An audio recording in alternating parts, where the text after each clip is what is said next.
Cool. Okay. Um,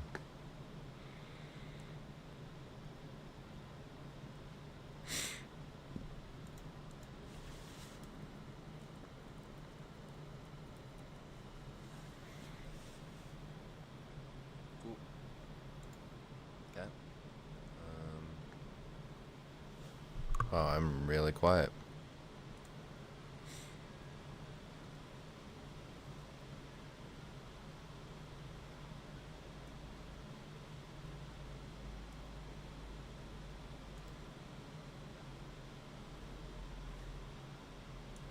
Oh, I'm really quiet.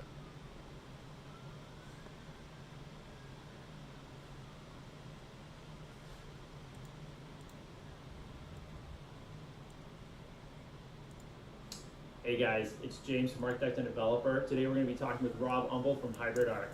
We're going to be talking through a number of different strategies that Rob has dealt with through the number of years, from using an FHA construction loan to finance his own house with very little money down, something I think a lot of people here are interested in, to an early project that wasn't quite as successful as Rob might have hoped financially, but ultimately was just part of a long chain of projects that have resulted in years of success for Hybrid Arc, to working with local homeowners, capitalizing on the equity in their own property to redevelop the neighborhood where they're themselves not displaced and they get a little bit of editorial control on what gets built around them. I think it's a great conversation with a lot of information to unpack, something for all of us to learn. So let's go ahead and get on with it with Rob Umble. Let's go.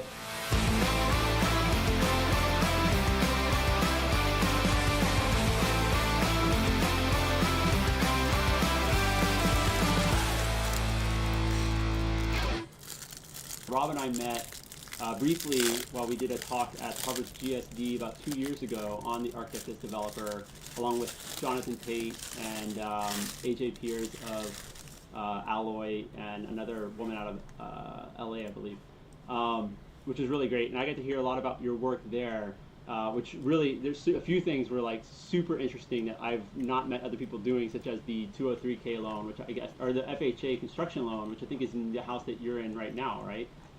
Yeah. I'd use that to build my own house. Yeah, which I think a lot of people have are interested in, but I've only met one other person to actually do it as an architect, because it seems like a really easy barrier, or not, I don't want to say easy, but a low barrier to entry compared to other avenues of sort of creating your own work or initiating your own work.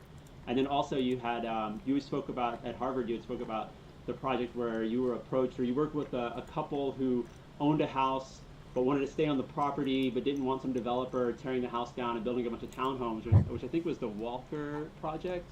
Yeah, the Walker townhouses, that's exactly it. And that's still something we do. I mean, I think for any, developers starting out, kind of access to capital is a single biggest challenge probably. So, those are a couple avenues that we've done it. One is build a house for yourself, through an FHA loan, which I did during the Great Recession, which allowed me to pay myself to be my own construction manager, so ended up, yeah, and at the end of the project, of course, got a house that I still live in.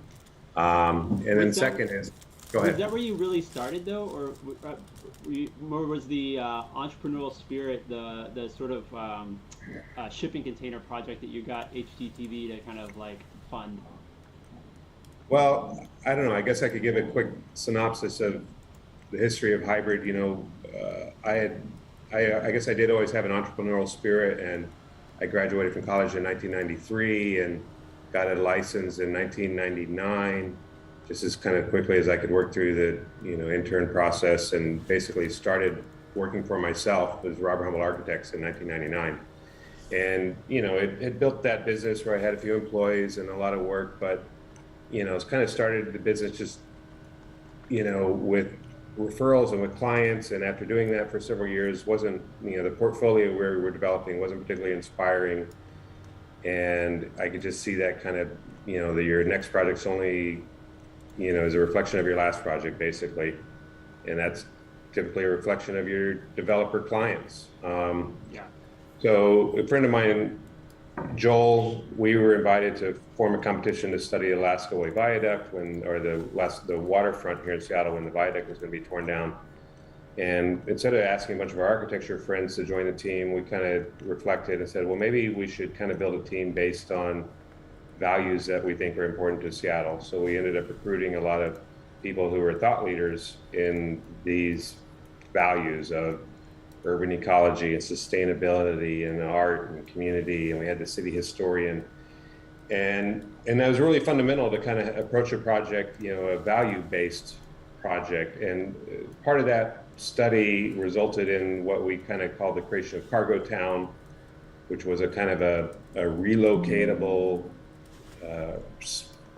building system essentially, built from cargo containers. And actually Cargo Town was actually on a shipping terminal that was leased to a big shipping company. That lease was coming up, and we thought maybe this is a way that we could kind of repopulate this very industrial part of town with a kind of an appropriate building system. So there was then, and there is still, frankly, now, a huge public interest in cargo container things, and we continued to pursue that for a few years and got published in a lot of things. And did a couple television shows.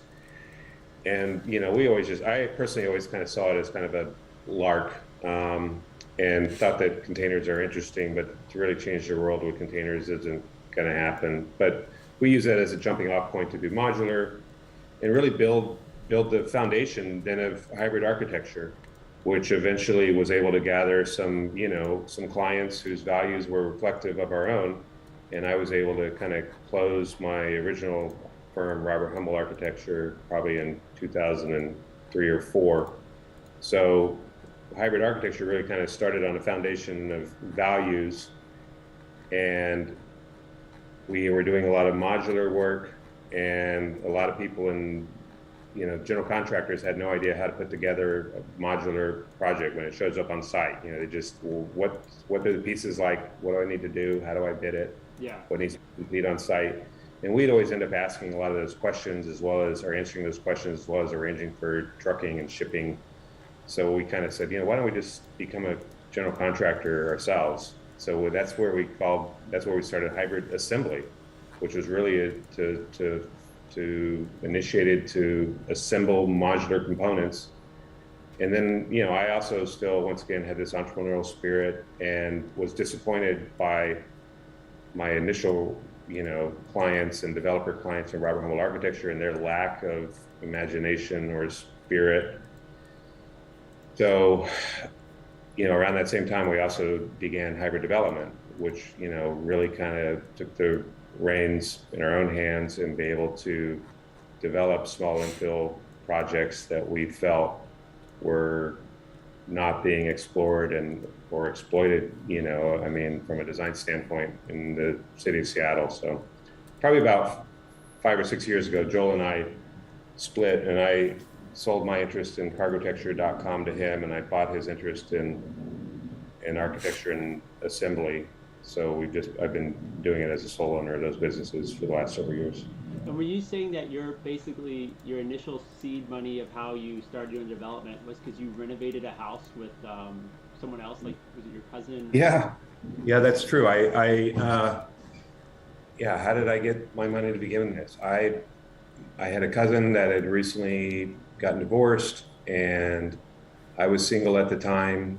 And even back then, we couldn't afford to buy a house by myself. So I think my cousin and I went in and bought this beautiful craftsman house that had been neglected for probably 50 years and lived in it for 3 or 4 years while we spent all of our waking hours, it seemed, when we weren't working, we were painting or siding or doing something.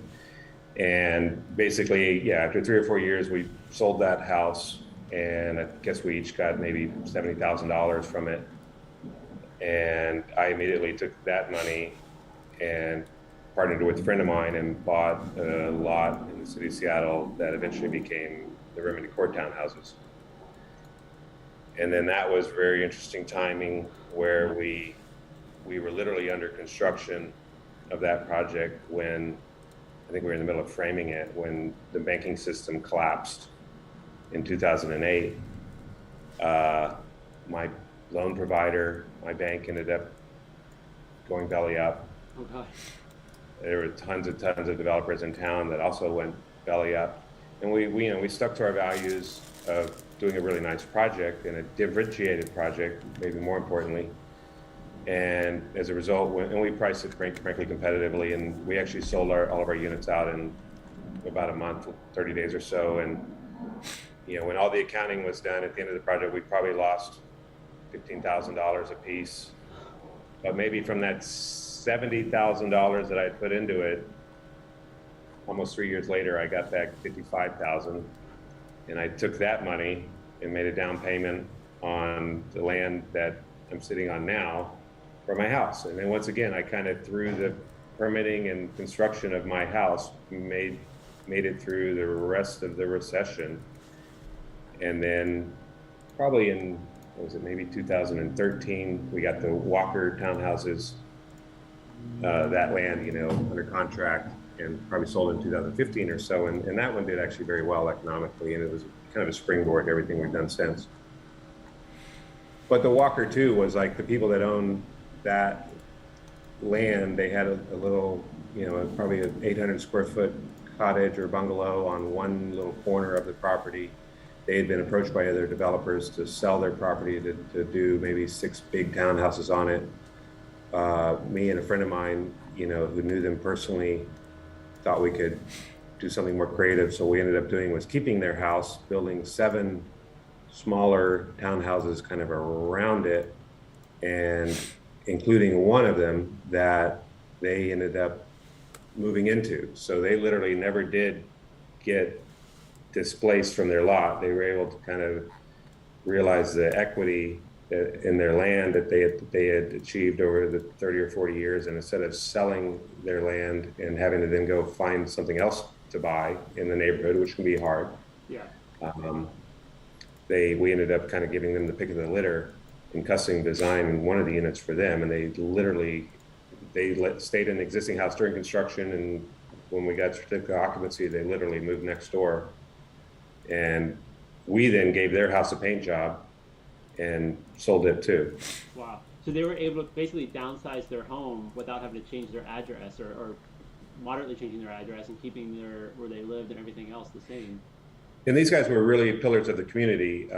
Bill was he was an attorney, very involved in land use issues and rewriting some of the development code in this neighborhood, over the preceding 20 years to encourage walkable neighborhoods. And actually I got to know him because we were both members of the Squire Park Community Council, which was the neighborhood where I lived and where he lived. Wow.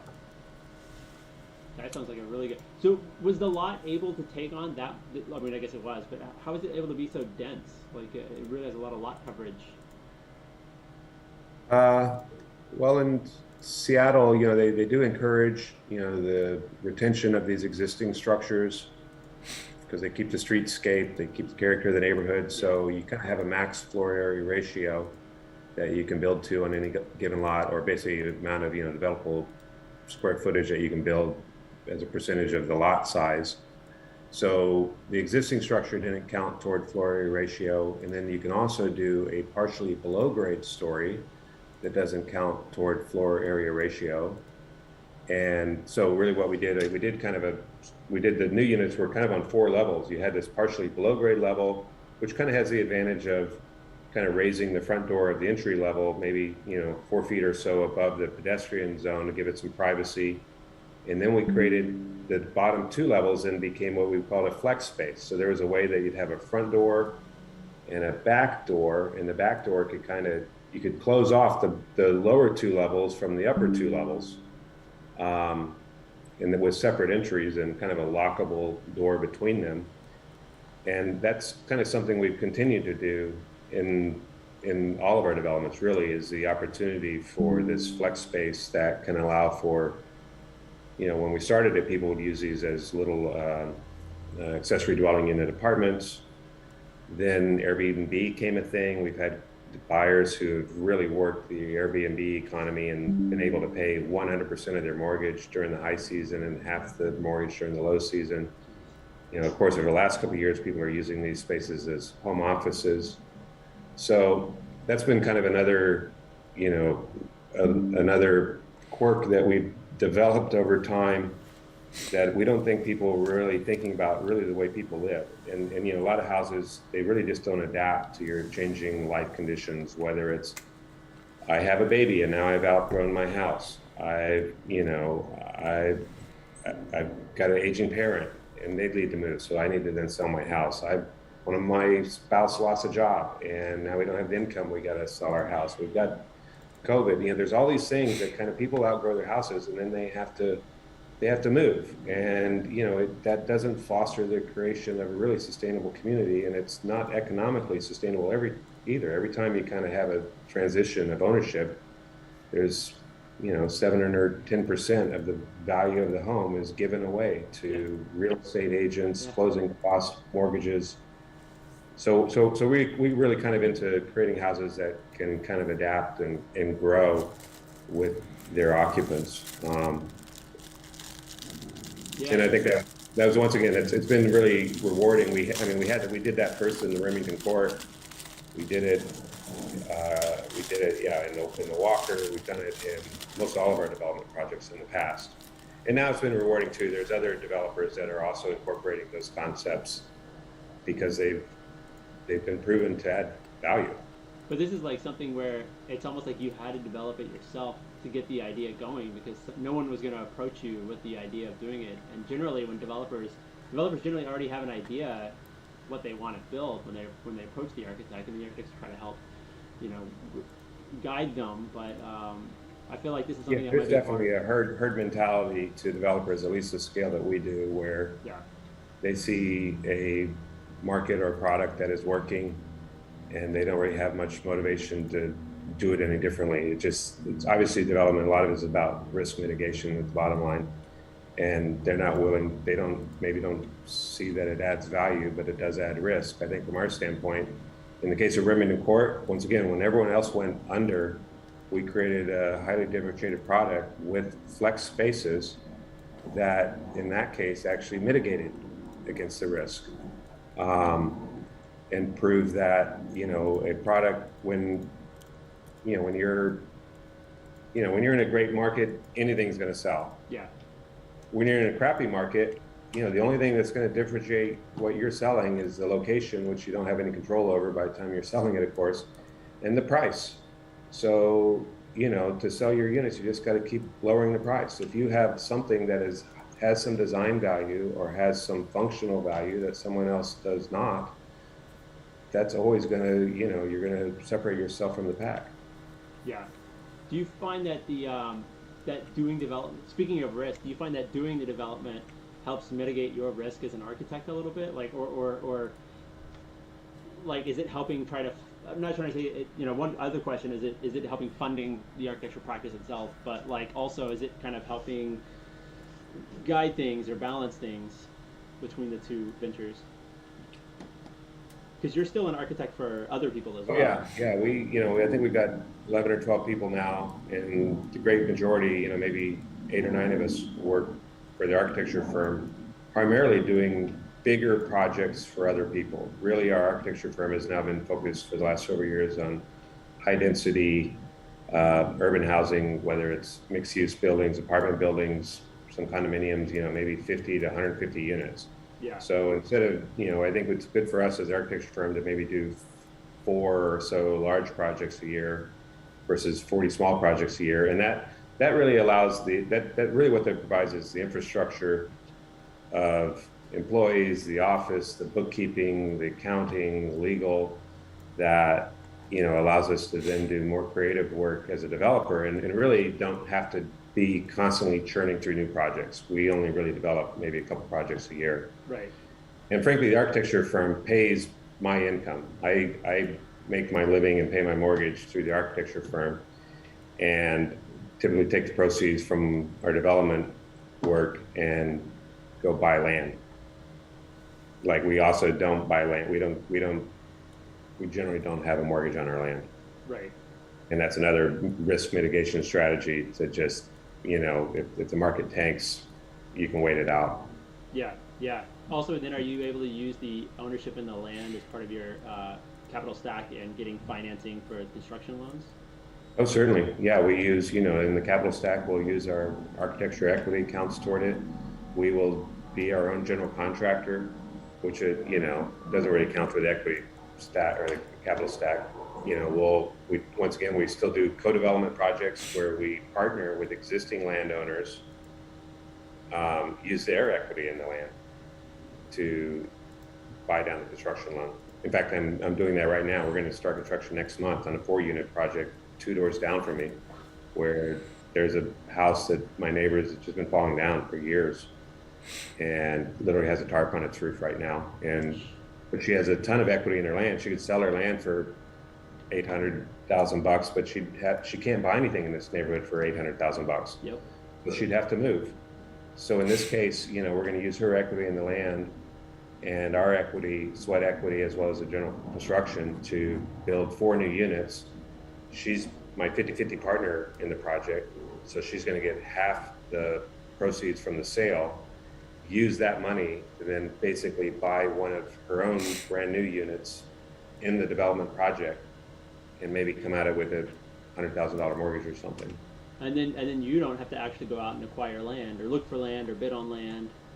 Yeah, it's been, it takes a long time to permit these things out here. We've been permitting for 1.5 years, and Wow.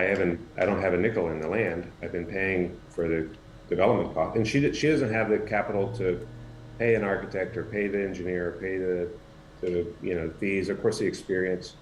So and we've done that probably 4 times, and I really, really like that model economically. It really, our cash on cash return is really great. And I just like, once again, the social values behind it, that people are not having, when you have gentrification and neighborhoods are changing, people feel like development is happening to them. Yeah. And this is a scenario where development is happening with them, and they have a stake in, the redevelopment.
In Substance Painter, you've created a brand new material channel, ambient occlusion, let's say, and you have gone to create a layer, just to call it just a paint layer right now. You switch to properties and you just turn on this brand new little happy channel, and there it is. You can put some color in there and you paint.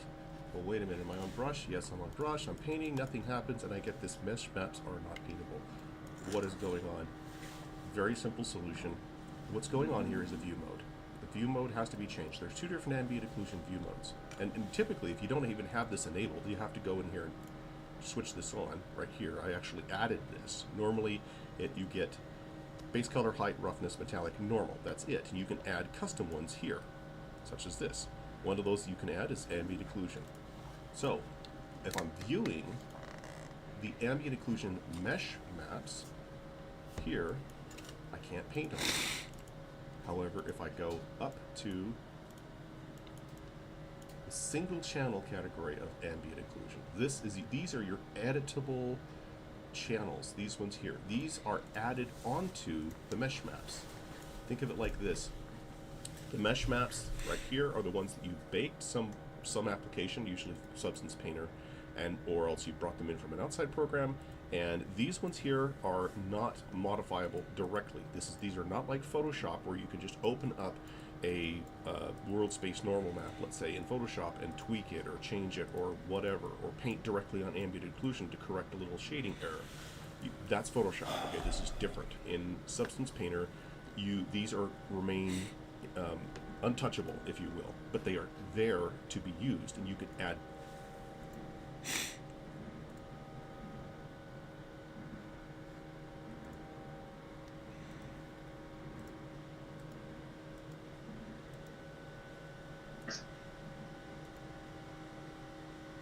This and then we go to that. So now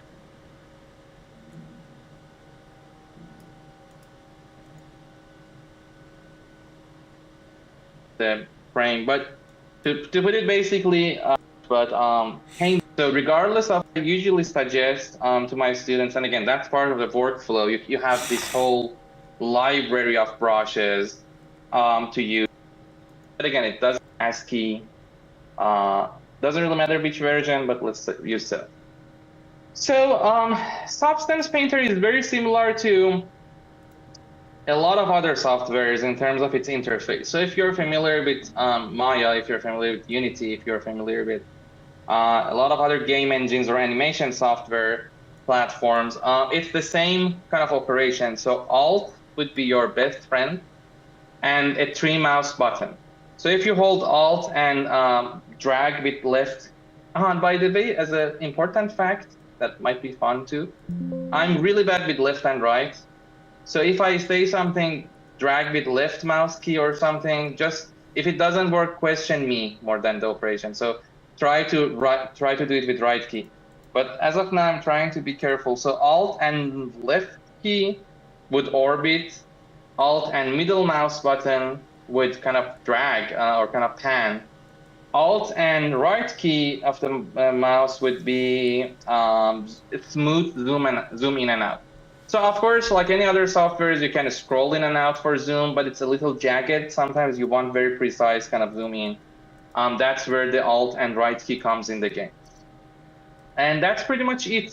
So as long as you can, I mean, that's for me a general rule of thumb. As long as you can orient precisely in a 3D software, you should be good to go, because the rest is just the design process.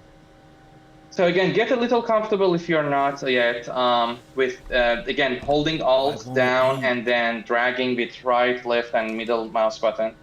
And that it really kind of is all there is for the steps. And there is one other thing that I'm gonna mention later, which is about the change of the light. But again, it doesn't really make sense yet as much. Anyways, so let's get a little more comfortable with the interface. Yours is slightly different than mine. So let me just reset my UI. So yours is like this. One of the things that gives us a little, basically it's actually that we working with on the one with the brush. And that's another difference that I always have in the workflow with Substance. I always create a paint layer and then do any other channels on top. So I'm just gonna create a layer here. And then from here, if you're in basic paint or hard basic brush, we can just go to the conversation to paint properties. How was that?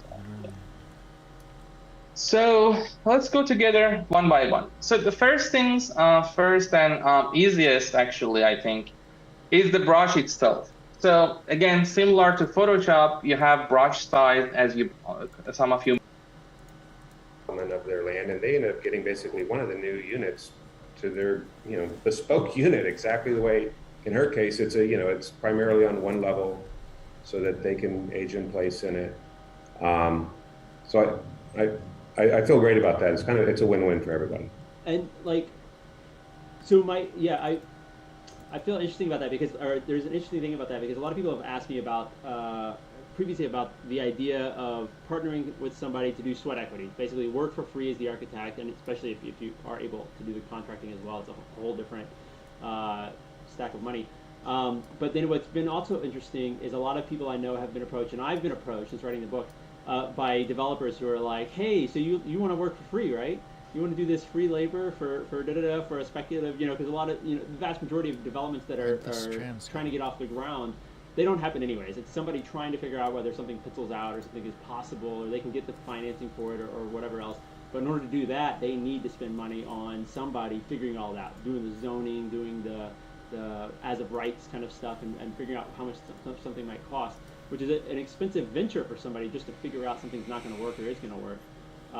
And so I guess whenever you do something like this, or you've done it multiple times now, you already know these people, or you already kind of feel like it's something that you're able to invest your time and your staff's time to go down that route, that it will be fortuitous at the end, or how do you gauge that? Sometimes, like my neighbor down the street, obviously I knew her, I knew the family that owned the lot that we did the Walker. More recently, as we've been doing this and had some articles written about us, there's people that we don't know that have approached us that are interested in this same concept. We did a house or a project last year called the Steel Stack, where existing, this is a commercial site. He approached us, had this kind of small little commercial building in the front that over the last 70 years had been just one terrible addition to it after another. And we ended up basically short cladding that land and built 4 new units on the back half and kept the small little commercial one in front. And that project was a success. And now we actually, he took the proceeds from the sale of that project and then emailed us, said, hey, I found another lot down the street from me. So now we're partnered in a second project. Wow. That's a beautiful, beautiful building. Yeah, thanks. That was a lot of fun, and that really, that also has the ground floor kind of flex spaces. It's been really interesting to see how people have used those flex spaces. They've used them, in very creative ways during the pandemic. People were using them as home offices. We had actually one of the buyers had a, learning pod in their flex space where their kids and 4 or 5 other kids were, bringing in a tutor and turn their flex space into a classroom. That's a great idea, especially for 2020, 2021, and hopefully not 2022. And, frankly, we talk about, kind of think about this all the time, like, particularly now. I mean, this has been a big reset that, if you would hopefully aspire to build a house that's going to be around in 100 years, or build a project. And how are things going to change in 100 years? Think how much they've changed in just the last 15 months. Yeah. And, some for the bad, but some for the good. And, certainly this communication we're having right now, I think would be for the good. And what does that really mean to how you live and how you work? That's really a fundamental thing. Right now, people are kind of they're working in the environment they also live in, and it doesn't always work well. We've got multiple people in my office who have both spouses working from home at the same time and kids at home, maybe going to school. And they're trying to do this all out of their existing house. Yeah. So how can we imagine, you know, a living environment that could accommodate that in the future? And that, once again, that's a typical developer. They just don't think about those kind of things. I feel like it makes acoustic. Maybe that's wrong. Maybe that's too disparaging. I say a typical developer, but I think architects, you know, we're trained, should be trained, and should be thinking about these things, not just the aesthetics of how something's going to look, and of course how it's going to function, but how it actually functions for people's lives. You know, it's actually people that, of course, inhabit these things. And how do people spend their 24 hours a day? And how can we best have at least a living environment that can accommodate that or make that easier? Yeah. Yeah, I think it's I've always been a proponent of smaller and smaller houses. I'm also from Texas. I know I don't sound like it, but I'm, you know, from big house land. And then, you know, moving up to the Northeast, it's like, oh, I lived in Europe for a number of years, and moving to the Northeast, it's like the idea of getting smaller and smaller houses was appealing to me and my wife. And so we bought, I'm trying to follow your path here, Rob. We bought a house to renovate, and it's taking way, way, way too long to do all of this. It's still not done. The downstairs will hopefully be drywalled starting next week, or my wife will kill me. But you know, our house is like 1,350 square feet, because we were like, okay, small house, you know, not too big, you know, it's an 1890s kind of thing. But then now it seems like now everybody needs their own office, they need their own space. We need acoustic separation, which is even more important. And it doesn't always have to be space or volume to get that, if maybe our building materials and stuff are a little bit more robust. I think it's definitely making a lot of us rethink about how the spaces that we live in and what's inside of them, and where do we have to work, because or also getting much more comfortable with seeing people's Zooms with their beds behind them and all kinds of weird, awkward kind of. Yeah, that's true. Yeah, people get invited into people's houses. I mean, we're doing, you know, projects now where we just make an effort to say at the bottom of a stair landing, make it like 8 feet deep and put a big window facing outside to something pleasant, and have a little nook where you can put a desk there. Yeah. I mean, I think that's a better, people don't really want to go hole away into a little 8 by 10 bedroom with a elliptical machine or something in it. Yep. Yeah. You know, you kind of find little places within the larger volumes of the house that actually make for better workspaces. Yeah. So speaking of your house, so Jeremy took on the chat was asking about how you developed your own home, which I'm very interested in. So you got the FHA construction loan for that one? Yeah. And that's one of those where you put like, I think there's like 3% or 3.5% down or something like this. You can have walk us through how that worked? Well, this was kind of an interesting scenario too, where I think when you mentioned as one of the main things, you can always change it from up here, or if you are more familiar or kind of comfortable with, of course, that so it has this and then, but it's really a dark type stuff. Just gonna navigate to the same. So in my case, I can really start more visible. Let's make it this. To do that, obviously, as you can tell by now,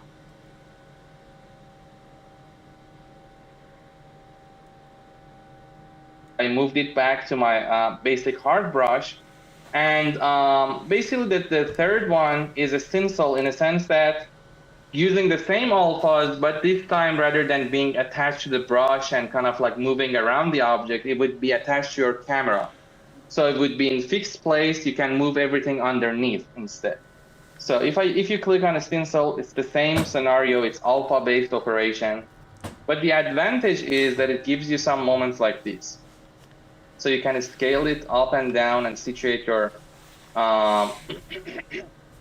object underneath the way that it's matching whatever you have in mind. So in my case, something like this. And now I can make sure that I don't hold Alt, not moving anything around. And I'll go back to my material tab, choose whatever I want, again, brass or gold or black. Let's go with that. And then scale up my brush and start painting. And now that it's done with one side, I'm gonna go to other object and continue this. So it's basically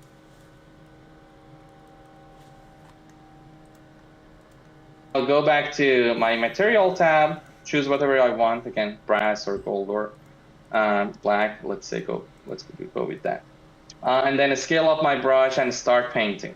And now that it's done with one side, I'm gonna go to other object and continue this. So it's basically projecting a texture or projecting a figure throughout the object, and again, it's kind of traveling across in a way. I'm gonna kind of clean the rest up, but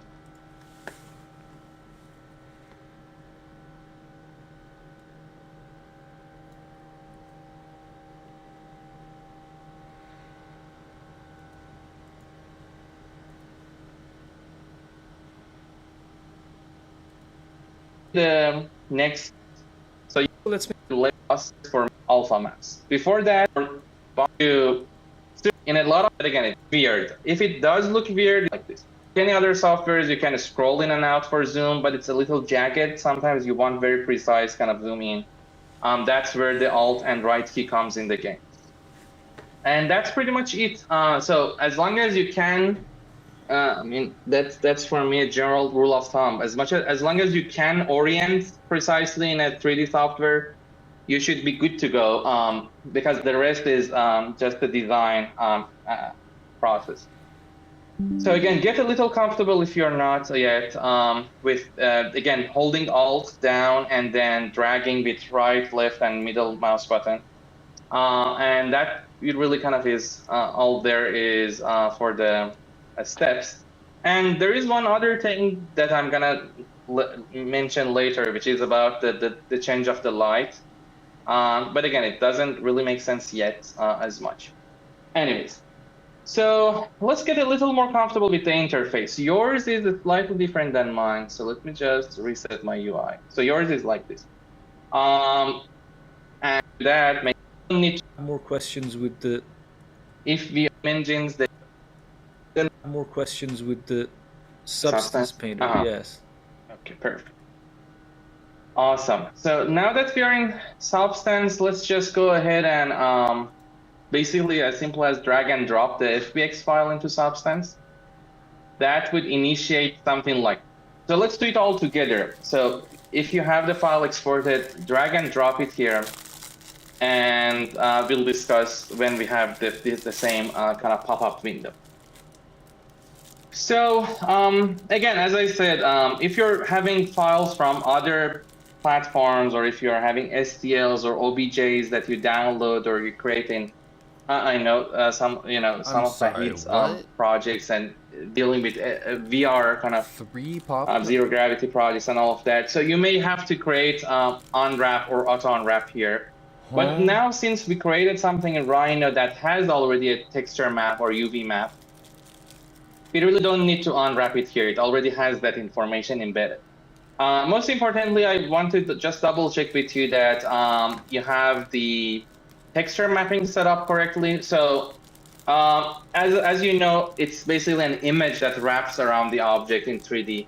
So that's basically the resolution of the image. Is it 1K, 2K, 4K? So I would suggest not to go below, I mean, unless you're doing something AR specific or web-based or something that needs to be very light. And even in that case, you want to be very selective. I would say don't go below 2K. So you get kind of the resolution that you need and then this one has in terms of the materials. So let's go with 2K minimum or 4K if your computer, allows. And then also for the normal map, by default, I think it's DirectX, but let's just keep it DirectX. If it is not, change it to DirectX. So that's the logic of how it develops or generates the normal maps, which we're gonna discuss. And I'm like, why is this one so thick? Besides that, I think should be all ready to go. So we're gonna change these later. And let's go. Yeah, that's.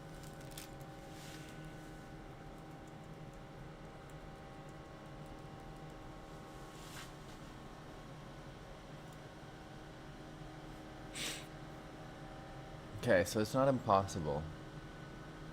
Also, that looks so staged.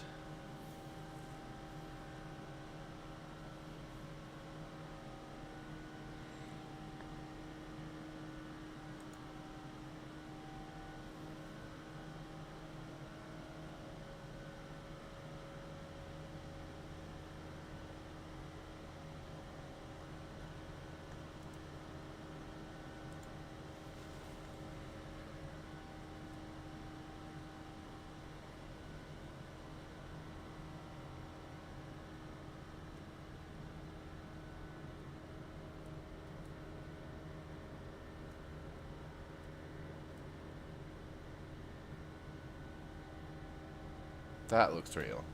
Okay. That's all. So let's open that. And welcome to the world of Substance. Very selective. I would say don't go below 2K. So you get kind of the resolution that you need in terms of the materials. So let's go with 2K minimum or 4K if your computer allows. And then also for the normal map, by default, I think it's DirectX, but let's just keep it DirectX. If it is not, change it to DirectX. So that's the logic of how it develops or generates the normal maps, which we're gonna discuss in a second. Besides that, I think should be all ready to go.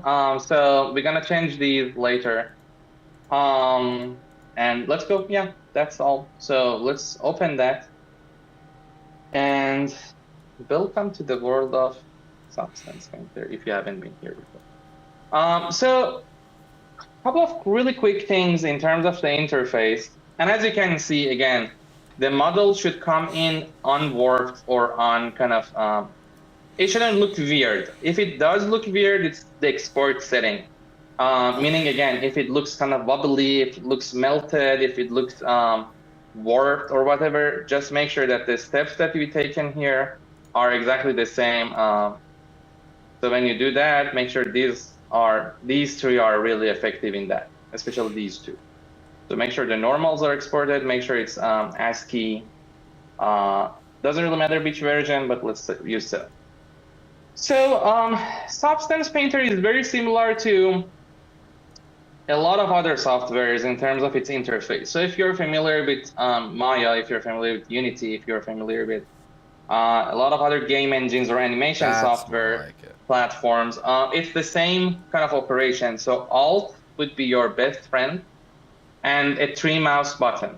So if you hold Alt and drag with left, by the way, as an important fact, that might be fun too, I'm really bad with left and right.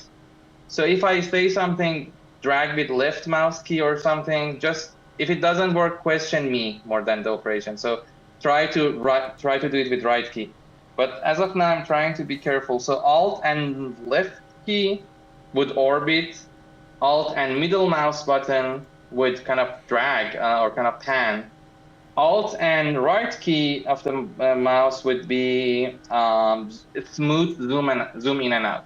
So of course, like any other softwares, you can scroll in and out for zoom, but it's a little jagged. Sometimes you want very precise kind of zoom in. That's where the Alt and right key comes in the game. And that's pretty much it. So as long as you can, I mean, that's for me a general rule of thumb. As long as you can orient precisely in a 3D software, you should be good to go, because the rest is just the design process. So again, get a little comfortable if you're not yet with, again, holding Alt down and then dragging with right, left, and middle mouse button. And that it really kind of is all there is for the steps. And there is one other thing that I'm gonna mention later, which is about the change of the light. But again, it doesn't really make sense yet as much. Anyways, so let's get a little more comfortable with the interface. Yours is slightly different than mine. So let me just reset my UI. So yours is like this. One of the things I suggest, again, I'm more comfortable with it that way because it's more similar to game engine, like again, Unity, but feel free to do it however you want. But for the sake of consistency today, let's just drag the assets window down here. Again, you can just simply, and if it's messed up, you can always go to Windows and reset UI. It would bring everything back to wherever it was. But we can just drag that asset with the title and then put it down here so it snaps below your scene. I found this more comfortable to work with. Again, I suggest for today to do this if you like, and especially because it's gonna be easier to follow, and then later feel free to find the workflow or the interface that works better for you. So okay, so let's go from here. the first thing to realize about the interface is that we have a 3D environment here. We have the same thing in 2D unwrapped. So you really see the dialogue between these two much more effectively. We have basically the assets panel down here, which is everything that you can use to kind of modify these textures. And we have things similar here, similar to Photoshop or Illustrator layering system or kind of properties system and things like that. So in a way, it's, and of course, a tool setting or toolbar here. So in a way, it's very similar to any other Adobe software, like again, Photoshop or Illustrator. But again, this time it's in 3D and it's the kind of the process that makes it different. So something that you may already have realized immediately is this. Do you see my cursor fine? Okay, so you can immediately see what we discussed in Rhino, and you can see that they are labeled precisely based on their material, not anything else. So the fact that we had them in two different materials made it possible for Substance Painter to realize them as two parts. So that's the first immediate thing that we're starting based on. And again, similar to any other software platform, if you select the layer, and you can see it maybe more visible in the UV maps here, that's, let me just finish this. That, if you select this, it activates this one, so we can paint on it. If we select the other one, it activates the other one, so it doesn't really paint on the other one. So that gives us a little bit of a control over chunks and parts, and in a lot of cases, you actually want to draw on both of them, and then we're going to discuss. So some moments like this, that a texture starts on some end and then goes across the other object. We're going to discuss how to get that one done as well. But having this control is really helping big time. So, I'm gonna obviously talk about the workflow that I present or I kind of use and teach. And obviously there are a lot of different, not a lot, but there are a few other ways to use Substance Painter as a, again, texture design tool. So let's go together and kind of go step by step in terms of the workflow that we can use. So first things first is under your tool setting or assets, one of the ones is brushes.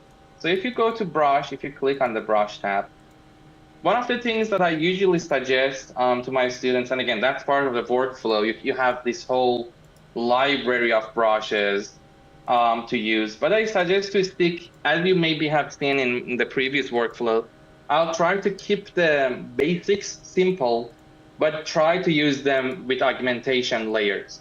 So similar to that, I would suggest for us to use just hard basic brush. So let's just click on hard basic brush. However, we're gonna change the alpha of it and go from there. But let me explain this a little further. So let me take you on a kind of a simple discussion. So maybe if it helps to situate these a little better. So we have a brush, right? And then we have a paint bucket. So in Substance Painter, yeah, it's with that side. So in Substance Painter,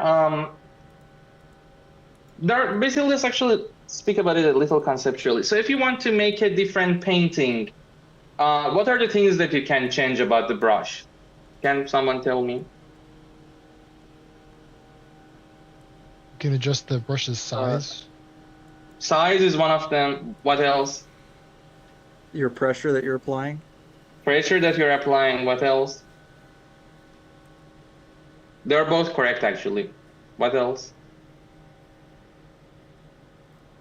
So what is the difference? These are, I mean, let's say these are exactly the same size and I'm gonna apply the exact same pressure. What is the difference between these two? The shape? Kind of, right? The shape, or let's say the section of them, right? One of them is kind of like that, give or take. The other one is like that, right? So this is one set of logic that, or one set of layering or articulation, or one of the controlling features that you have over a brush digitally, just in general, whether you're sculpting or you're painting. So this would be happening through what is called alpha map, or alpha of that brush. So regardless of the brush area or size, so let's say if you have a brush that is circle, regardless of the type of that brush, if you change the alpha, it would change its section. Make sense? So you can change it to circle, whatever, like a happy smiley face, really honestly, whatever you like. And we're gonna actually work on designing some of these alphas together. So that's one set of things. What is the other one that we can change? This is the paint bucket. So what are the features of the paint? Tell me, if you want to paint somewhere, what are the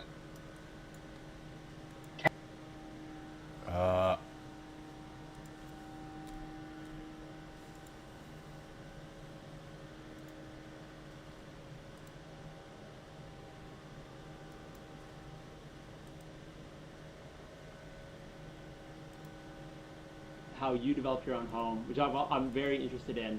So you got the FHA construction loan for that one?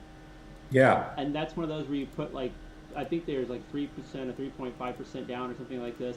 Can you you can have walk us through how that works?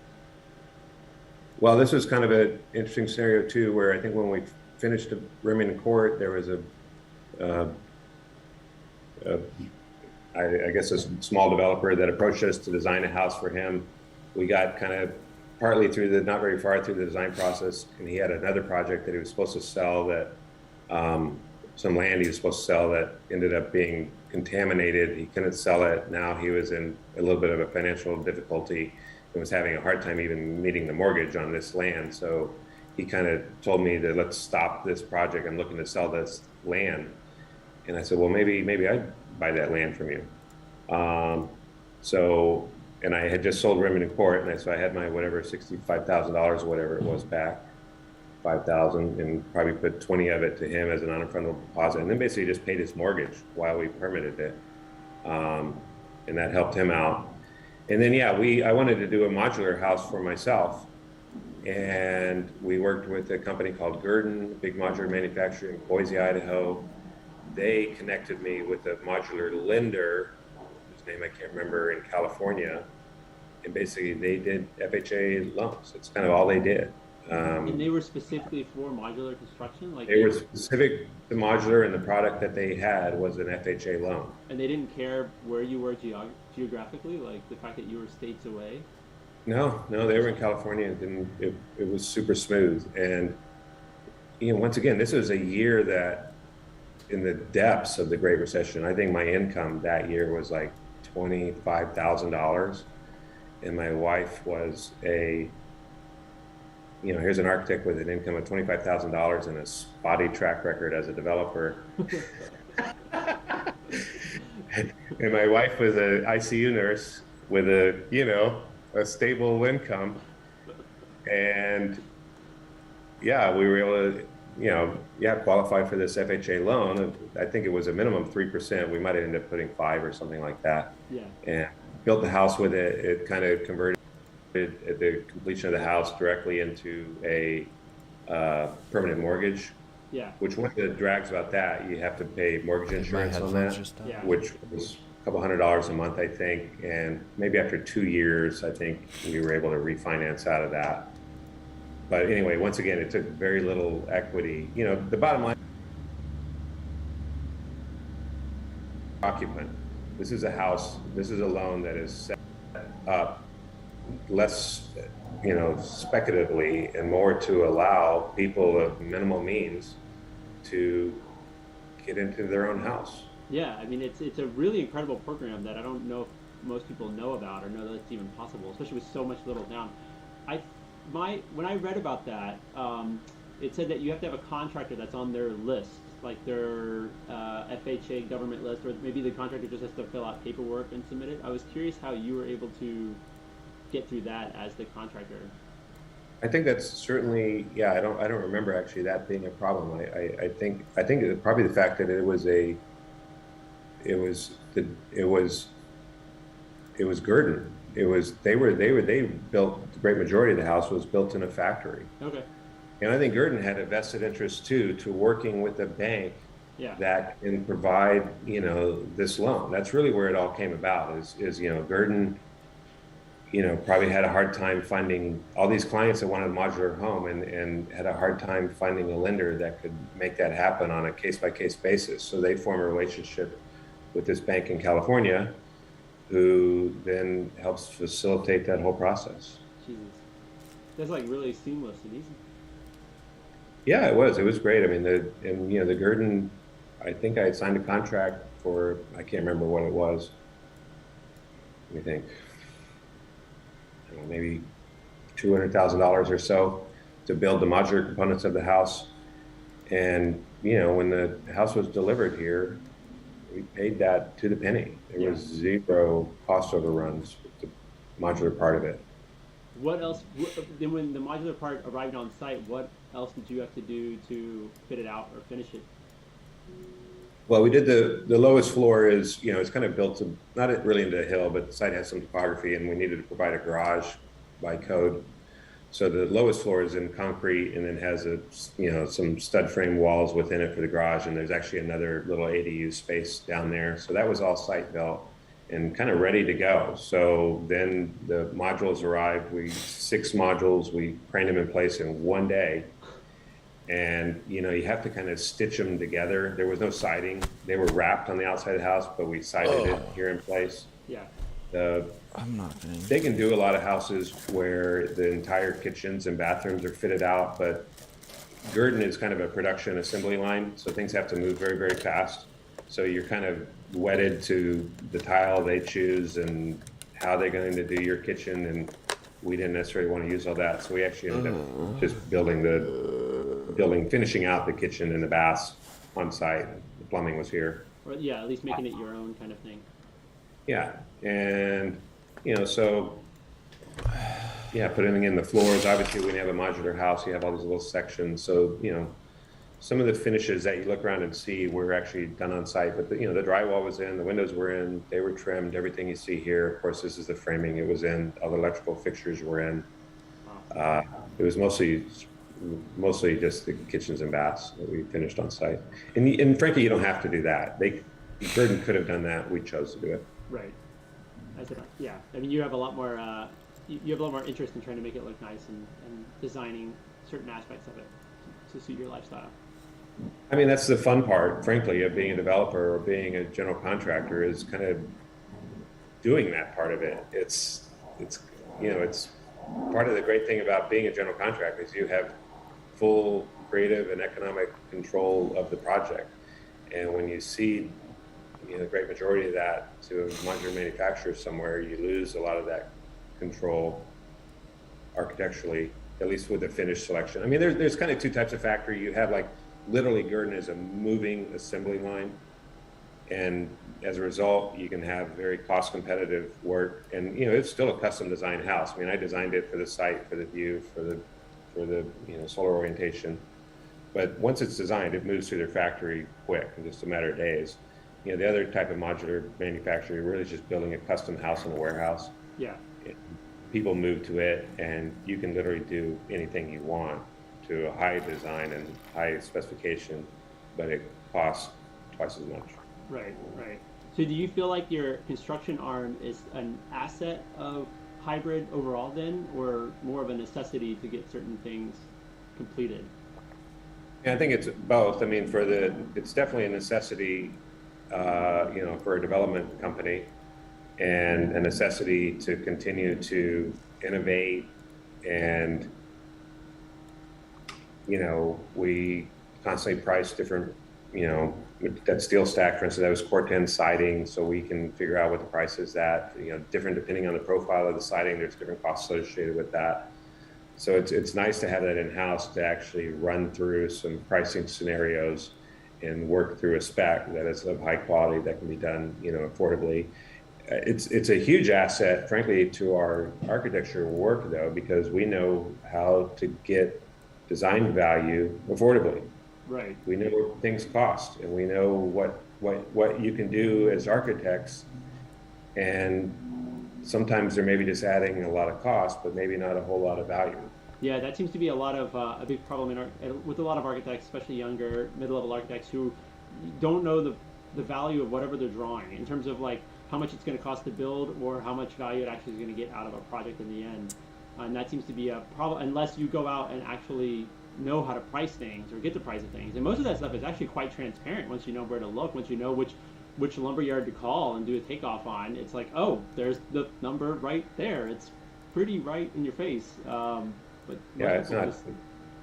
And maybe it's, once again, it's like, what is the architecture profession, like when we say they're chasing value as an economic value, but I think really what we were talking about is, the larger picture values from a social value, which really, I think what we've primarily focused on a house that maybe it might look a little bit different, but we really focus on something that's going to function different, respond different to the people that are inhabiting it. Right. Larry Link is saying, following your idea that development risks can actually be lower by utilizing innovative design or not following the pack, similar to what you're just saying here. What types of innovative development angles are you looking to pursue now? Well, we've kind of continued our progression through the urban infill, typically townhouse projects here in Seattle, maybe 2 to 6 or 8 units. And I guess we've completed maybe 10 of those and have another 4 or 5 of them working through entitlement construction or you basically own the land. And, we continue, I guess, there's some innovative concepts on that we've already talked about. We also did develop a 41 unit apartment building that we finished about 3 years ago. And that was a whole different thing. That was, that was right here in Seattle. That was all about big capital. And, we kind of did it the same way we typically do our other projects, mostly self-financed and then with the bank. But that was really scary. And the truth is, it's like that 41 unit project doesn't really, I was looking to provide some passive income, essentially. So that was the one that you were renting out? Yeah, that's called the Clover Lofts. Right. Is that the Thomas Street Lofts, or that's a different one? Thomas Street Lofts. Yeah, we changed the name of it a couple times. So that one, and that one's got some pretty cool concepts of lofts and things like that, but it took a whole bunch of capital to do it, and the cash flow it provides is not all that great.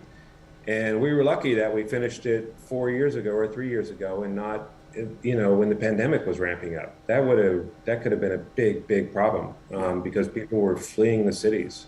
And so actually more recently, what I did I'm developing now, I still like the idea of passive income and doing some different projects. I bought a piece of land in Sayulita, Mexico about 2 years ago, maybe 2.5, and we're doing a kind of, I don't know if I'm going to call it an Airbnb or a boutique hotel. In Mexico? In Mexico. There's no risk there. It's like, well, there's risk everywhere, but no, I think but like working between different. So then, now you're talking about different currencies, different laws, different all sorts of stuff. Like, I mean, these are Sayulita, Mexico. I don't know if you know where it is. It's kind of near Puerto Vallarta on the west coast here, and it's a real destination for Seattleites, people from Vancouver, people from San Francisco, and they'll go there because it's really easy to get to. You can get on an airplane and fly to Puerto Vallarta in about 4.5 hours and get on a taxi or something and get out to Sayulita about 30 minutes later. So it's just got a booming, and this is like this pretty small little surf town with, a bustling Airbnb economy, and that we've been to a number of times. And, one of the guys that works for me, his parents had owned a house down there for years. He knew a guy, an expat that had been living down there for 10 years as a real estate agent. My wife loves travel. In fact, she's in Morocco right now leading a nursing retreat that she puts on in Morocco. So trying to find a way to kind of wed our passions of development and hers of travel. And we were, several years ago, we actually had plane tickets bought to go to Copenhagen, I think, because I hadn't been to Copenhagen. I just got back from there last month. It is amazing. I know. I traveled around Europe all over the place when I graduated from college, and I didn't make it to Copenhagen. So I've always wanted to go. So we were going to go there. And we just feel like, you know what, knowing that these projects, they take 3 years to do, I'm 52 years old. If we're going to do this jumping off point, let's do it. So we just decided to cancel the trip to Copenhagen. Instead, we went down to Sayulita with the intent of looking at and buying land, reached out to this real estate agent that we had a contact with, and literally bought a piece of land that weekend. And he ended up introducing us to his wife, the real estate agent's wife. No, what was it? His kids went to an American school down there. One of the teachers at the American school was married to an architect down there with a company called Palma, which themselves actually just won, an award through the Architectural League of New York this year. They're doing awesome work, and connected me with him. And it's been actually extremely seamless. It's been one of the most, seamless development processes we've ever done, where we designed it collaboratively, or we took the lead on that. Palma acted as the architect of record, got it entitled, through the permitting process. They hooked us up with the general contractor who's, actually kept it on time and on budget. And it's been freaking fun. So, so wildly similar. My wife and a group of her friends and us have all ended up buying into a timeshare in Cabo San Lucas at the very tip of the Baja Peninsula. And it's a resort that somebody found a long time ago, where in the 1950s, an architect from California moved down to Baja, figured out that it was going to be a future resort area, kind of before all the resorts were starting to pop up. So he built himself a little timeshare resort, or maybe this is the 70s and 80s. It is wildly different than any other resort over there. And since then, Cabo's been built up more and more and more. A lot of people go to Cabo for spring break and everything else, but there's this one club called Club Cascadas that just really looks like you're in Indonesia. It's some really unique design thing. And the architect basically built it with, I don't know how many, but maybe 30 units in it, where the very front prime unit overlooking the ocean that has massive amounts of rooms and jacuzzi and whatever is his unit that he basically got out by funding. He was able to get that for free by building all of the other units that is leased out to all of these people, including us now. It's a crazy story of a guy that basically just wanted to have his own resort and place to travel to with his family every year. Well, maybe he recognized once again the opportunity. I think that what I knew from having gone down to Sayulita a number of times, it's a very popular place to go. But, a lot of your housing options there, like on Airbnb, you'd have people that built a house 20 years ago in Mexico. Yeah. And it's really very similar to the house that you live in here or whatever, that would be built in the suburbs with a big sofa and a TV and not very inspiring. Yeah, and you didn't have, and then there were a few kind of boutique hotel options, but not much. And we realized, of course, the power, number one, of Airbnb, but also of Instagram. Yeah. So we wanted to create something that was, and we knew the people that went there because they're the same people that buy or rent for us up here. They're generally creative types that buy or live in our product up here in Seattle. And those are the same types that go down there. Yeah. And, a lot of these people, they have good incomes. They have money and they want to stay in something cool. And I don't think there's any risk. I mean, as an architect, there is zero risk.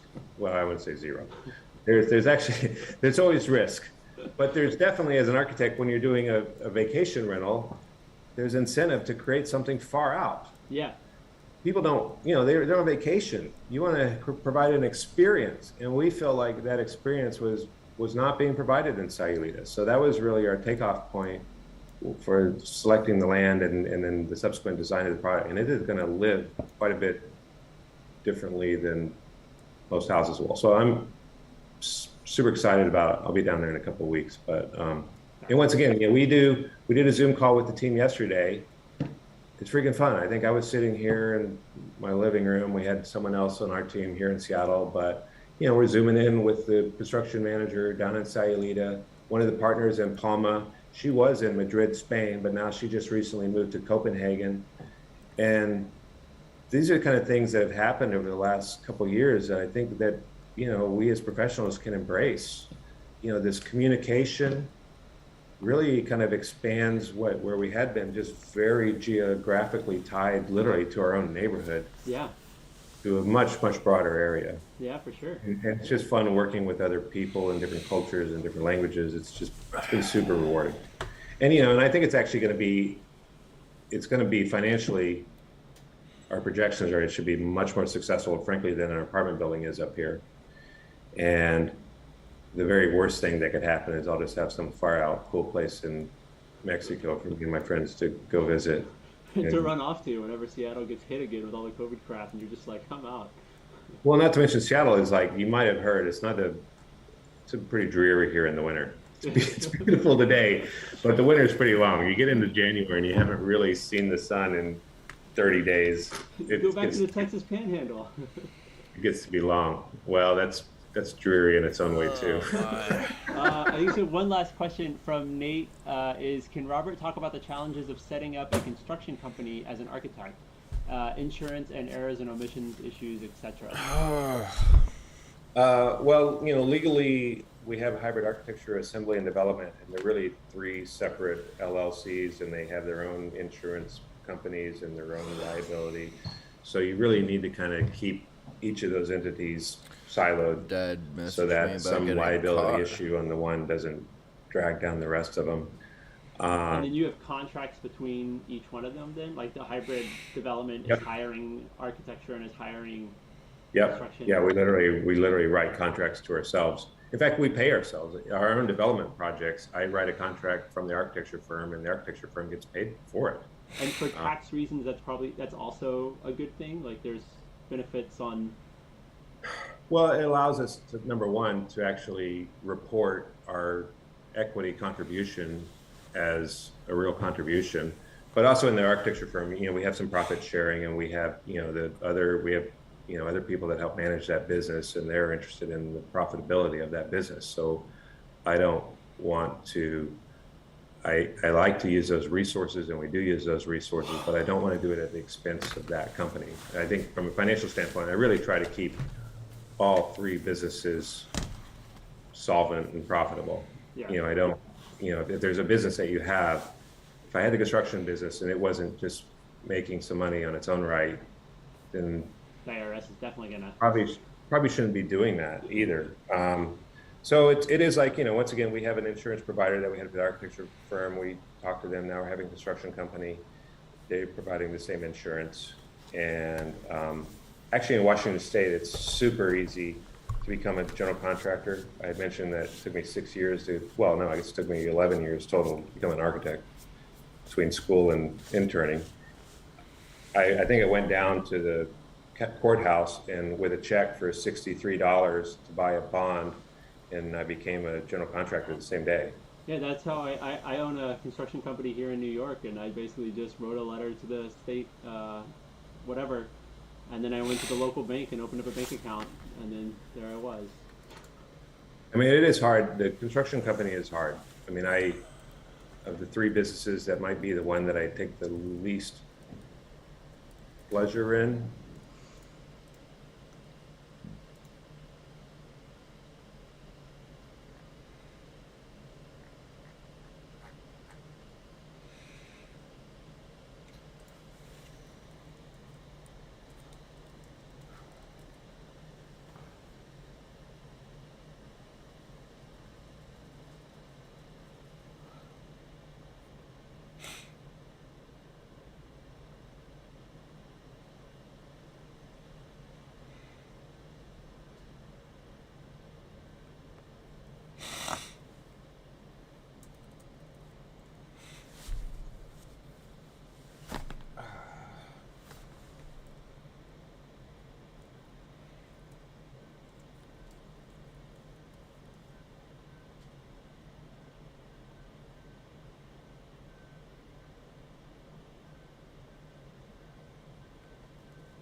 But you only 'cause do they're- construction for yourself, right? Yeah, no, that's not true. We kind of have a niche. The construction company builds small apartment buildings for other people. We're Oh, wow. also built like 15-unit apartment buildings. We just finished one. We actually just started a second. These are projects, little apartments, they're kind of they're way too small for the big companies, but they're too big and complicated for like a typical townhouse builder. There's a lot of codes associated with an apartment that you wouldn't have in a townhouse or a single family house. But we know the codes because we're the architect. And they have nice economy of scale to them. And frankly, they're easier for us to build from a standpoint of there's not super highly custom details. You have to, once again, this is where it's really left.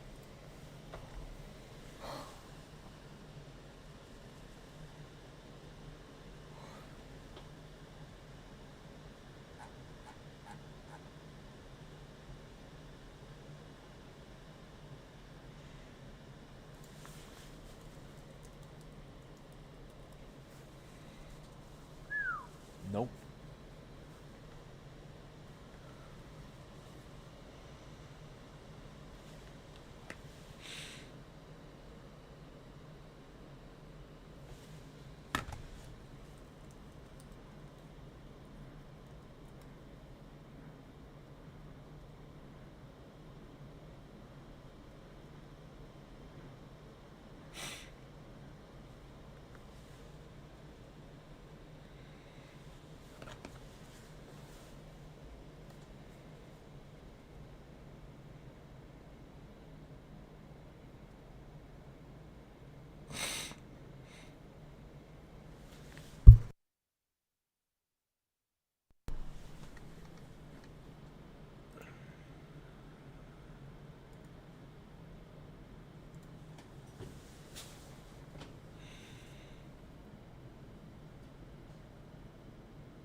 That's crazy.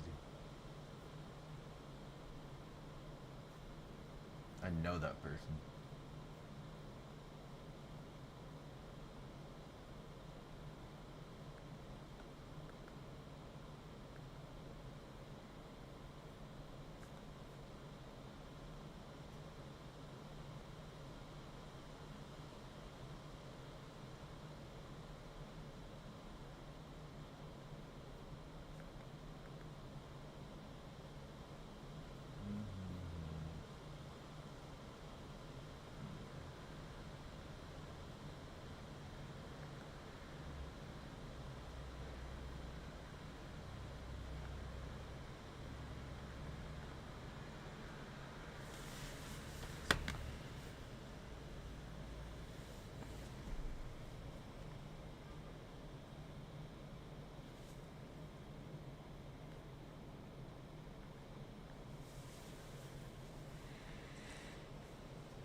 Uh-huh. Uh-huh.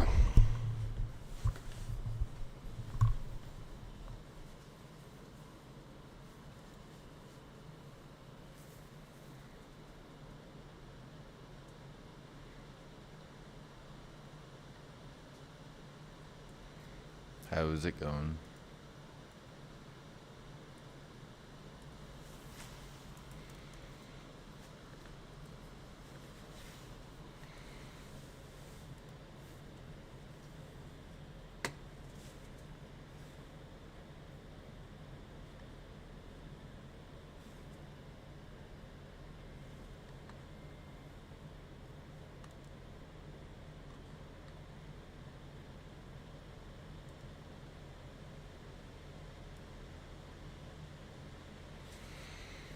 Oh, okay. Why are you watching my stream?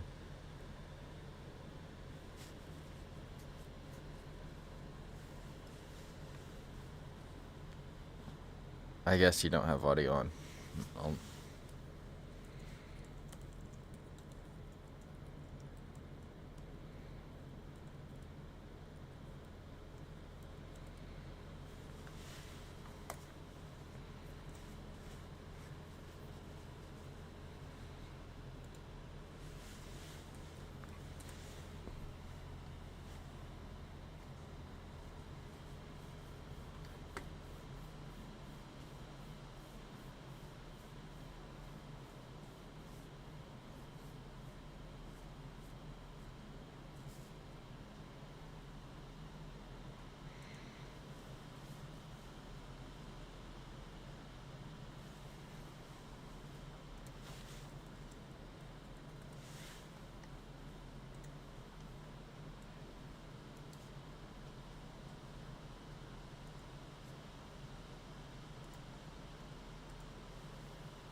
Uh. Uh.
Sensitive content.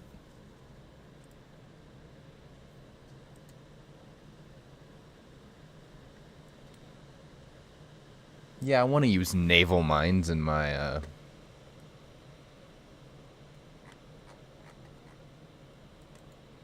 Oh, oh my.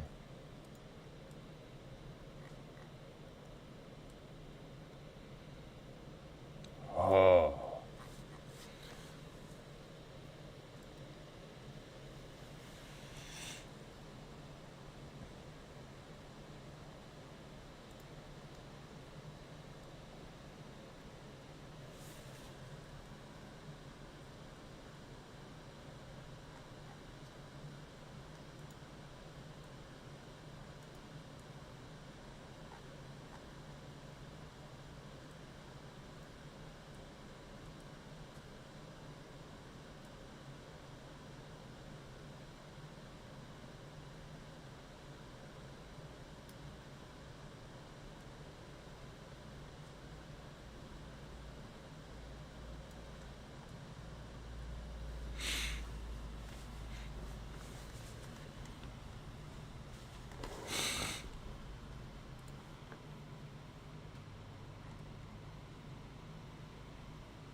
leverage,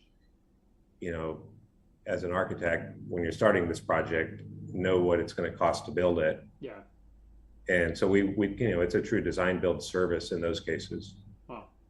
And you said that the banks in your development projects, the banks have realized the architectural equity in your capital stack. Like, is that part of the contracts between the architecture, your architecture office and your development office?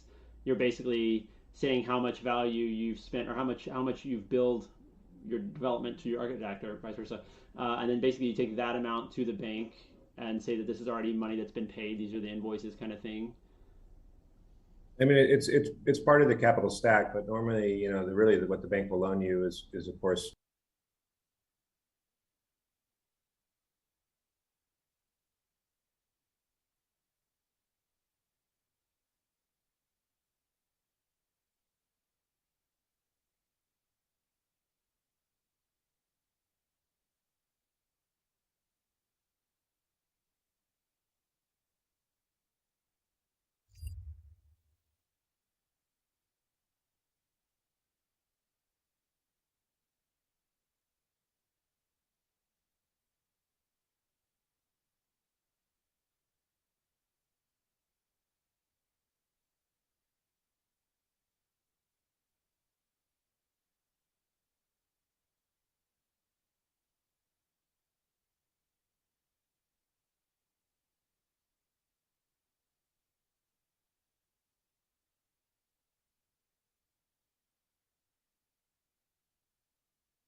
they're going to loan you loan to value or loan to cost. So it really seems that it's either the value, the appraised value has a bigger impact on that, or the construction cost. And once again, we also just kind of our model, we generally buy our land with cash to not get over. I mean, having gone through the recession, I saw lots of small developers get overextended and go belly up.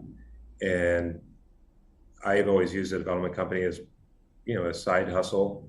It's kind of a successful side hustle, and I spend a lot of time with it. It's getting big. But it's like, but I don't want to get overextended, and I can just stop doing development for a few years, which I have, if the economy's in a rut, and just work through it as an architect. So that's a great thing. It's like, you have kind of two businesses or three businesses that are, that can support one another. And we've also had times when the economy has started going down, and we'll take a lot of the people that work for us. So the architecture firm have design build background themselves, or even have owned, our site manager for our construction company is also a licensed architect. And in slow times for the architecture firm, we'll take people from the architecture firm and we'll have them manage one of the construction projects. Yeah. And then when we need someone, and working vice versa, back and forth. So that's certainly beneficial, I think, for everybody. Yeah. It seems to align a lot of the interests and consolidate professions in a really nice way. Yeah, it's been an interesting and rewarding ride. Do you have any last advice for anybody that's trying to think about getting into this, or any warnings or?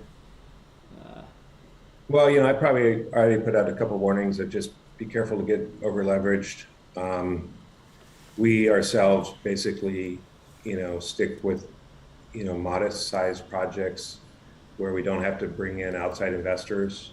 Probably one of the things I enjoy most about development is I truly am my own boss as the architect. When we're designing other people's things, I'm responsible to them and their money and their investors. And as the projects get bigger and bigger, there's more stress associated with that to perform Yeah. and do a great job. And not only a nice building, but a building that can, of course, be built for a budget that, works with their pro forma. So there's a lot of, there is risk associated with development, but it's typically self-inflicted and related to becoming over-leveraged. And also, you cannot discount, the black swan events. Yep. That happens. It's happened. In my profession, I've had a dot-com boom, and a year after two after that, we had 9/11 event, and then the year after that here in Seattle we had an earthquake, and then 6 years later we had the Great Recession, and then 5 years later than that, maybe more, what was it? Yeah, 7 years. So now we've had a pandemic. Yeah. And these things happen, and they're actually not that rare. They're always a little different. And those are the things that take you down. Yeah. Is really if you're over leveraged and something like that happens, that will take you down. Yeah. So that's where, like, knowing that it's sooner or later it's going to happen, and I'm having sleepless nights wondering when the next earthquake is going to hit, we probably put more capital into it than we have to, and borrow less money than we have to, and sleep better at night. Just be a little less risk averse. All that said, I would say it's not actually it's really not all that difficult. It's not at the scale that we work. If you made it through architecture school or you're an architect, you know so much already about what goes into development. The scale we work, people that are coming out of development, or a lot of our competitors are builders, and maybe their dad was a builder, or maybe they had a framing company and then they bought a land and then they became a developer. Yeah. But they don't have any history of architecture. They don't know the process nearly as well. As an architect, you can identify sites and opportunities much, much easier. You don't have to pay anyone to do it. So you can evaluate 10 sites, make 10 offers on land, and maybe only take, don't have to worry if only one of them gets accepted. Yeah.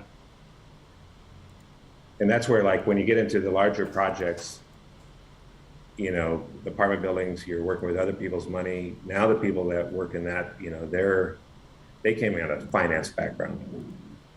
And that's much harder, I think, I wouldn't say I'm not interested, but I'm not a finance guy, and I like the buildings. I like the physical buildings, and I like the communities, and I think that kind of the projects we're developing are kind of direct conduit to those goals. Yeah, that seems to be the backgrounds of most developers. Is either they're the builder side, and they're maybe on the smaller scale of things, or there's the finance guy side, which tends to be on the larger scale of things, or commercial real estate, or something. And also, build where you know, and build for your friends. I mean, the thing that I always think about is like any project.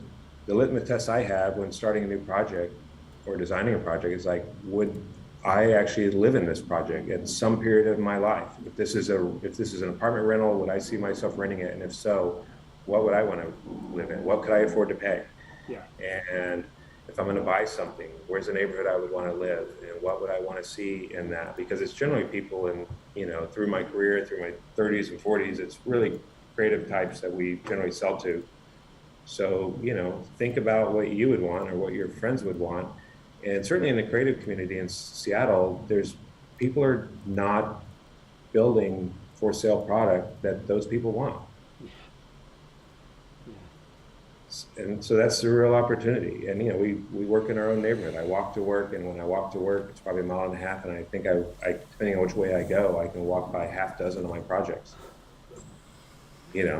so that's fun too and rewarding. Yeah. That sounds like a pretty ideal walk. It isn't. Sometimes, you see something, you're like, the landscaping's not doing well. Or some detail doesn't hold up quite right. Yeah, or you have these buyers, and of course you're responsible to them too, and you're like, the rain hood's not working. You're like, all right, we'll get someone out there. Get the intern architect out there. Yeah. So. Awesome. Well, thanks a lot, Rob, for taking the time for this and everything. I really appreciate it. It was good to talk to you again. I love learning about all your stuff. Your work is amazing. Everybody in here should check out hybridarc.com. It's gorgeous, gorgeous stuff. I didn't even talk about Yeah, we it. have another website too called Hybrid Develop, not development, but hybriddevelop.com that only has our development projects. And unfortunately, I don't think our Sayulita one is on there on any of our websites right yet, but we have the one at the top, I think, called Oak and the Alder that's under construction now. We're just about to start siting that one. And, you know, one of those 2 units is pre-sold. Actually, it was with a couple that was moving from Copenhagen. They were just following our work through Instagram and through whatever, and she's founding a gaming company here in Seattle. And, you know, we'll send out a text alert, got a new project starting, you know, so people are aware of it. And that one's been pre-sold for several months. Did that pre-sale help finance the construction loan? No, we had already kind of just started it, okay. But certainly it's nice, you know, it's nice for them. It's great now, you know, we were customizing some of the tile and some of the interior finishes and kitchen, and, you know, for them, it's kind of turning a speculative project into a custom design project for them. And once again, kind of reducing our risk and be able to provide a differentiated product and somehow get that out there to the public. Yeah. It's great. It's really great work, man. Yeah, thanks a lot. Really appreciate it. Well, and you know, you're a big time thought leader. I don't want to do this anymore. Developer thing, so I admire and respect what you've been doing. Get me out of here! I've been streaming for 2 hours. To do this, because I think you've inspired a lot of other people to do the same. Hopefully not all go bankrupt. You stayed up till 4:30? Well, I mean, you can go bankrupt as an architect. There's a million ways to go bankrupt. That's true. That's what people don't you think probably about. will not go bankrupt. It's just to work forever for someone else. Yeah, that's to me. That's And the that most path risky is always thing. available, and that path will always be available. Yeah. If I ever got tired of this going bankrupt, I still have incredible skill set to work for someone else. And right now, I really don't. I do not want to. I shouldn't even say that. There's no. That'd be the worst thing in the world, I think, to go. On that note, Rob is hiring. He's got two job positions on his website. I think we filled the one. It's awesome. You know what we need, if anyone is local, what we actually need is a seasoned on-site carpenter for the general construction company. And with an architecture background? Or No. not with an architecture background. I know a guy that used to work at Gluck Plus who did move to Seattle right at the start of COVID. He just ran off back to Seattle. His parents were from Seattle. Well, we have hired in the past people, you know, that maybe have an architecture degree, and we hire them specifically for the construction company. But it's really hard to actually to be on a job site and to be in an office and work kind of productively in both. Yeah. So normally, you have to really commit to the construction side Yeah. of design build, and our site super has committed to that. He actually worked at Gluck too. Andy Fawcett, who's our site super, he worked at really? Gluck several years ago, and he was I think he was in North Carolina doing a big project there, and then he moved back to Seattle because his wife's family is from Seattle, and we hired him. Yeah. But he committed to the construction side of it, and he's doing an incredible job. But now we need a second person strictly committed to the. We sub most everything out but there's always miscellaneous things that fall through the cracks that you need someone to take care of. And frankly, those people are hard to find. Right now, it's very difficult to find. Like even just general conditions kind of stuff on site is getting really difficult and really expensive. I don't know. Like yeah. Like when I'm renovating this house, it stopped making sense hiring somebody else to do it when I was paying them all of my wages to do that. It was like, wait, you're getting so expensive that I can just quit my job and do this myself, and it's actually somehow cheaper. Yeah, things are just becoming very, very expensive. I mean, I think we used to develop a project. You know, a cheap builder could build something for $100 a square foot, and we'd build it for 130 or something. And now we're in an environment where a cheap builder could build something for $275, and we build it for $325. Yeah. And yeah, it's very, very expensive. And of course, land is also in the same, and once again, I don't think it's a good thing. It's a bad thing, but the cost of housing has also appreciated that same amount. Yeah. So the risk is at some point there could be a correction in that. And it's not sustainable. Frankly, it's not good. It's not good for things here in Seattle to grow as they have grown over the last 10 years. It's not, we have big issues now that we weren't confronted with to the level we are now, with displacement and homelessness, and just the ability of, and people are moving further and further south, the neighborhoods we used to develop in. Frankly, our creative buyers have been priced out of those neighborhoods. So our newest projects are actually further south as well. We've kind of followed our buyers a little bit further out of the central business core. Right. Because we're just always interested in kind of the creative buildings to the creative class, and not, the stuff in the central business core now is super highly custom luxury. I'm not a big proponent of that. Right. Yeah, I don't know what's going to happen moving forward in America, because there's a big disconnect between what's out there and what a lot of people can afford. Well, once again, that's the architects. We're not a passive player in this. We are an active player and can actually affect change. But the architect is a service provider working at the service of their developer client. If you really want to impact your communities, I think you could do it as a developer, and maybe, at the scale of us doing 2 projects a year, we're not really making a dent in housing production. But I think if you can create some new ideas and inspire other people to do the same, and frankly, the things like the flex houses, the Airbnb opportunity, the work from home opportunity, those are ways actually that can kind of mitigate the high cost of housing. Yeah. By having, other potential income stream, or be able to use your home as a work environment more efficiently. Yeah, or school. Or school. Yeah. Awesome. Well, I'll let you get back to your work, Rob. Really appreciate taking the time. Thank you, James, for the opportunity, and thank you to everyone else out that joined us today. Yeah, thanks, guys. If you got anything else, just send me a message or anything. See you guys later. Bye-bye.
It is.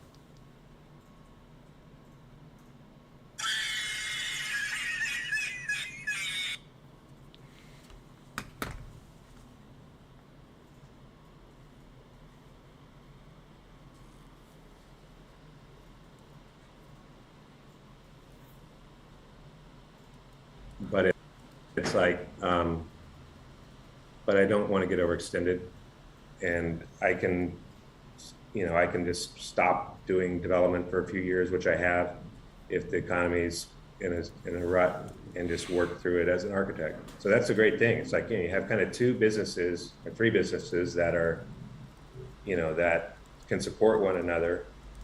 And we've also had times when the economy has started going down, and we'll take a lot of the people that work for us at the architecture firm have design build background themselves, or even have owned, our site manager for a construction company is also a licensed architect.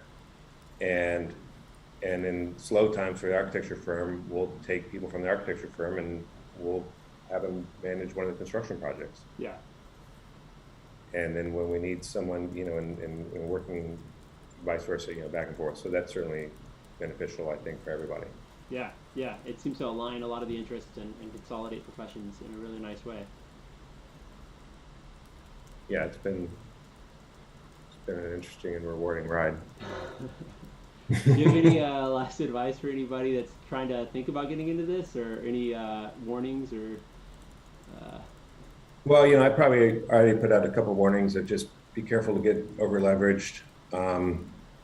We ourselves basically, stick with, modest sized projects where we don't have to bring in outside investors.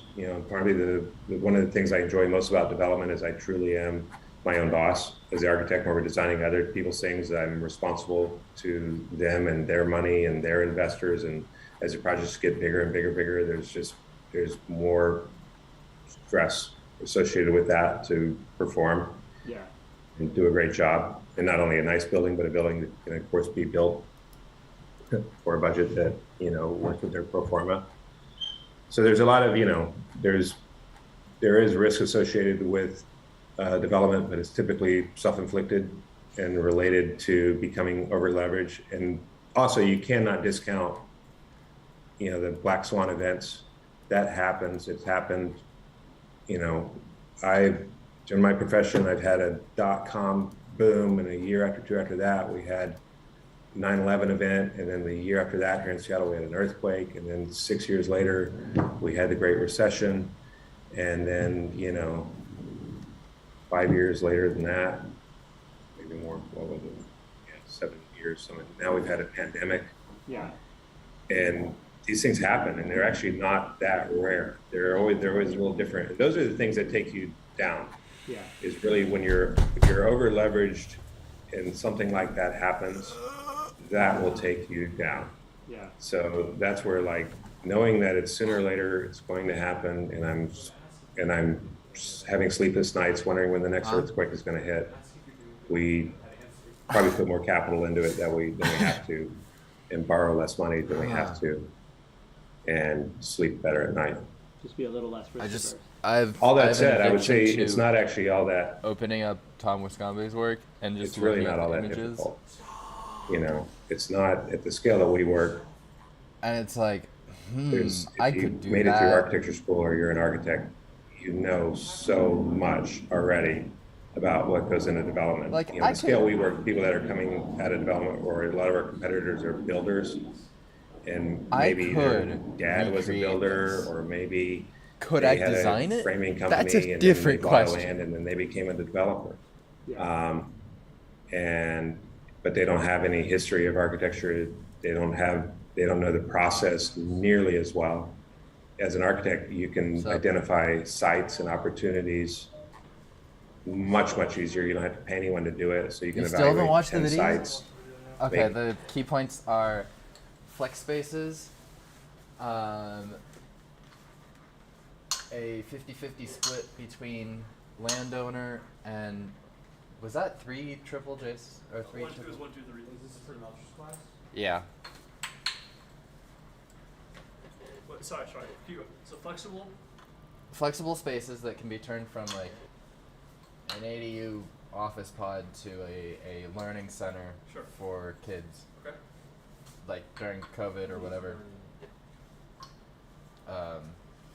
In a house, they can have a room that's dedicated for like a tutor coming over and helping out a group of kids on homework, whatever. Sure. Or oh, you've a baby now. You need a room for the baby. Oh, your parents are moving in. You need that space. So it's a flexible space for anything. Okay, gotcha. Dude, Matthew's pregnant? You're having babies. Oh wait, no. You're getting married. There we go. You're getting pregnant. Oh, Marty's emailed me. Yippee. About what? Being a TA. I should work 4 jobs next semester. What jobs do you have? Fab Labs, TA, Daily Evergreen staff, and RSO office graphic designer. If I land all those, whoo, that would be amazing. Would it though? It'd be so fun. With all your clubs and with capstone? Yeah. I could stream my entire life. I will be honest, like, you... The thing is, it would have to be like on my own hours. Yes, every single thing. Yeah. Have to be flexible.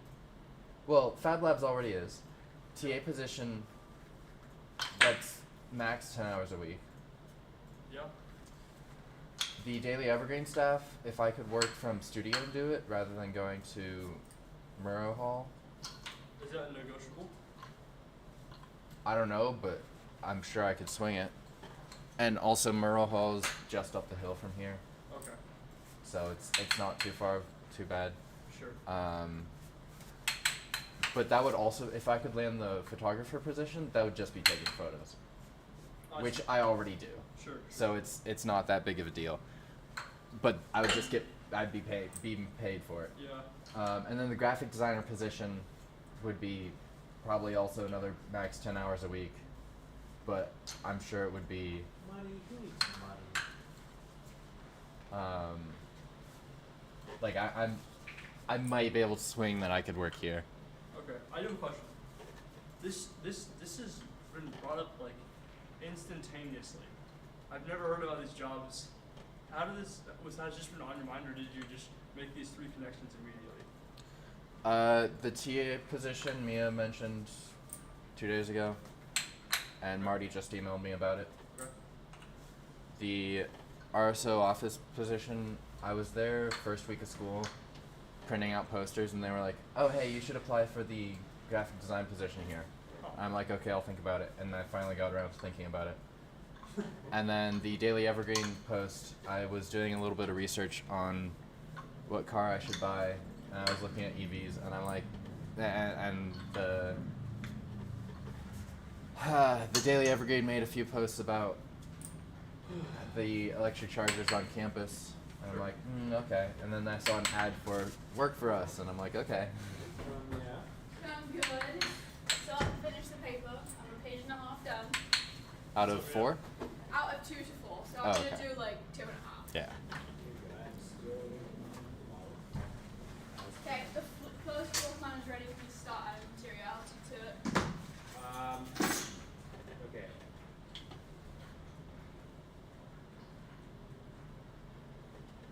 The bubbles are almost done.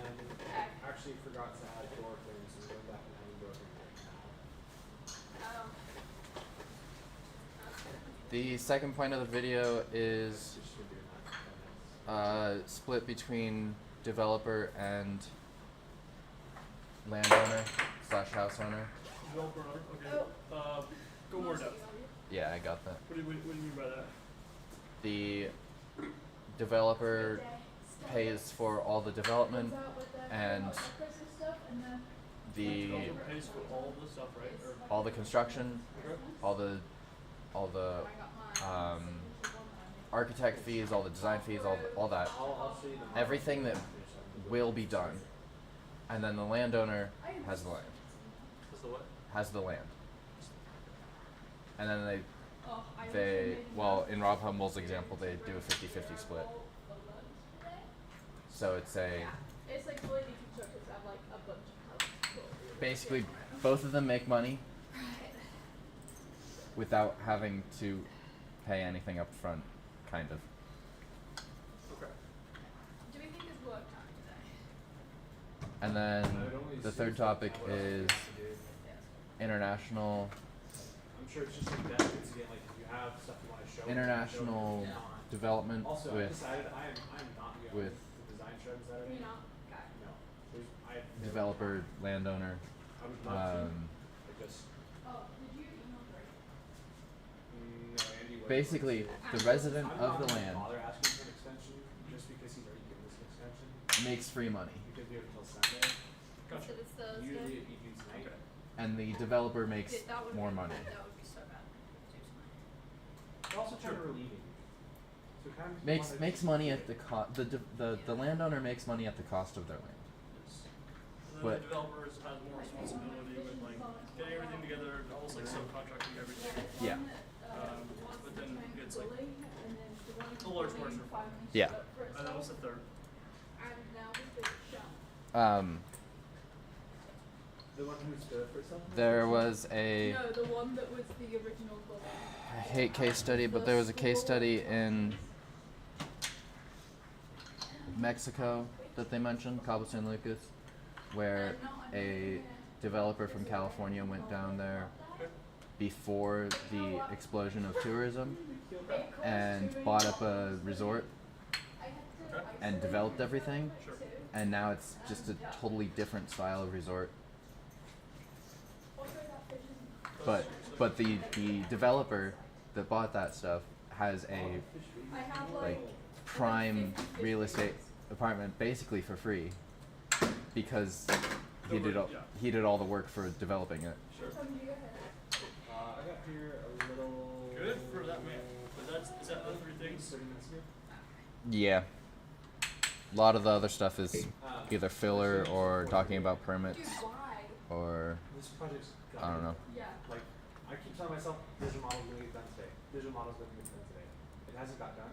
It needs to get done today because if I can have class time and after class today, Friday, Saturday, Sunday, part of Monday, that is, I know me, I know the work that I can produce. I'm not gonna go crazy with it initially. I'm just gonna get it good enough and then I can keep developing it. But I've kind of mapped out my easiest and hardest things to do. And then kind of like starting to go based off of that. So like easy, that's project statements, that's elevation, and that's massing, processional diagram. Easy things I already know what I'm going to do for them. Okay, yeah.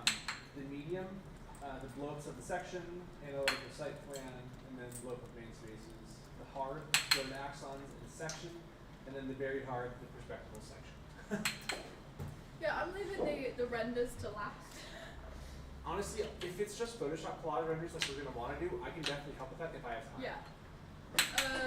I'm trying to get the floor plans done. And also, I kind of want to make them, if we can find like a filter on Photoshop, I either want to do like some paper texture to them, or I want to do Like an actual almost like, if we can get like a generative, or maybe we can take your renders and then put them into AI, and then make it like paper. and then make it look like paper, or we make it look like a watercolor. Yeah. Like actual paint, like brush strokes. Well, I don't know why we would do that, but it's something different. I really want to, for the Photoshop renders, I really want to use like real people, but just make them black and white. Be chill with that. Yeah, we would use grayscale those. Yeah, that's what I'm okay with that's fine. Or we go, if we don't do that, we go in the complete opposite route and we go like just pure like photo collage, like I did last year. I'm okay with either. And you won't be given all the renders. When we do the final stuff, I'll help with the renders because I know those take forever to try. Oh no, they do. Okay, so I think that's all outdoors.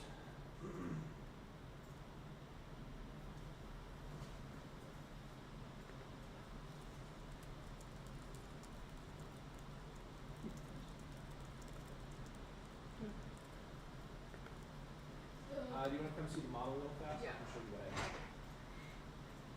Also, there's no vertical pins on the ground. No, there will be no vertical pins anywhere. So, base model with some holes taken out of it, and then structures. I had to tweak some structure stuff around the bubble around here. I still need to do more of it.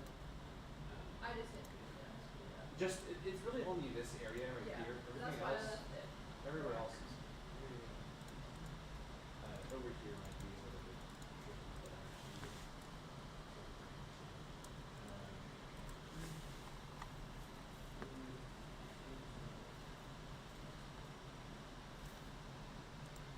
And then the vertical things. I have apertures onto this one, and then I just have apertures for this one over here. Okay. And then just need to do this side. Could you put that in like the window? Yeah. It's a really Wait. big file. 340 Arch 531 is only Friday Yeah. from 10:10. We're gonna have a really weird semester. The other thing I was wondering is, do you want to? Well, I can do that, or I can just do it split this.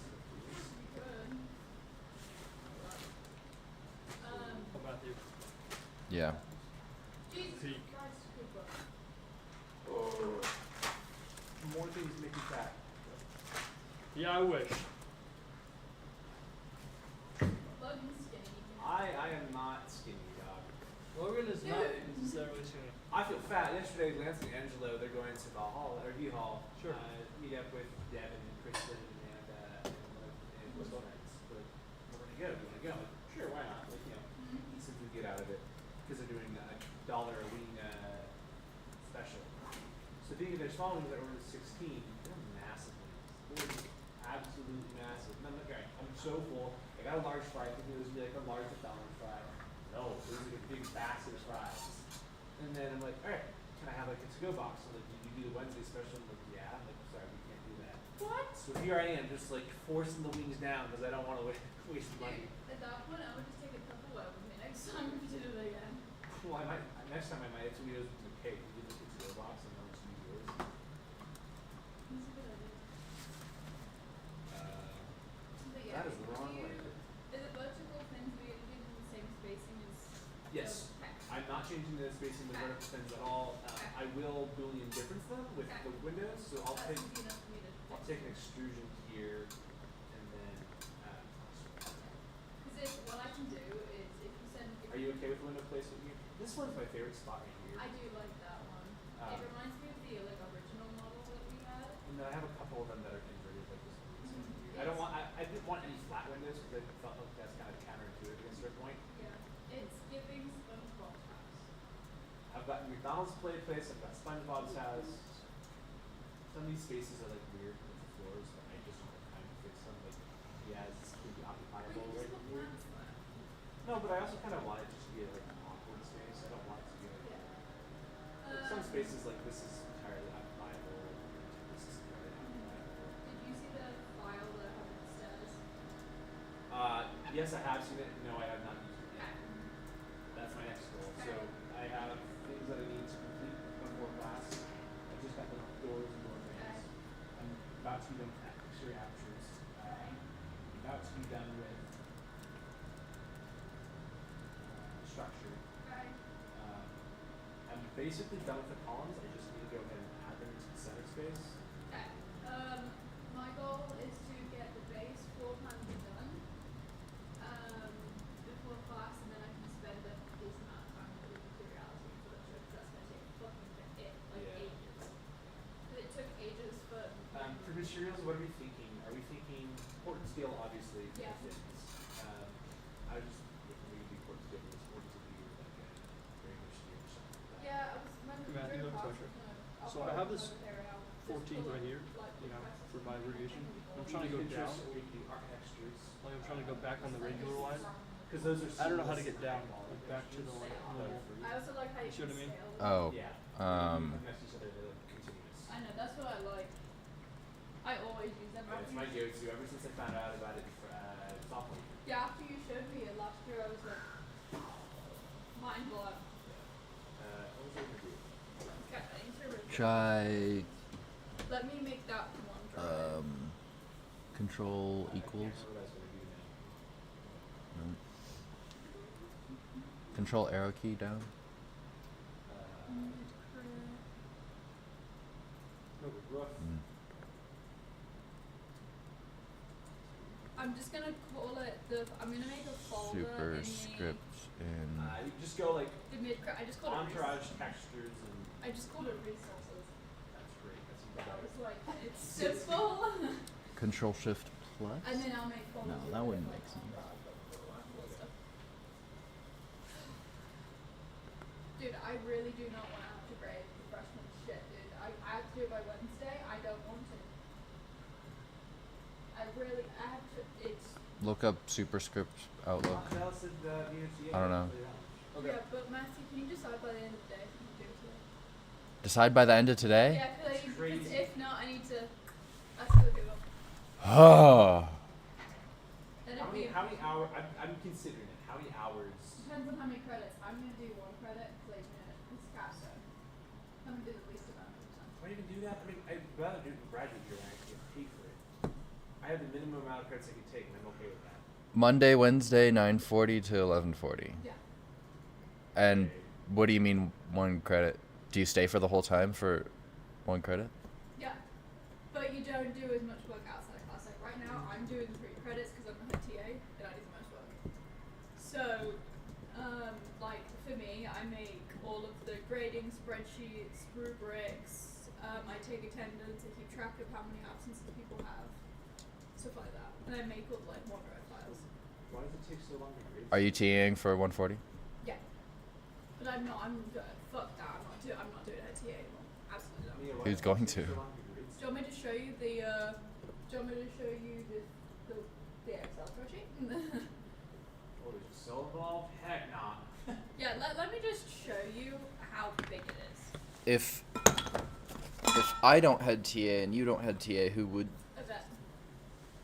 That's crap. I have a TA before, which is great. Okay. She's friends with like Antonio, Simon. Oh my. Okay, let me just show you the spreadsheet. Bang. It's insane. Right. Oh, and then I have to answer emails too, which is another thing, and I don't like doing that. 'Cause I get them at 3 fucking a.m. Yep. Locked in. I am in a minute. I'm just showing Logan this.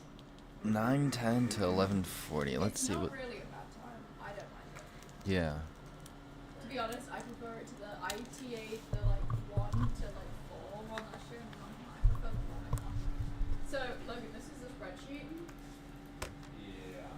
And each student gets graded 3 times, and these are all. This is like This is like how the grade is broke down, and then I have to put it in a formula. Then after that, I have to average the grades for each student, and then we have to make comments for each student, and then we have to class average it, and then we have a meeting with. So much fun. Look how long it is. It's how many cells? It's 133 cells long. I mean, I will say this class is fucking massive. That's why. 5:40.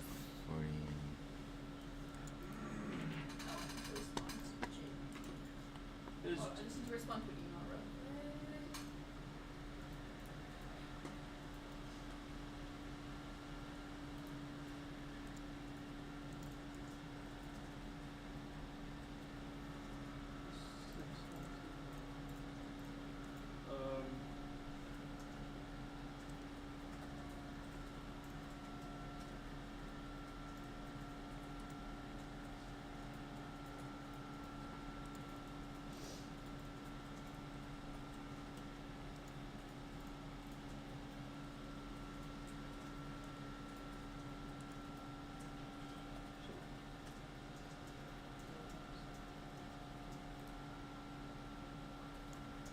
Where's the emoji thing?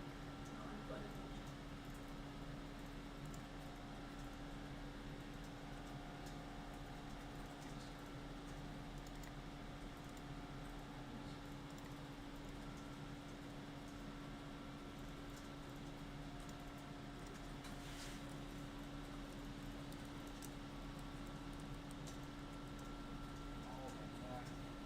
You okay?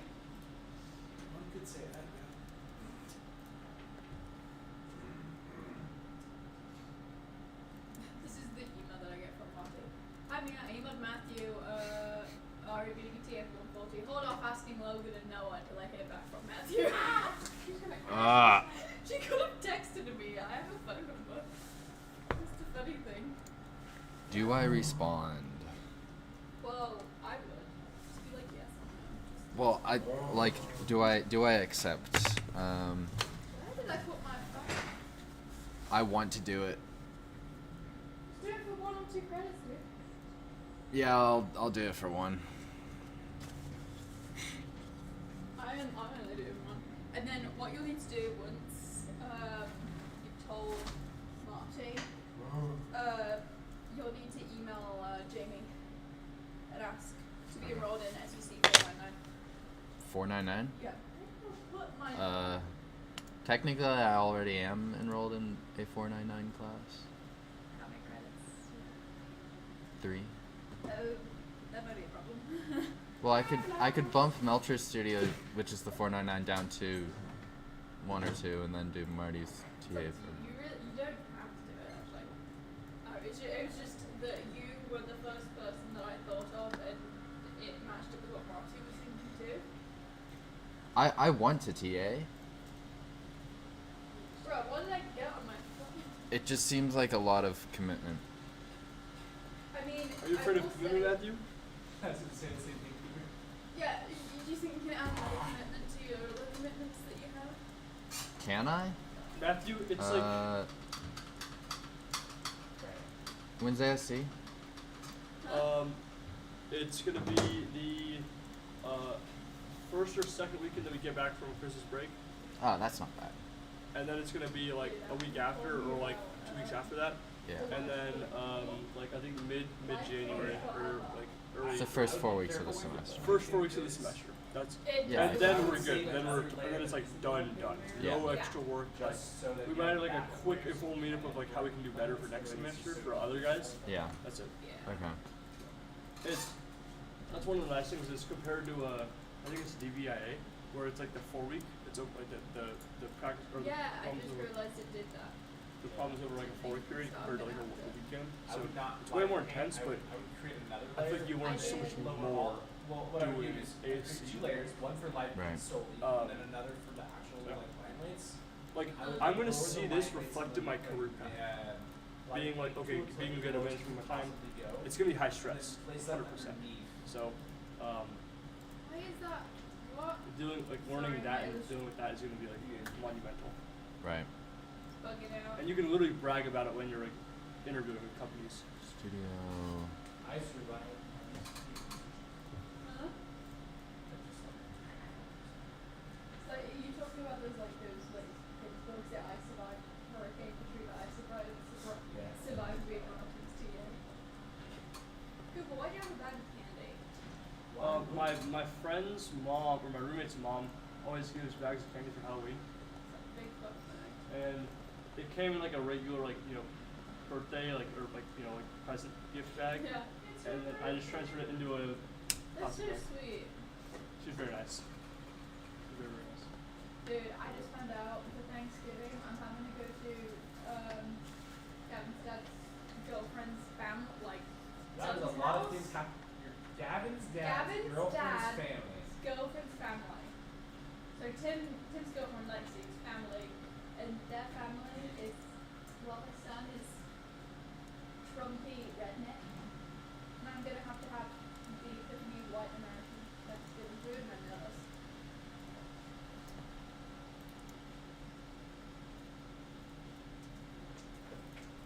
I'm just kind of excited that maybe a role hunt for the student. Huh? Well, I was thinking that I was just gonna have to lock myself away in my room, just do homework. But 2 weeks, I feel like it's pretty manageable. If I do like a deliverable 2 a day, Yeah. I mean, it'll take a long time still, but Yeah. it won't be like. Because I'm planning on leaving right after, the Friday after the insurance plan, I'm leaving back. You're lucky I'm leaving. Hold on, let me find. What about having the other, like, in person, and you know you have a TA position. Now let me find out what I'm leaving later because Gavin's got work. I'm leaving on the 24th. I just feel bad because I'm totally ditching Jamie. No, we should not go with you. And then are you leaving on the 4th? I am, and I'm getting Oh out. my god. I'm gone. Dude, I'm not gonna You be will leaving. not see me here. I'm not gonna be leaving till like the 20th, 21st. Of December? Or for Thanksgiving? Which one? Mm-hmm. What? I was asking you if you were leaving for like, is that for Christmas break or? So Christmas break, I'm leaving on like 20th or 21st. Of December. Yeah. Why? Because Gavin and the cat, the cat price is like $25 a day, and that adds up quite a bit. There's that, and then I have one, Gavin has one.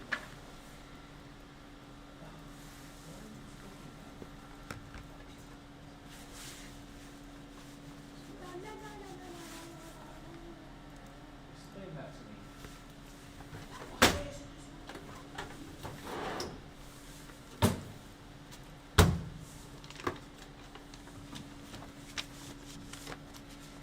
You know the cat street meme. I got a TikTok of it, and the first thing I thought of was you yesterday. I was like, oh, it's my nephew. You are the cat screaming.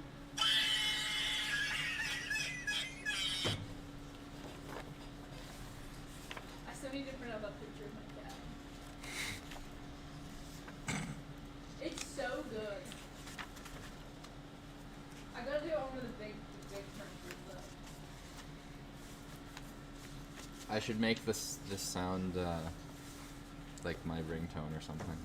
That would be really funny. Every time you get a text. Boobles. Boo-boos. We love our boobles. I was gonna send that to you in like an email with the thing. I was like, oh, I probably don't want to do Boo-boos. I just developed, or just sent out an email It spelled really to Tommy weird. about the summer studio dates. And I can work 10 extra days than I would have thought I could. Can't leave for the summer studio and I'll just die. Whoa. Oh yeah, I looked. You know the light rails? It's stuck in Bellevue. Hey, we can just do a 4-hour walk every day. That's fine. I like I that agree, we idea. should leave at 4 a.m. No. We commute from Pullman every day. I was thinking about it. I'll just sleep in my car.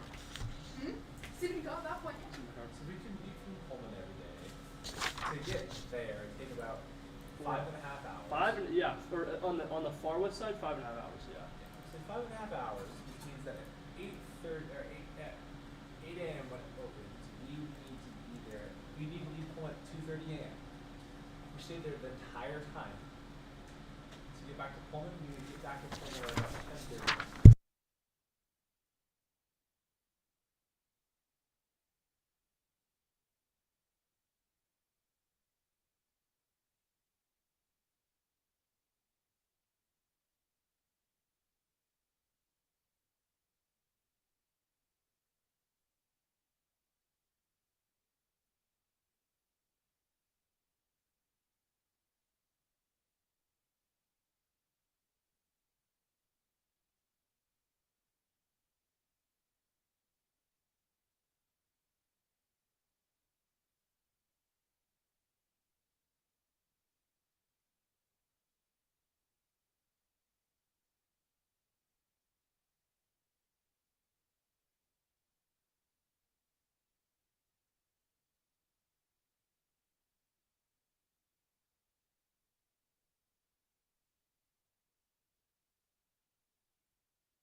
Oh, you streaming? You streaming? I am streaming. It's a fancy microphone. I can definitely. Did you have the, or did I sent you the classroom, right?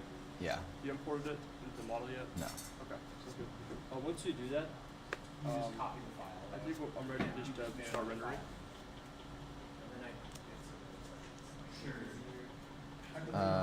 Okay. Render. I am interested. Did you use? What chair did you use? I used the chair sent straight from Revit? yeah, Revit. Okay, good. That's what killed our last presentation for the floor plans, is because we were using BIM object chairs Okay. and not Revit chairs, and so you couldn't make 2D. I see.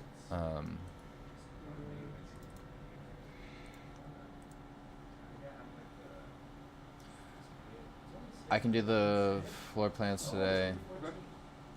I'll do this section. Okay. We need 2 sections, right?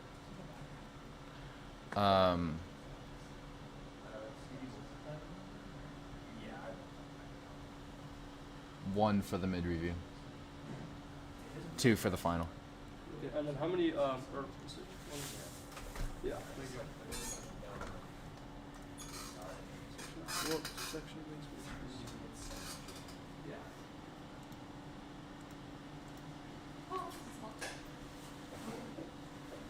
Well, perspective section, interiors, exteriors, wall section details. Can you go down? Structural diagram. Okay. Good.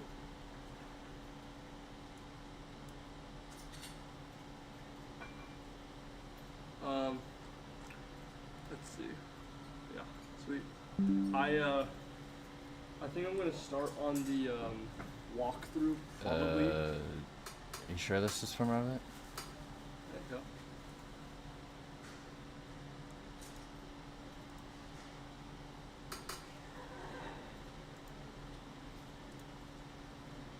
If it's oh, okay. At least that was my impression. I can totally redo it. Well, I'm thinking like,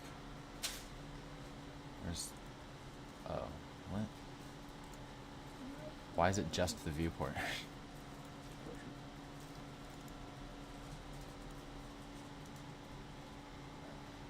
How about I re-import with the Revit chair that you want?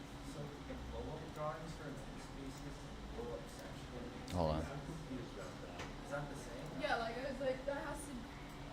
Maybe it's just different bits of the building, maybe. Like if he's only requiring one section, it's like it makes no sense to do another section.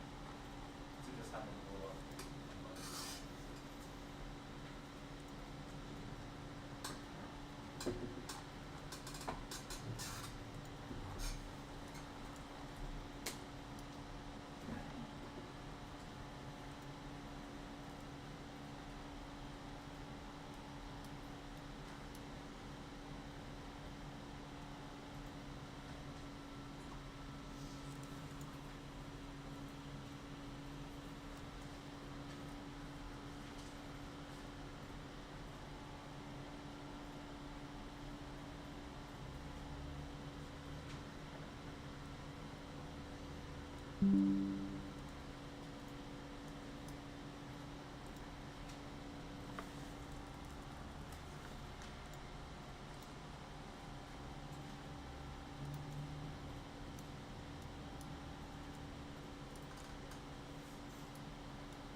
with the red 4 parking lot zone.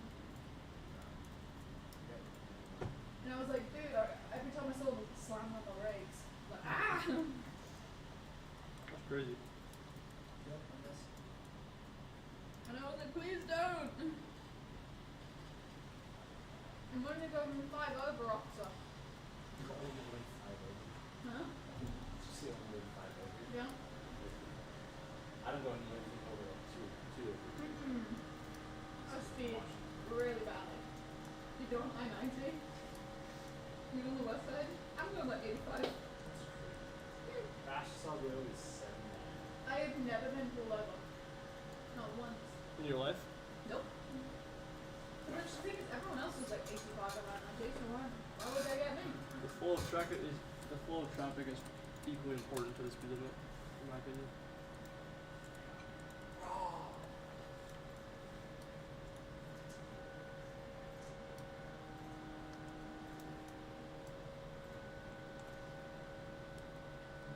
Jesus Christ, Matthew's sending me so many emails. Not so often. I see that you agreed to do it. I see. I see that you agreed to do it. Caved. It's gonna be a. I did not cave. I wanted to do it. But you were considering it, so you caved. I wanted to do. No. I was considering not doing it. There's a difference. There's gonna be an architecture tour in here. When? It starts in 2 minutes. Fun. They'll make their way down here. There's gonna be a wedding too. An architecture tour. I saw the thing. I'm not gonna do it. I didn't want to. It's not worth it. Matthew, pretend to jump out the window. What's your favorite part about architecture? Jump out of the window. Nothing. Talking about how much we're Wanting to plotting a murder against our professor. Oh wait, we didn't change that, Matthew. 28 days. Uh,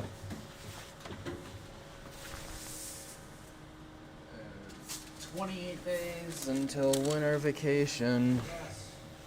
I want to get one that like a proper like rip-off comic. Just make one, dude. I know, but it's proper paper. I just use trays. Is it? No, it's not. Like, there's like actual pads. I don't understand why this isn't working. How is it working?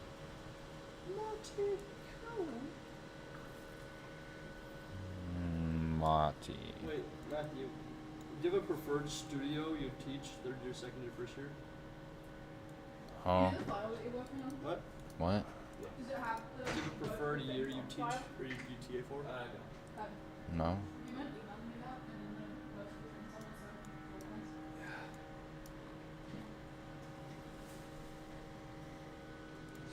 Because I want to get all the baseball ones done, and then I can add materiality all at the same time, so that I keep it consistent. That's why it's not working. It's floating. What? Oh. What's floating? The thing that I've been trying to do is split the lunch next. I'm gonna have to split them all. Alright.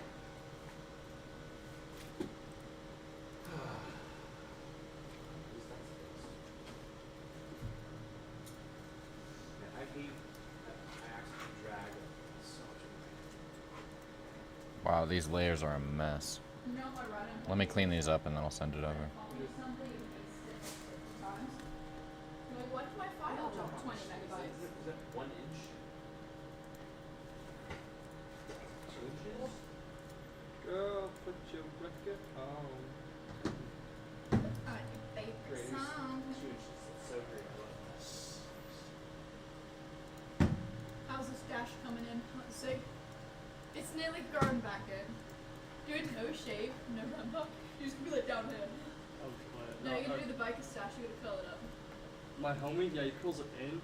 Looks pretty pristine. Nice. Very classy. Very clean.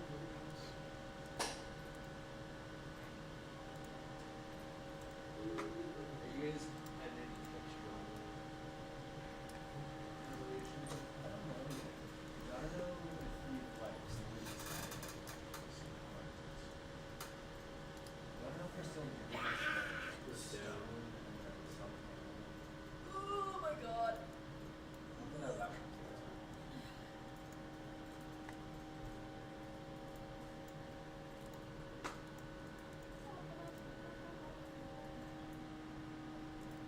actually kill myself. Why is this not working? Wow, Logan. Yes, save the and go for the core. Yeah, I you don't not working. understand why this is important. Since I'm not working, I can't install the guys. That's why it's not working. It's still not against the wall. Bruh. How I come think it's it's crashing out. Oh, here it is. Crashing out. I keep trying to like really split so that Oh, the that floors come out so it's become occupiable space. Which is fine in the end. The only issue is, for some reason, this bubble right here has been slightly moved to the wall. Now,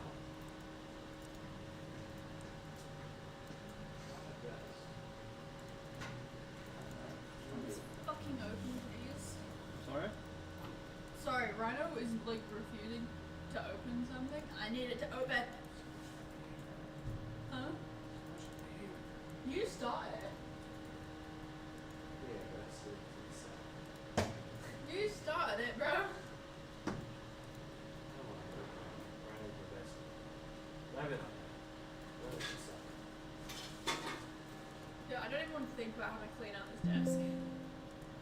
There's so much crap on this desk.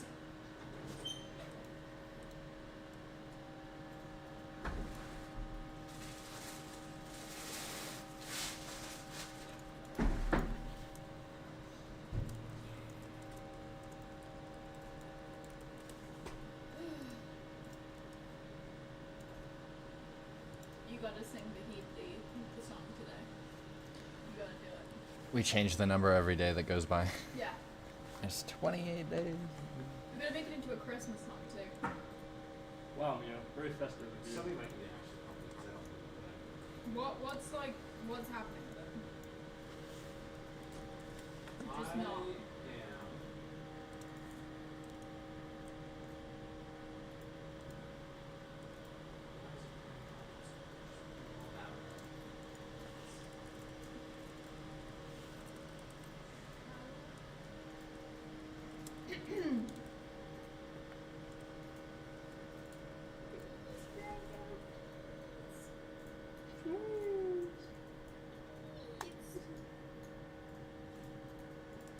Dude, my cat this morning, I woke up to chomping on my hand. Look at this.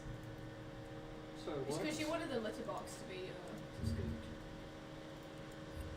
Woke up, she was like biting my arms and my hands. I was like, bro, what do you want? That's funny. That cat is a little shit.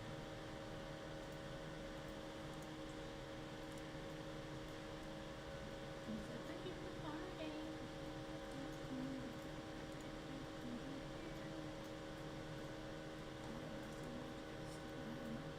You're the one who brought it up today. No. Definitely not. Wasn't me.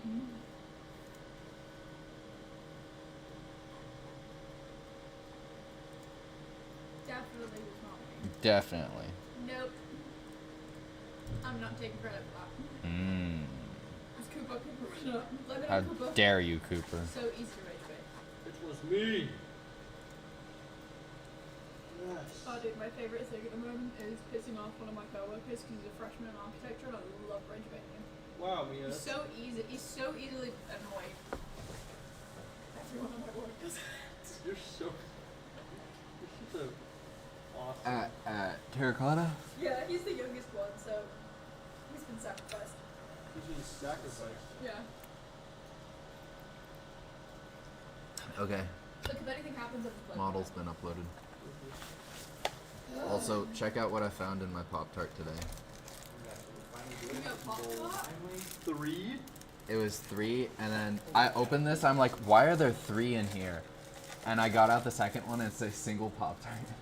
Let me see this Like, dude! and then this one's just a single Pop-Tart. I'm like, what the heck? Someone had a bad day at the production line. That's hilarious. I ate 2, and I'm like, I shouldn't have bought these. I'm not feeling too great. I prefer the Winco brand Pop-Tarts. I'm not gonna lie, it tastes better. Not that bad. Yeah, the icing looks a little cool. finally worked. Da, da, da, da. Yeah,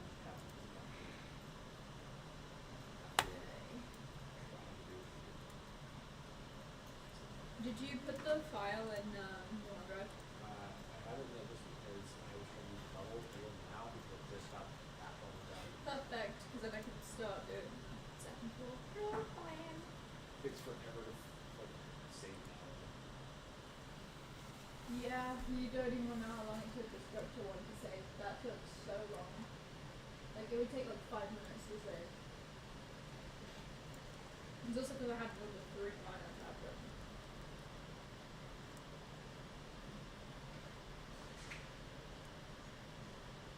It's funny, I feel like he's kind of just given up on our He's like Yeah, he'd be like, I'm disappointed. Like, no, he didn't say that. He's like, I'm happy you guys feel confident now. Like your project's starting to look like really good and creative. I'm like, yeah, now you're just saying stuff probably.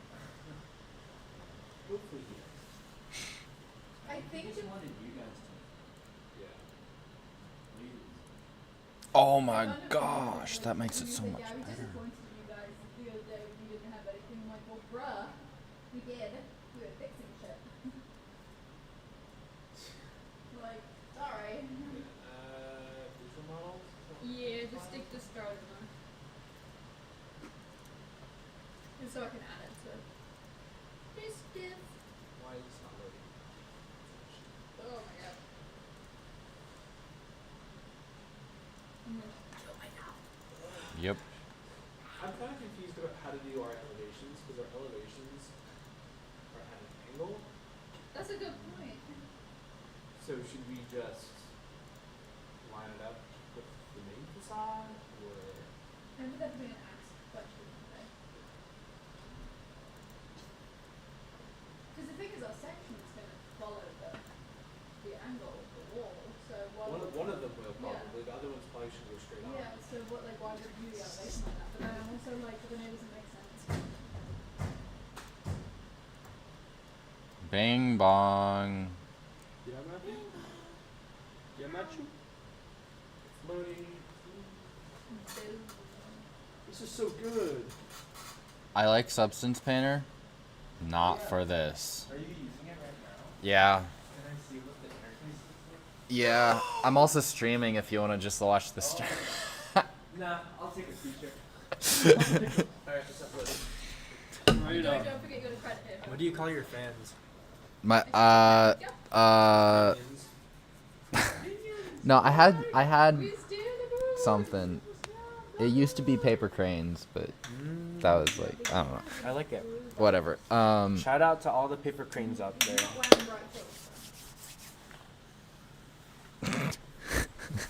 So He's gotta move. the camera movements are a bit weird, but it's Alt and then left mouse button for rotate and Alt and right mouse button for zoom.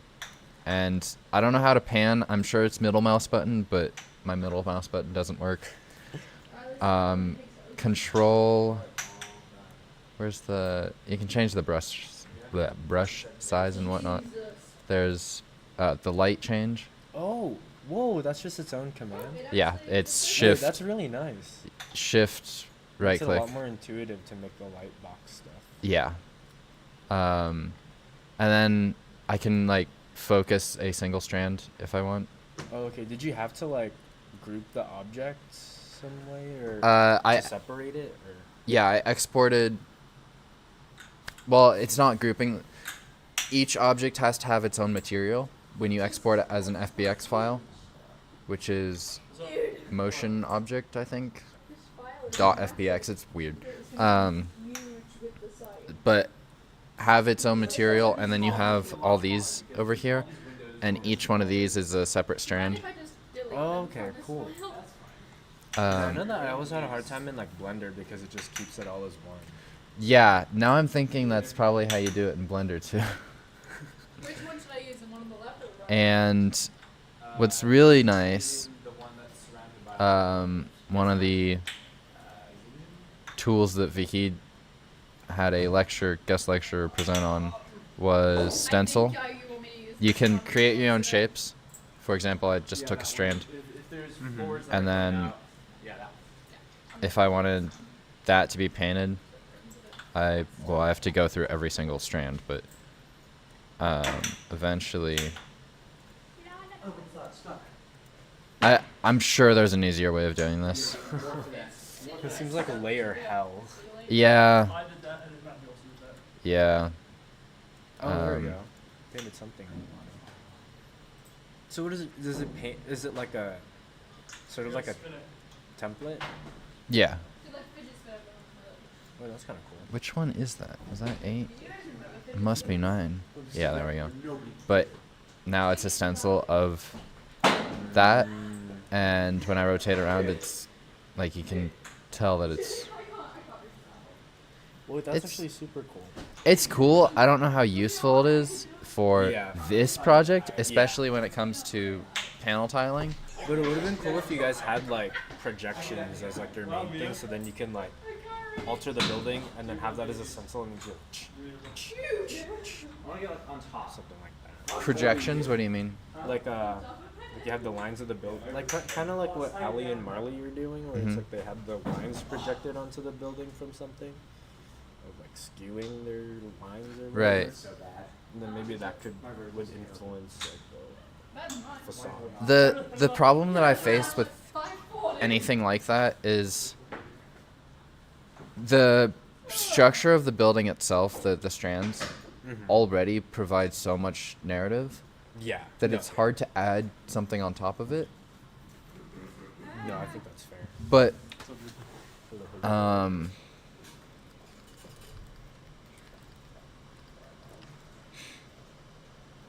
it would be cool to make a building like this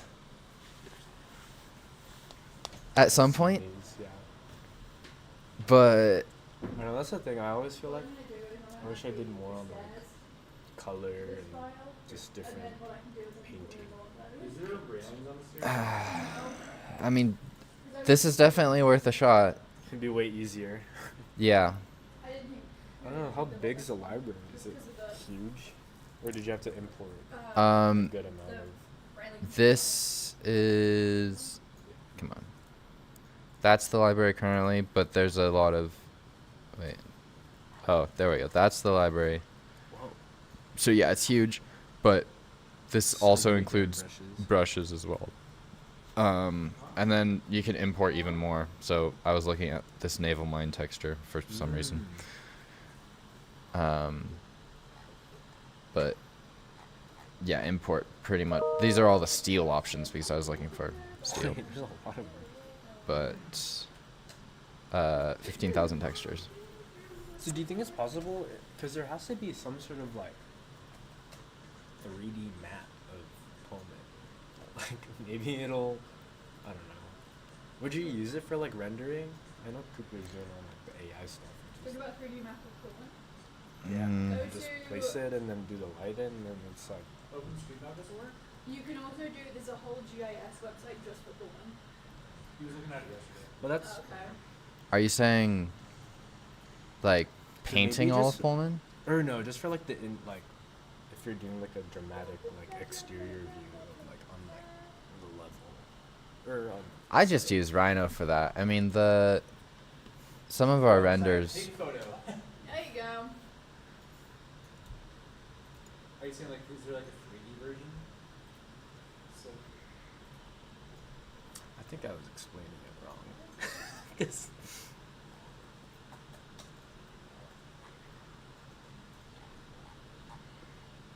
I think it was this one, or yeah, it's these two. I don't know. I feel like just to get it done fast, we'll use AI for a lot of renders. Cause I mean like if you're in the parking lot and then like looking up at the building or something, then it's like if you have all the objects in here, it'd be like sort of quicker. I don't know. Not Rhino. exactly like that. Yeah. I think I can tell. can you tell? No. I love concept board. It's so fast, so easy to use. Such So a beautiful. fun interface. I love engaging. how like enthusiastic that was. Yeah. Good luck. What the hell? Why is this not? Bing bong.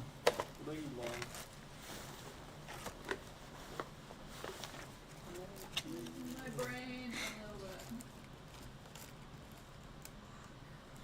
Not working, bruh.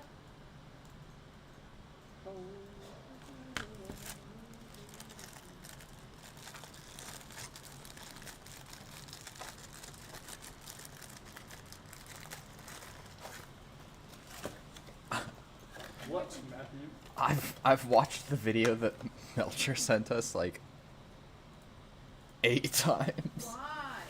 It's an hour long. Why have you watched Why have you watched it 8 times? I've had it on background when I'm working while on stream. Dude, you built different. We're the surgeon. This is why we're not surgeon. Stop it.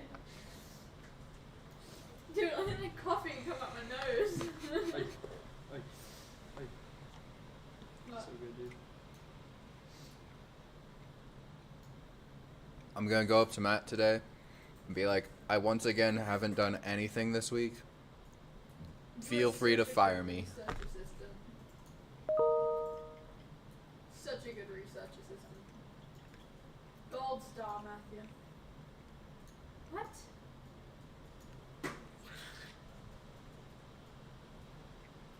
Why is it doing that?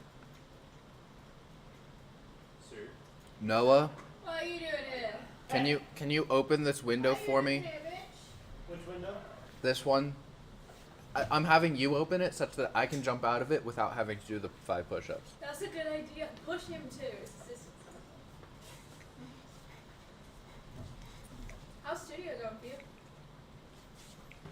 I'm getting nervous because Yeah. we have 4 weeks left in the semester and I haven't done anything still. You don't have a building yet? I have a building, but it's all like just like hand-drawn stuff. Like I don't have like a digital model of anything. Dude, yeah, I'm worried about you guys. Like, you don't have anything right now. Nah. You want to take our model? I'm probably gonna like my goal is to lock in over like the next 2 weeks and just like whip some shit out. So we'll see. That's 5 push-ups for me. It's 5 push-ups. I said shit. Oh, you did it again! I walked out before I started. Okay. Would you like a single Pop-Tart? You got 3 of them. No thanks. I just had a bar soap. Push-ups now, do it. I got 3 in one pack and then 1 in another pack. And it's so funny.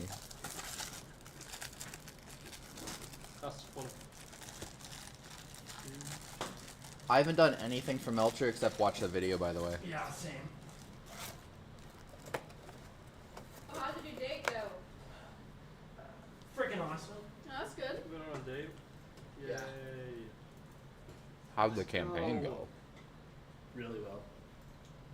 No, I had a pretty awesome weekend this weekend. Good boy. Me and Maddie are officially dating. Oh, Yeah. nice. Yep. Very nice. Oh, congrats. She How live do up in you- Spokane, or? What? She live up in Spokane? Yeah, she works up in Spokane. Dude, you and Drew are just tough. I know, right? The person that's actually cuffed is sat over there. Yeah, the one who's engaged. Yeah, the one that, like, yeah. Oh man. Could you still want to go climbing tomorrow? What time would we be doing climbing? What time do you want to be going climbing? Morning works best for me. Sorry. I would be down for 9 a.m. 9 a.m. at the wall? See you then. See you then.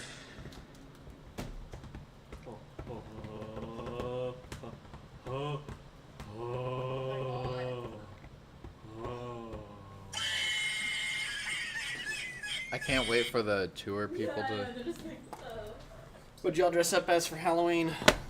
ChatGPT. myself. Can I see a picture of it? You were what? I don't think I got a picture of it. Just printed out a picture of ChatGPT. Did you see, that was Wax's costume right there, the North Arrow. Noah. I should have gone as Taiji. Oh, you know what's crazy? You should have I was just getting gifted baptized to you. at the end of the semester. Dude, congratulations. Proud of you, buddy. I do. That's awesome. It's very fun. Very exciting. You said end of the semester? End of the semester, December like 7th. Heck yeah, dude. Where at? I'll just resonate. Just like it's probably gonna be daggy. That's awesome, dude. It'll be fun. You should go. Dude, yeah. It'll be like it's one of those things where it's like in front of everybody just sharing the testimony. Yeah, that's awesome. Proud of you, man. Thank you, dog. Big steps for Coop. Big steps for Coop. Offset the distance of ball.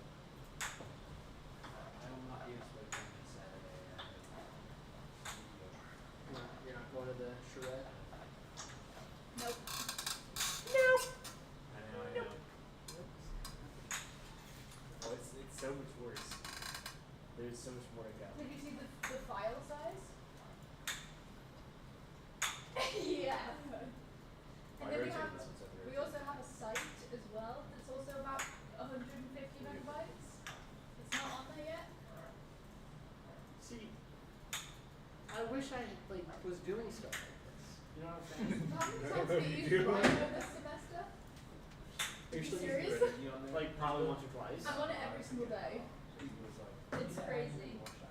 Like, it's frustrating. No, I would be too. No, it's like the worst of both worlds on the opposites. It's like no work, way too much work. Yeah, I wish we had a good middle ground.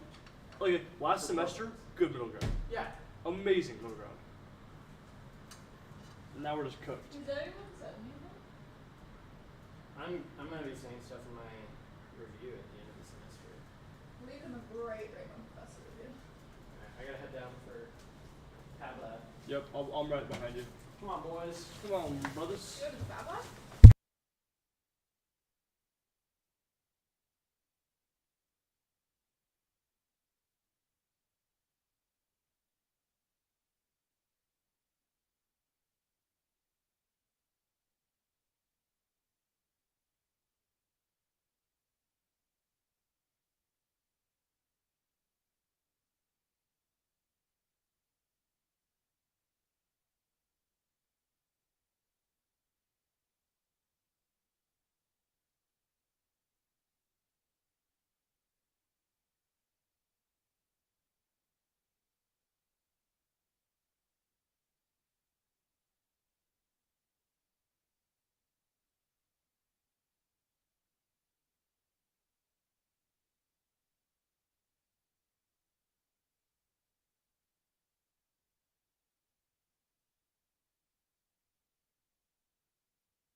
I'm gonna turn that into a soundboard.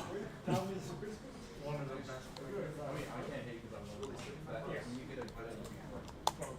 Cooper, I'm gonna need you to step out of the room for a moment.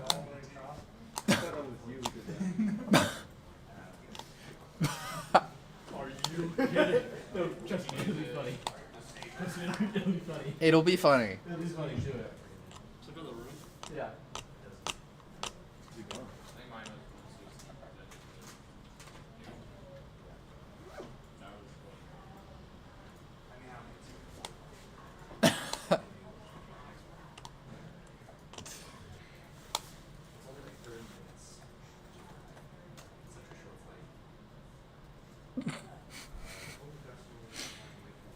Why? You don't even go to Images. Yeah, we can go to Images. He's like sitting at the door. Look who it is. Ah! Alright, I'm done. I love the pink moment today. It's giving Bobby. It's giving Vahid's pink trousers that he wears. That's to say, it's like the worst slander. Yeah. Take that.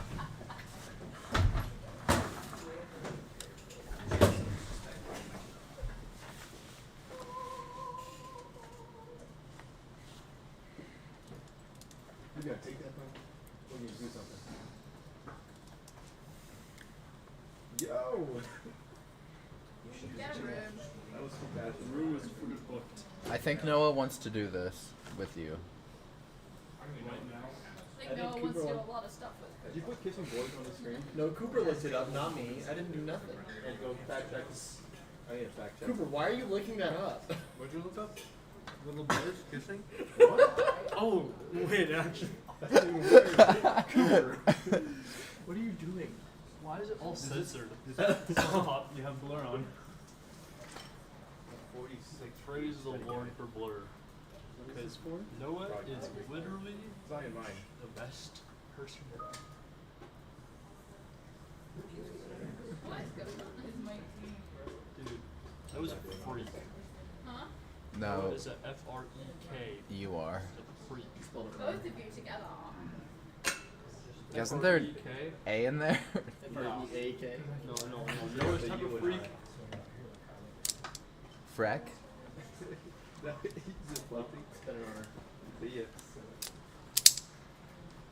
Where is it? Noah, where is it? You timed it for like 30 minutes later. It's like Where's what?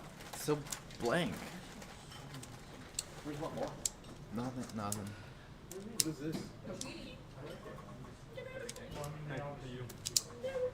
This is bad. Ooh. Nasty. No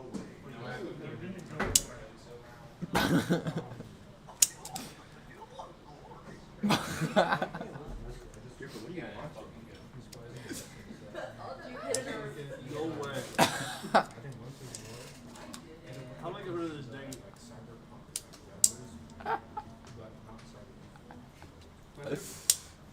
It was all Noah. I did not go over there. I don't want your cookie.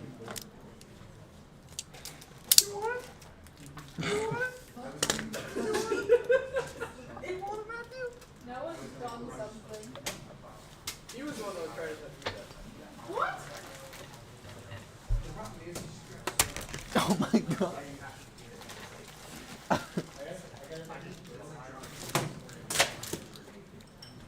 Guys, stop fighting.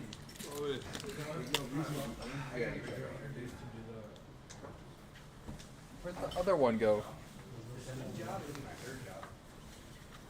The BCA wants to give you a but the problem is, it's hourly, it's $16 an hour. Where did the other one go?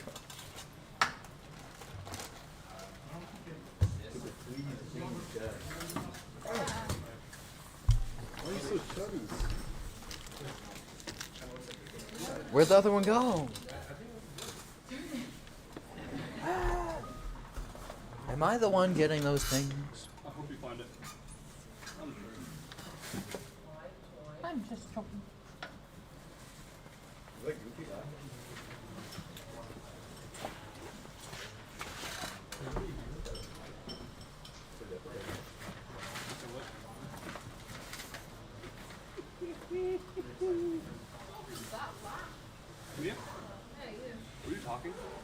Because I'm not hearing anything right now.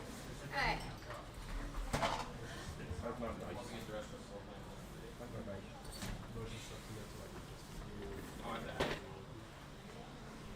There's just gonna be a random Reese's pumpkin milk chocolate and peanut butter candy somewhere.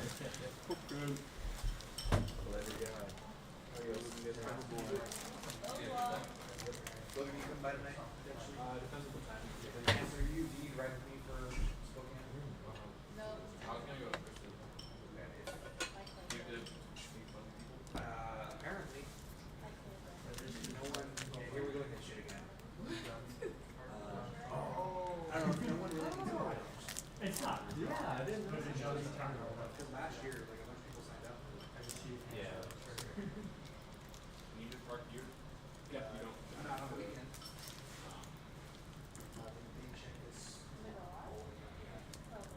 Why can't you park here this weekend? Yeah, I thought it was that.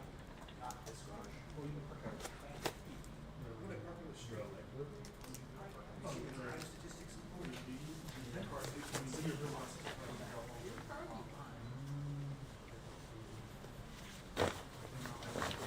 I'll let you know. And then Kristen, I'm gonna try and kind of plan that event.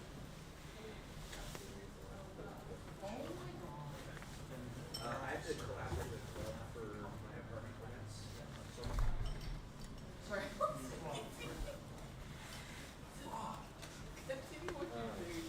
so I was just thinking about doing that spaghetti. Hours. Yeah, and then just have what's possible. Yep. I got like $100 to spend, so we can do this. Alright, we'll see you guys around soon. Yeah.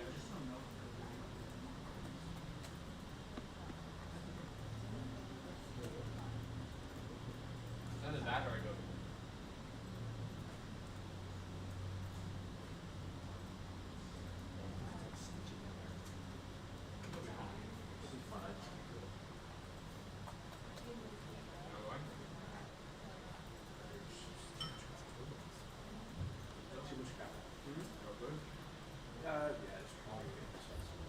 Did you subscribe to my YouTube channel? Did I? Yeah. I have one more subscriber and I'm wondering if it's you. My original plan was just to bring it.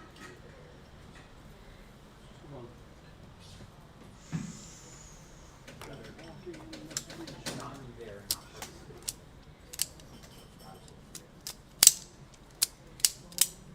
You remember how they chose you last year? Just chose two.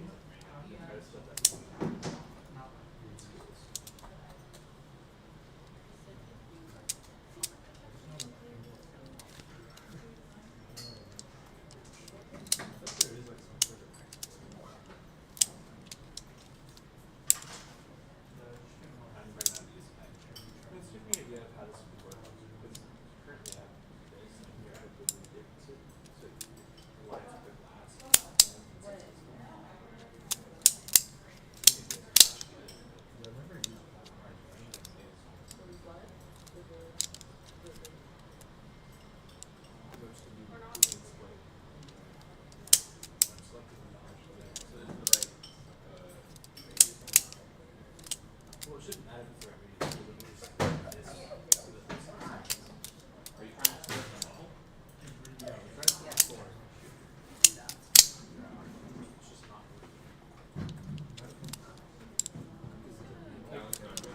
You see, well, it's going through. Like you see this one, right? Yeah.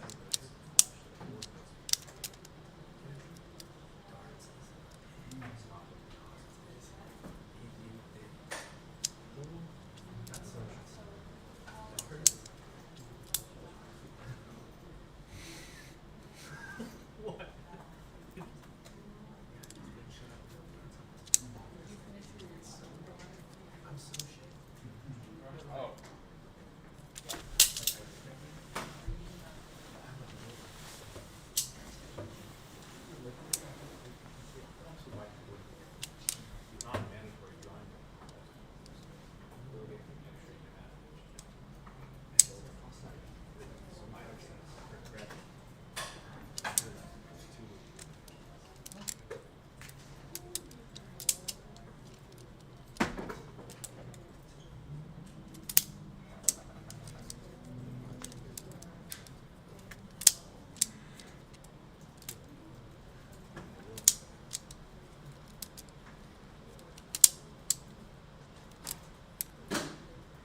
I'm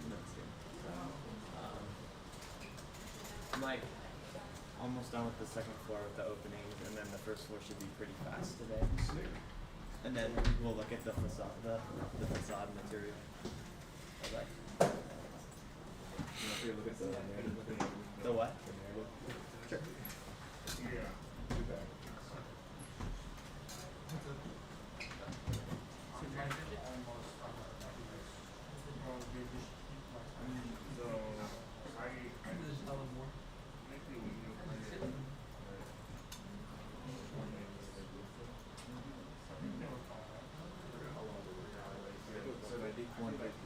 You got 162. Yeah, there's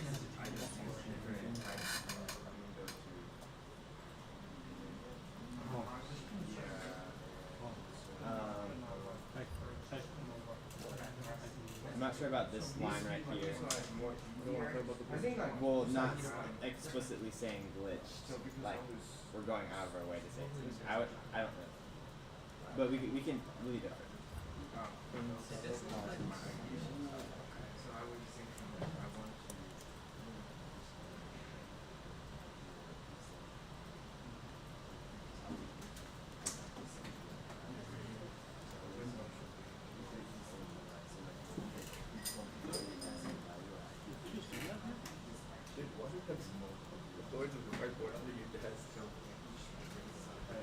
Why do you not? You can recycle. Rather than attempting to fix one of the buildings,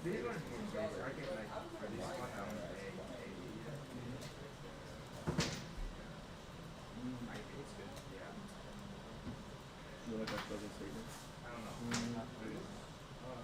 This is just a little confusing to me because isn't this fixing the loneliness? Isn't that what this is doing? So it's like rather than sitting down, I'll just squat into the position on a flat surface. Yeah, they I want that. Yeah. Just kind of like I mean, I guess. But overall, wow, it's very good. Light blue. Light blue. I like your pants. I like your pants, yeah.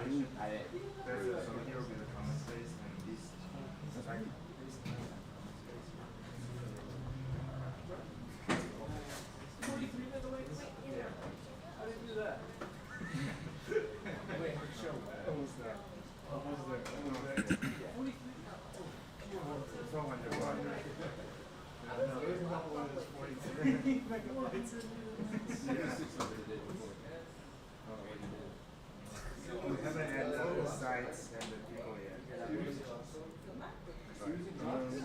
No. I guess my computer is strong enough.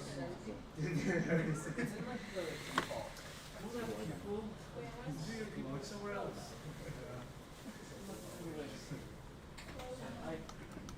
Yeah, so like I see the. So what's funny? What's funny? I just don't know if you want to have Windows because I mean I was But it's not just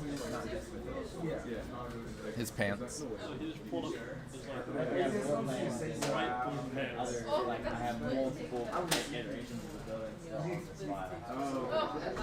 like the building side. Yeah, that's it. I don't have the site on there either. So that might be good. Because I think that one that what is it GPU? I don't know. Does it try to Mine's a 36. 13th Gen 4i7. I typically just go to your hotwire right there. Yeah. I don't know. And go to performance. And then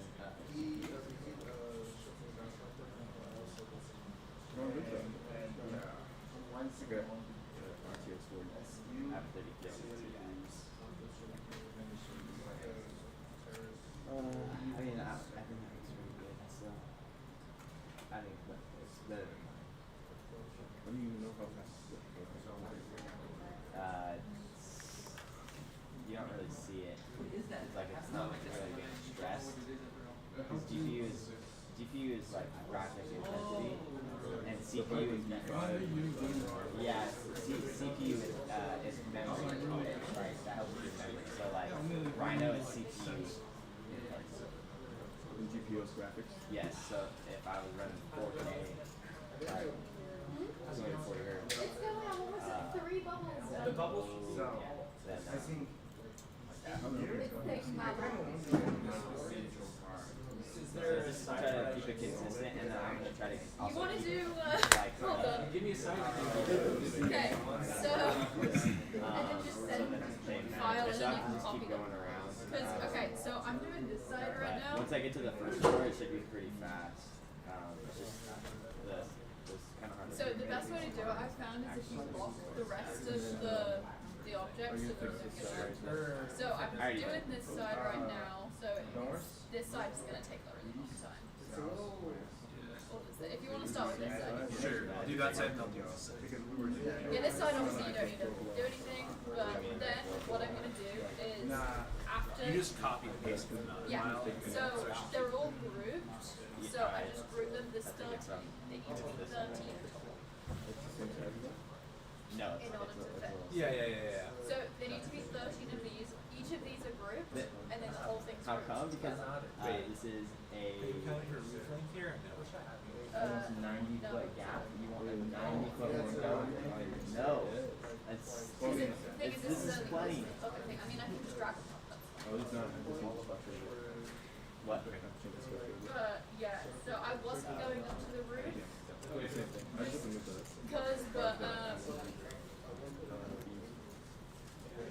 Yeah, it takes a hot minute, and then Boolean split is the only way it works. It's a little, yeah, it's a bit smaller. How big is the Large.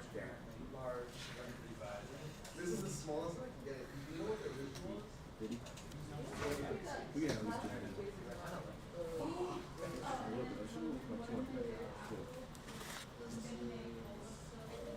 And then we can add the space with me.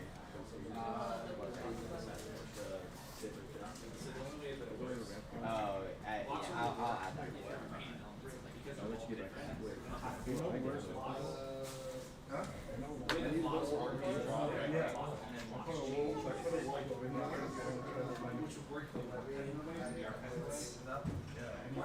It's not great. But windows should be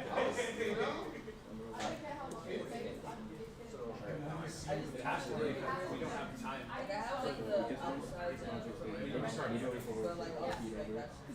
Yeah. I'd say next thing we'll work on is the site plan, and then we're just gonna do like a real plan on the site plan. So you just see like you just see the roof. So we just did the first floor last time. Oh. I think the examples that like we had on our case study it was in first floor. That's why it's first floor. Those two groups. Yeah, I can. It's good enough to yeah, it's good enough.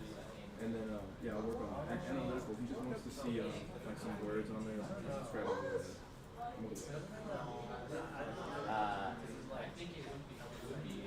Maybe that's just something. Not really.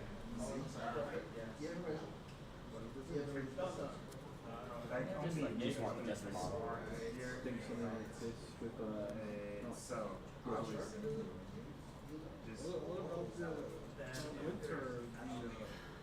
in winter the sun will be lower than to help bring in sunlight even more for south side. yes, but like we mostly going this way. We won't go down. That's the thing now because when the winter the sound like it was lower. So we will go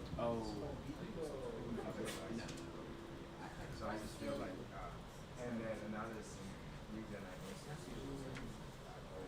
was looking at the top view and I was wondering why. It's not. It was like but like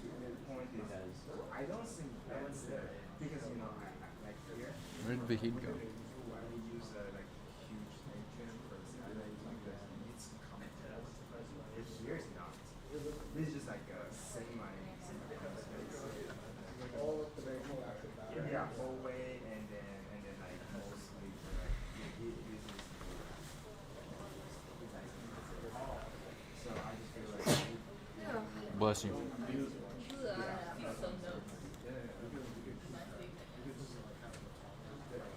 yeah, that's what. What's that for? For those ones, those are good. All glasses. Trash. That was face of certainty right there. These two, I don't. Also, I threw the piece of candy back here. Yeah. Because this one is Oh yeah? I think so, yeah. Because it hit one of these things and it tumbled down. Yeah. This one is for. Oh yeah. Yeah. Well, how organized you are. More clean than you. Correct. See, I am messy, but I don't mix food in my mess. That's where it gets really messy.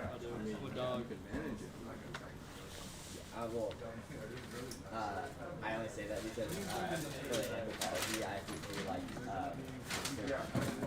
I can take pictures and we have to do a field study and so my topic is court in the I need to go there anyway. I need to take pictures tomorrow night. That's mostly the reason why. But I need to get to the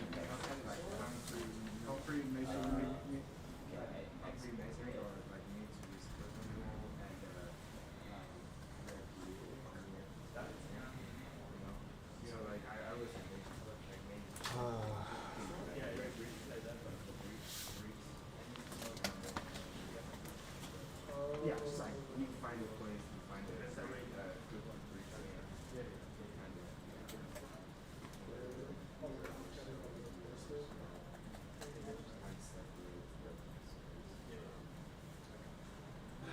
See, just the model is 11 negative.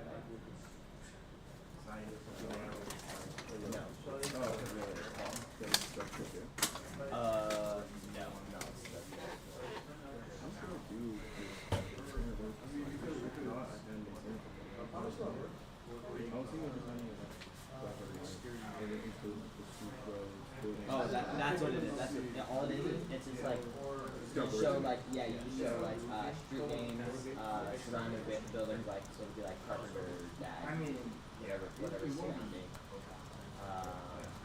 North Arrow, scale, like or just like a scale bar. But it's not. Yeah, I mean. Yeah, I will. I mean, it's just like labeling. I'm pretty sure what you explained it. It wasn't rice. He said don't get it confused with site study or like Winrow or site it's not like Winrows and Sunpath and it's just just surrounding stuff. And I think this would be something like that. So do you want to know how big the file is? I think I said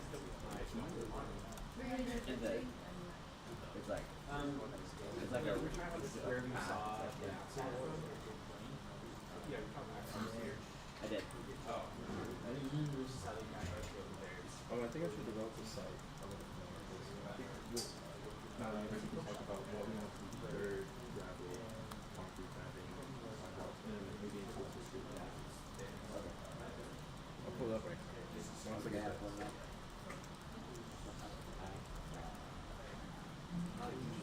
it's an interior design student for casting.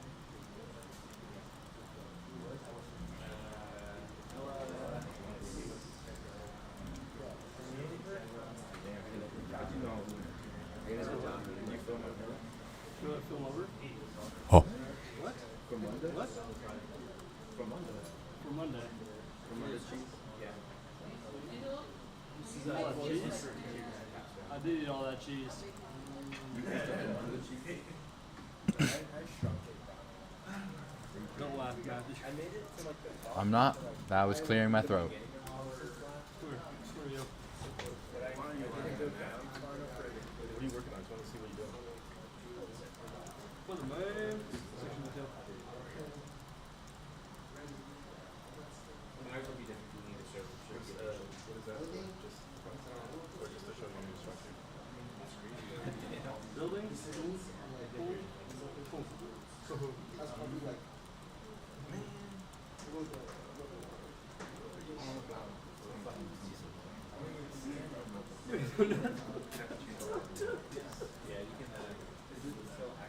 Yeah. No, I did it earlier. I did it when I first saw it. It's a 3D video. It's so cool. Here's what you do. Move around.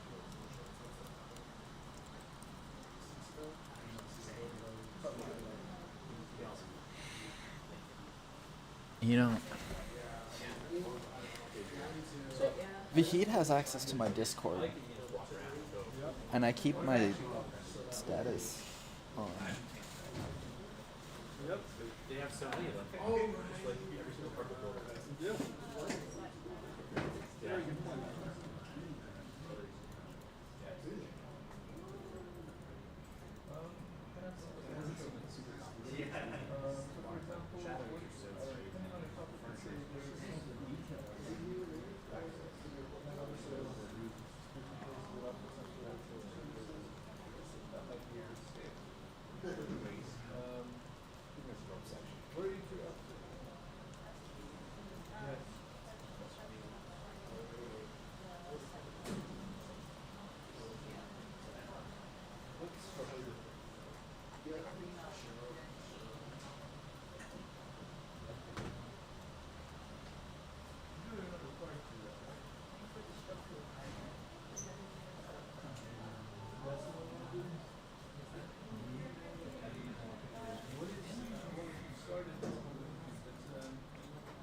I was thinking of solo simulation, but I don't know exactly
next semester I'm gonna read all my Kadabas.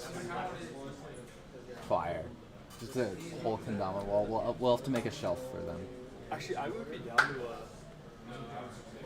It'll be part of the stream background. yeah, or like in the first week of school, I try to like make a kendama like Yeah. I can totally do it. You know, like kendama like this stands like, and then have like 30. That would be so funny. That'd be hilarious. Maybe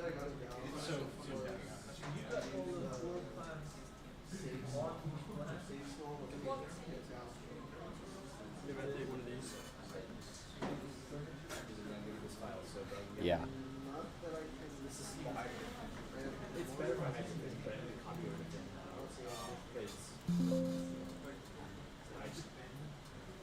No.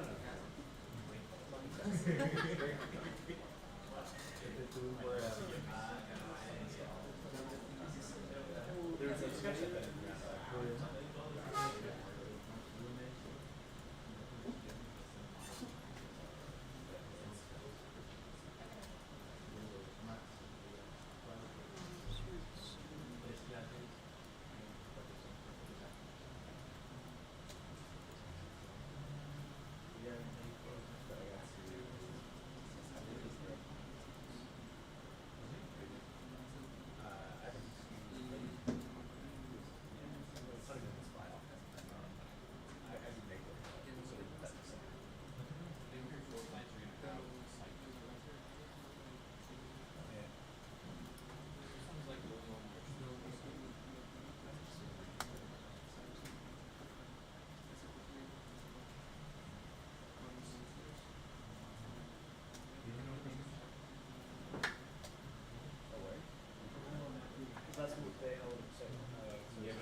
Why did they put the power button next to the delete button? Okay, does anyone else know the struggle? I did think about that the other day. I'm not gonna lie. Like why is it next to it? I went in to press delete and I accidentally turned off my laptop. And I'm like, you must have a little breakdown then.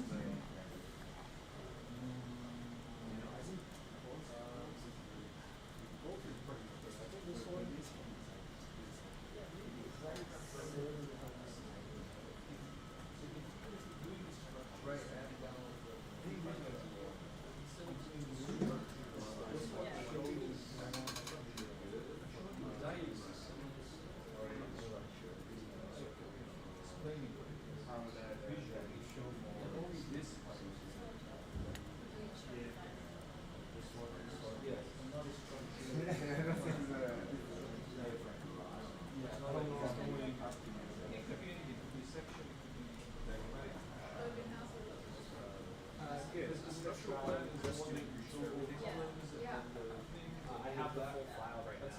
I have, I'm just trying. Diagram here, for example, like how this is what this is systemic December 12th. Showing that.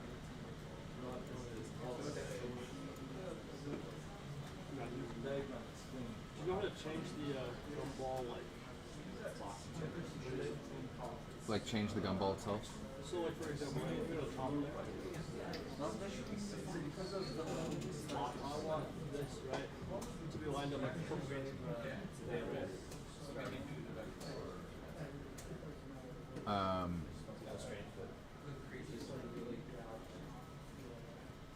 So there's like this gumball right here, right? And I want to line it up to the same grid system which this is, so I can align it perfectly. Get a reference line that you can rotate it to. Okay. And then rotate it on all three axes. You'll have to rotate the object itself.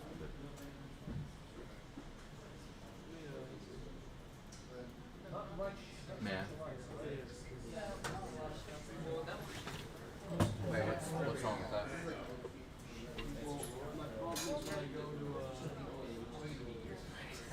it's not like that's like a pretty good structure for this sure enough. But then it's like What? Yeah, that's on purpose. Guess how your structure is. Okay, I get the truth in just on the scale. Just leave the building there, and then you can fix it later. Yeah. Probably not. I think we might get cut. So yeah, I think I'll.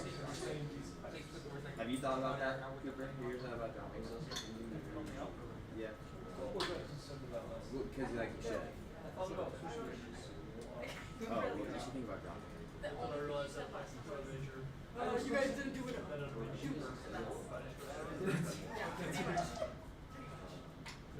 That's my impression now. Well, you could do it. Especially because this Alright. You ruined my joke. But thanks for the answer. The second was, I was consulting the power you, it's like you're just so bad at this. Okay. On God. The third is that was a terrible round saying. That's the third concern. that was funny to drop it at. You threw them at me. Was it just happen loose in your desk? I had gum in my mouth, so I put it there for later. Okay, safety Then pink. you mention people like, oh, look, structure is here. Now evaluate my work based on. Had you not told me, see, I never noticed that. This structure last time. Just forget about it. Yeah. Okay. So basically, you want us to do that one is like the close-up, basically. You know what I think it is, Cooper? Should we break The thing itself isn't square. break that up like that?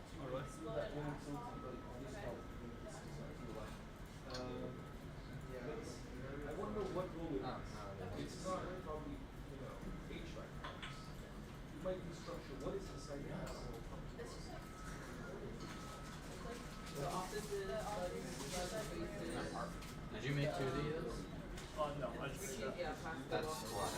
It's not square. That 80 different Oh, colors. it's just square. So, I see. if I rotate this by 45 degrees.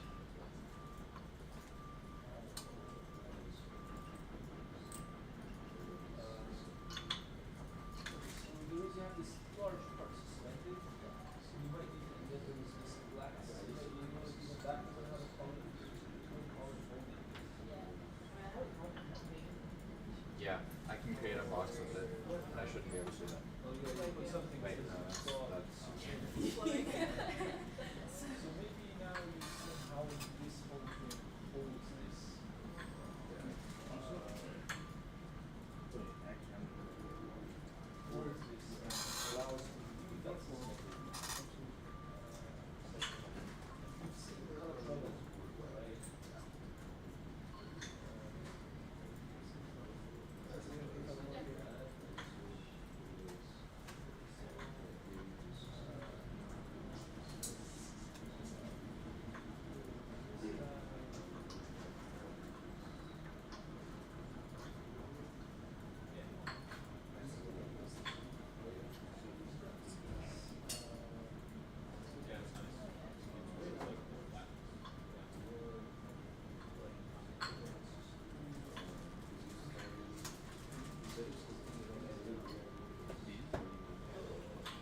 I'm just a fan, to be honest.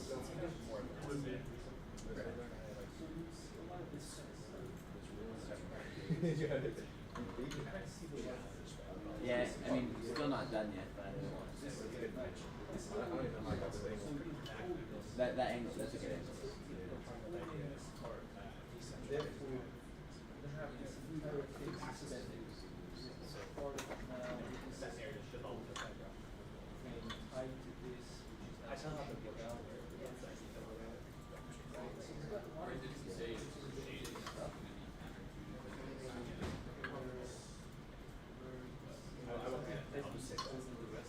I just gotta learn not to.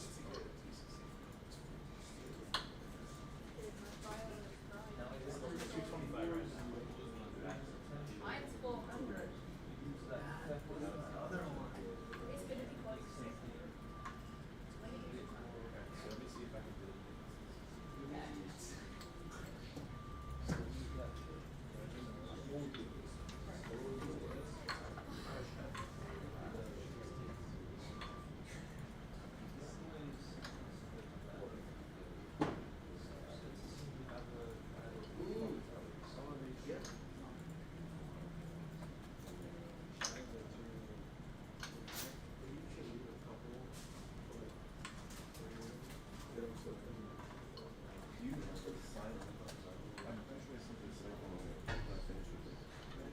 I have it. It's missing like two different models. One with the site itself, and the other one missing. I don't know. I have too many files. Multiple things. 1029. It should say something about. I have the site 1029. Oh, that's the one I think I sent you. I don't remember. Huh? Did you get it? Yeah. I don't think I have it.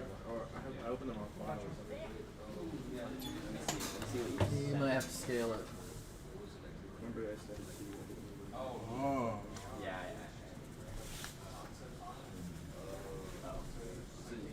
Yeah, I'll scale it up. I'm one.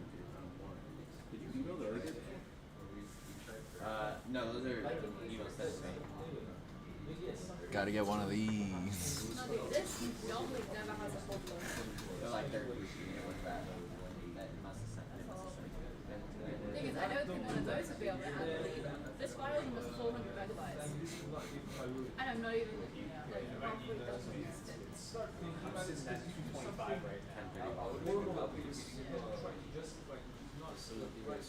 You want me to open it? It's yeah. And then there's I'm not gonna do it.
Yeah, that's what I'm doing. I used to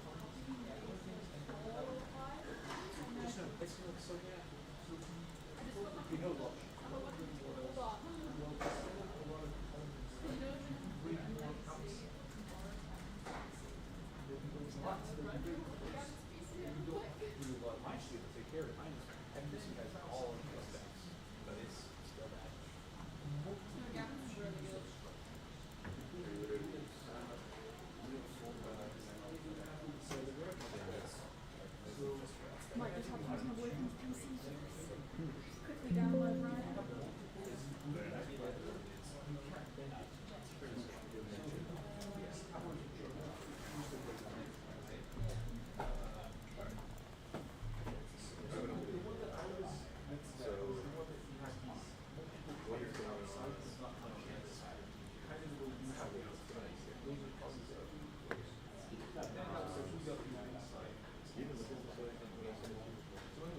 Yeah, it just had like,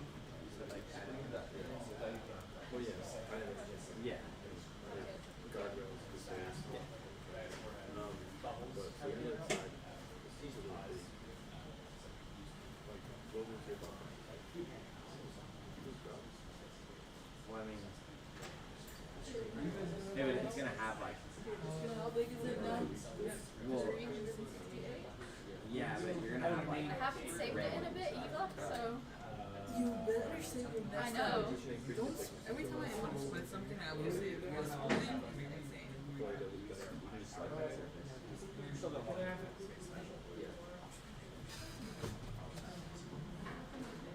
Alright, I'm gonna save it. We'll save it.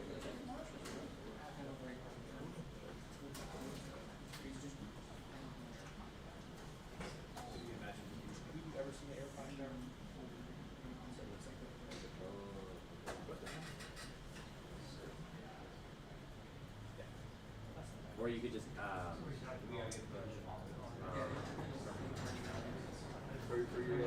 I can go. You might have to do it kind of like a little longer way. Like if you select it and then because these are cemented, you could polyline and then trace this and then extrude it. Yeah. Or you, actually no, just select it and then extrude surface. No. Like we can that too. Yeah, because that makes it an entirely new. But just make it like, well, we can't. Ours was like 36, and then when I did the 6, I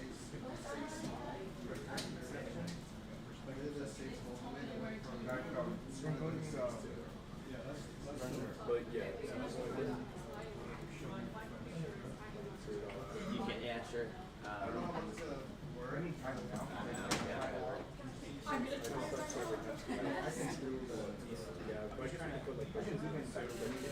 Yeah, like that's kind of what I was thinking.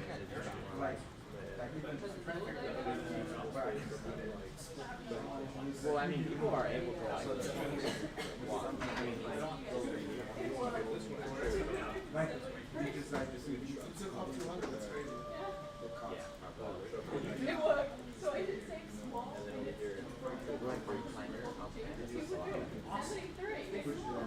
I learned it like a podcast. I rolled files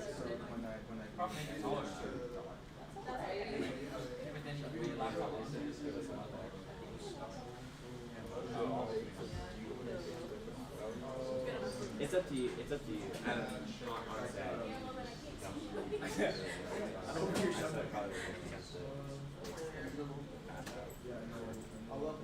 just try it. I would say don't just extend it out. Just try to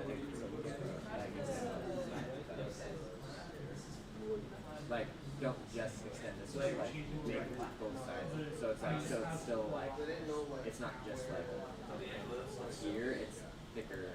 You know what I mean? What? Because then the path it's gonna be like started here and then other than like here to here. You know what I mean? Just it's just personal preference. Well, I mean, it'll be the same. You can make it the same thickness. I'm just saying, like, don't just only add width on this side. Add it like equal amount. No, because I don't even know why, but my instinct is like they kind of I don't have I mean, you can try.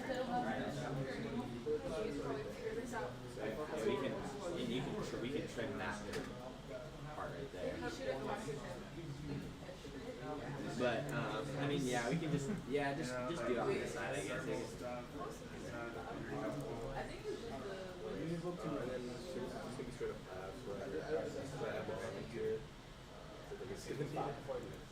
What? Oh, that? Oh, yeah. And then over here,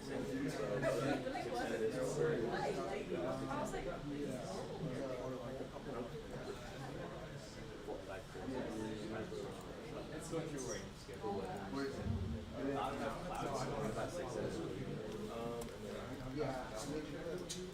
Because I want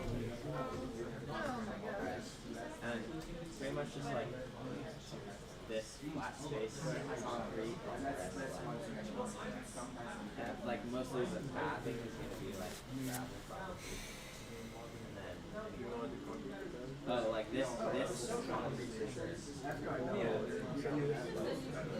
Most likely I would say this is also gonna be concrete and then like this would be like you have like little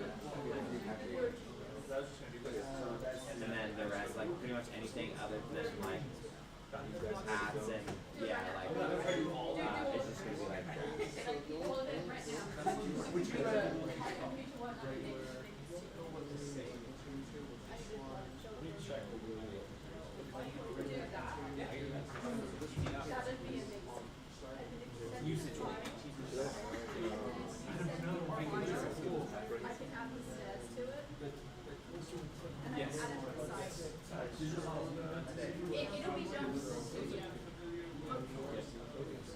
Yeah, if you send that to me, that'll be amazing. I'm gonna look for materiality for the full con, so I do that.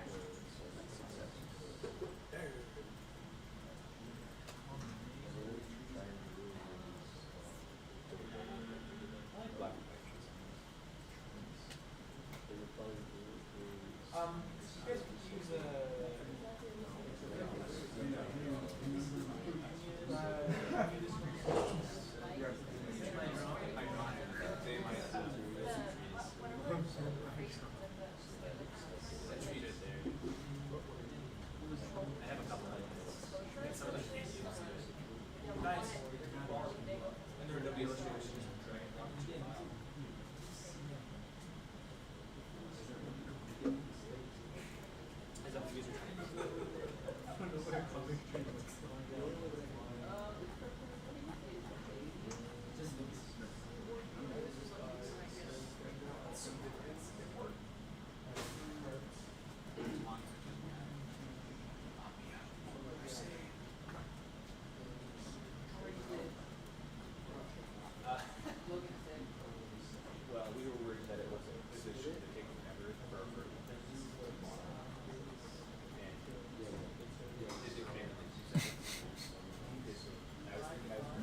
New texture. Let's do this to our entire building. What is that? Okay.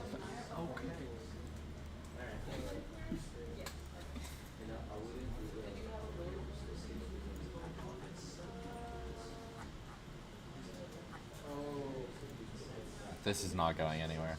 I just don't think it'll function the way we want it to.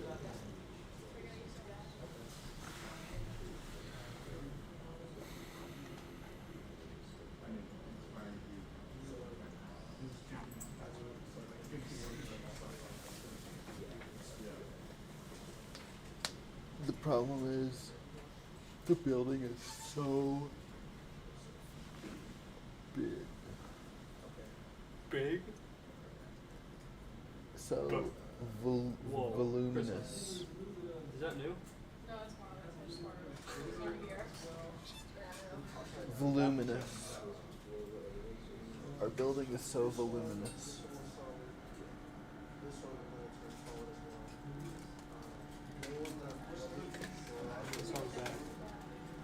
Big black car.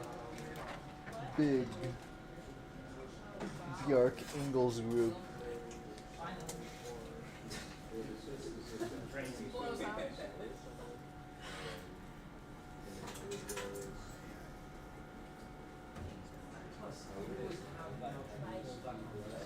Voluptuous.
There's 28 days.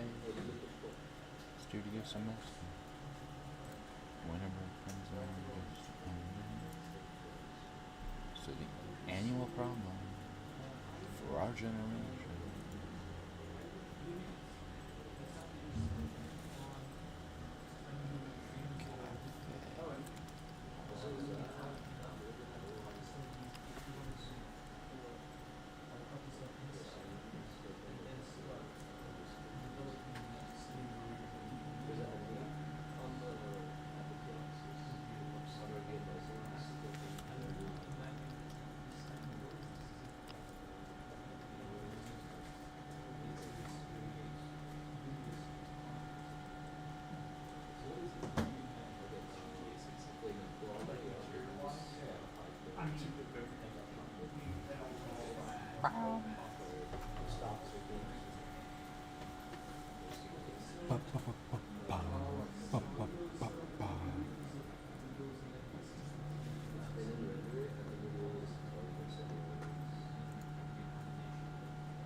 That's one of my differences.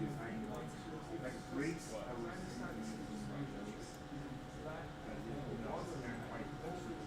breaks could be really small.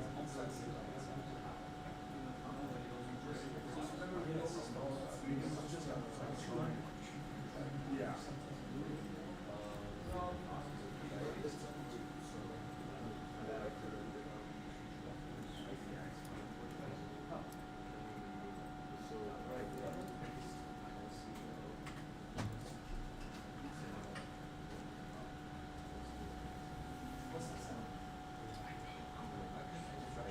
Hopefully not. Oh, really?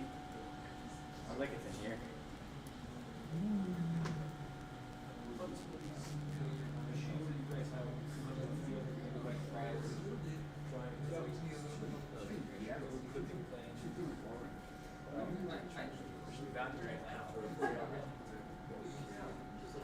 Yeah, it turned out really well. Okay, it was 200. I don't know what I did. Now it's this. It was 200 because I'm just trying to get back there. No, we're in the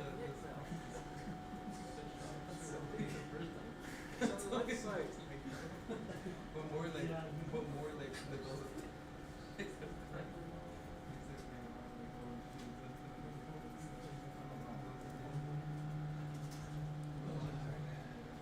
These frames are new? Yes, the frames are. I just use this as a really difference around there. Oh, that's what you're like. Yeah, I'm just using. No. It'll. I will. I try.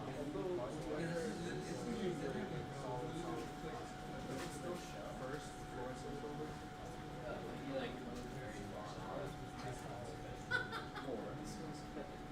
for about.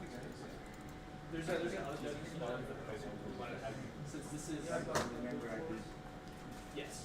Okay. So one of the floors. So it cuts away the probably the top floor. I would say. I think this one's more much bigger, but we wanted to include it here because this is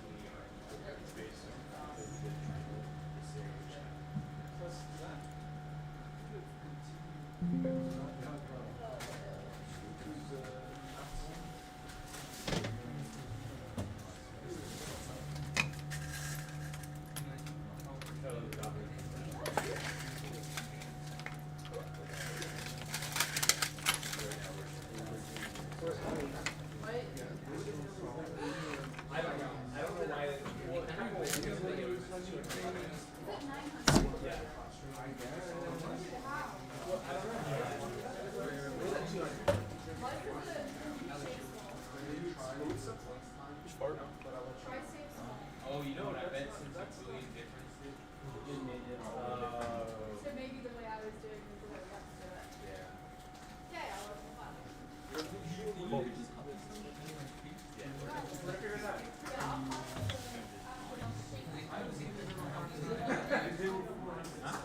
Well, typically ours are. Let me just do it big small.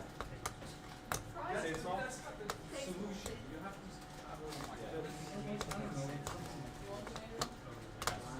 You could also like split parts. I think it was just because. Bring up the piece and then just like split parts. Not a billion difference in everything. Well, I'm really difference the ones that have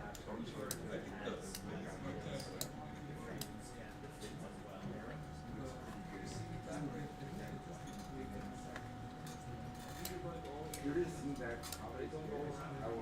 Yeah, like something that's eating it shouldn't be this big.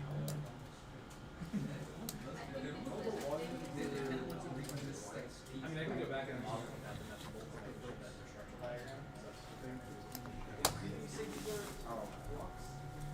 They were blocks, but the problem is we can't edit the blocks when they're blocks. Well, the rest of the ones that are, they not blocks in. So, no, some of them are blocks right now because we needed to make them. We need to make them special files so big people get too large because if they're blocks, we have to split the block and then form the plan. Which makes the values bigger. Which makes the value bigger. You can try every single way. I've tried Google, rotating, nothing. Maybe we just go back to the house. Don't we go back to the old way? I'll go back. I'm just gonna keep saving small for the best. Huh? It is pretty bad. I think the construction crew are gonna come up here and say, hey, you guys are making too much noise with your.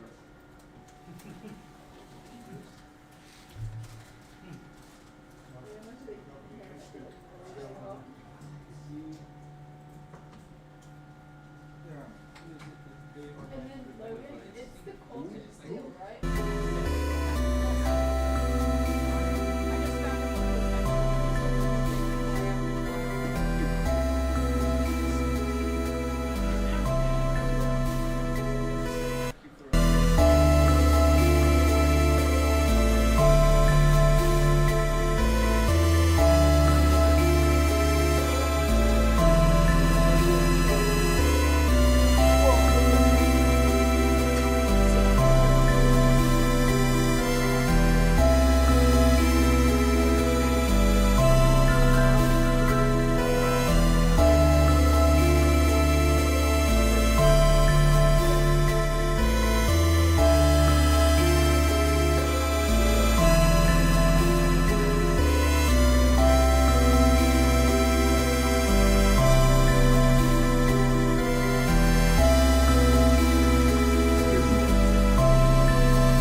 It's 28 days left.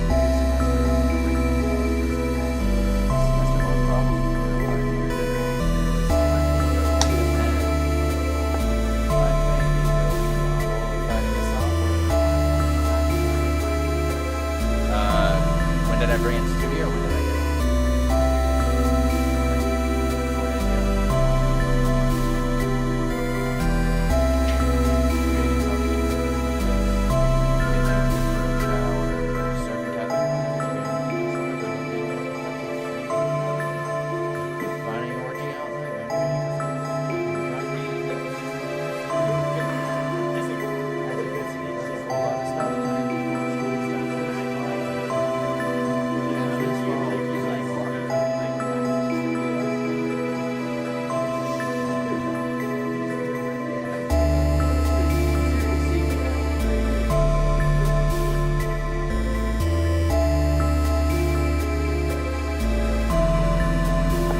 Cooper,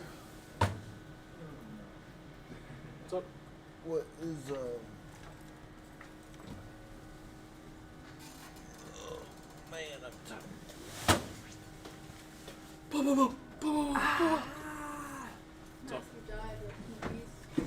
What is I don't know.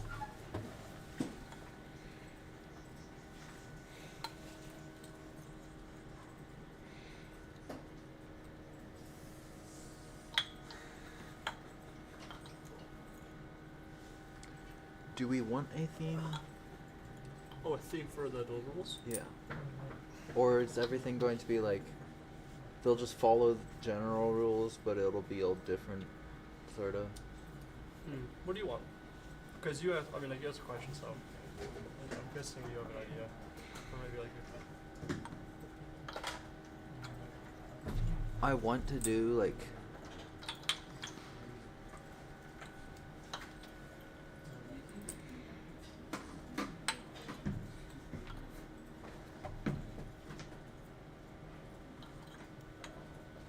my first thought is the 2D stylistic style.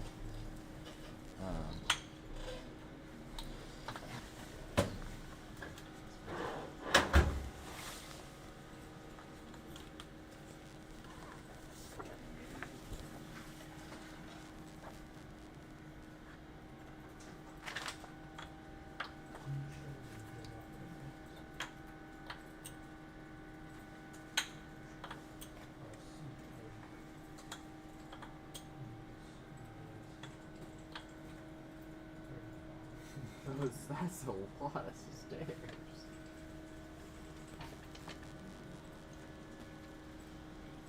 stairs. Holy cow.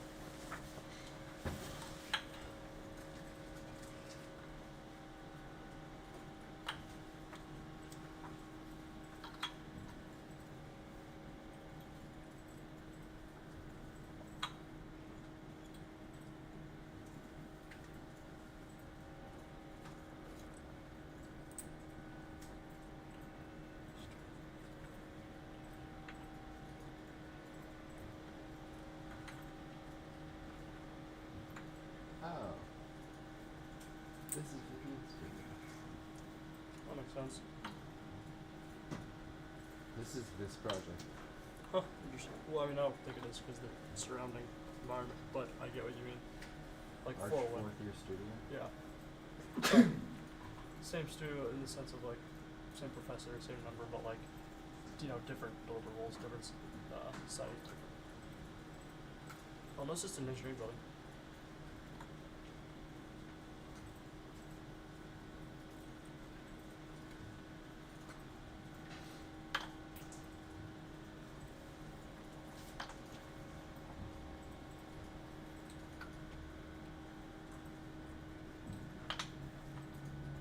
Well, we can check.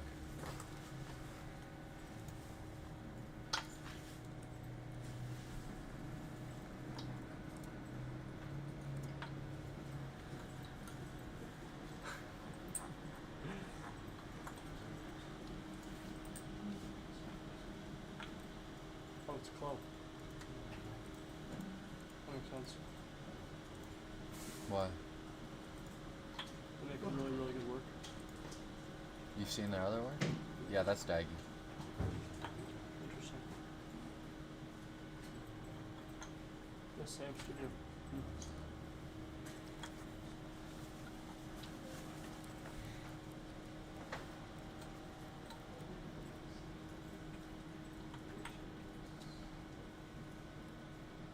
W.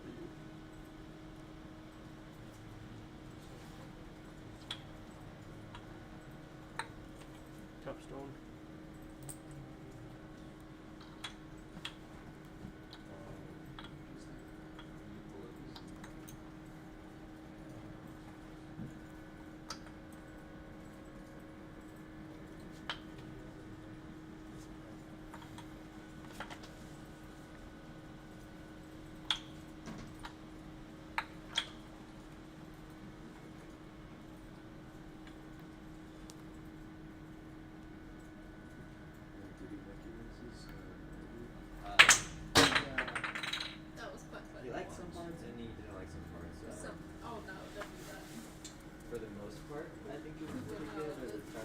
gonna leave my Cabela on the ground? So we kind of have to figure out what to do with it. I'm sorry about and that. what to replace it with. But say for the most part, it was okay. We have a lot of notes though, so we still have to go back and change a lot of it. Yeah, it was crazy.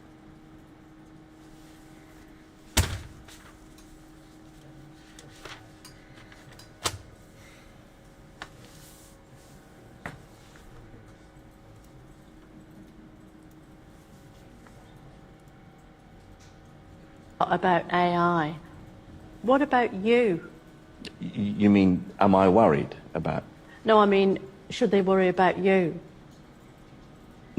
I hope not. I hope not. I mean, people are worried about artificial intelligence because they think maybe one day it'll replace us human beings. I'm a human being. Why should they be worried about me? No, the letter U.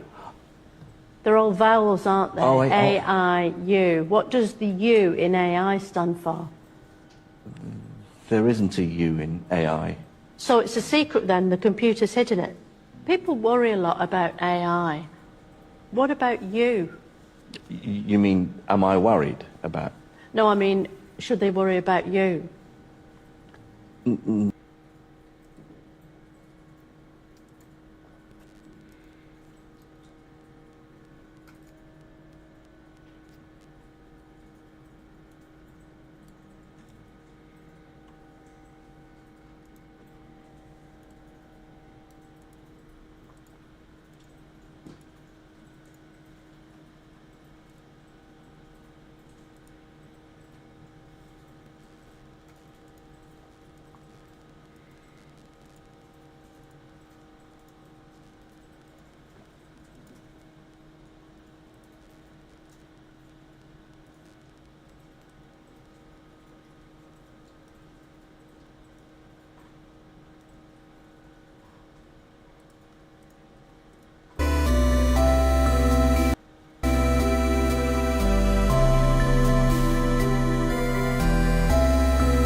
I'm a graphic designer. I work for a nonprofit based out of Washington, D.C.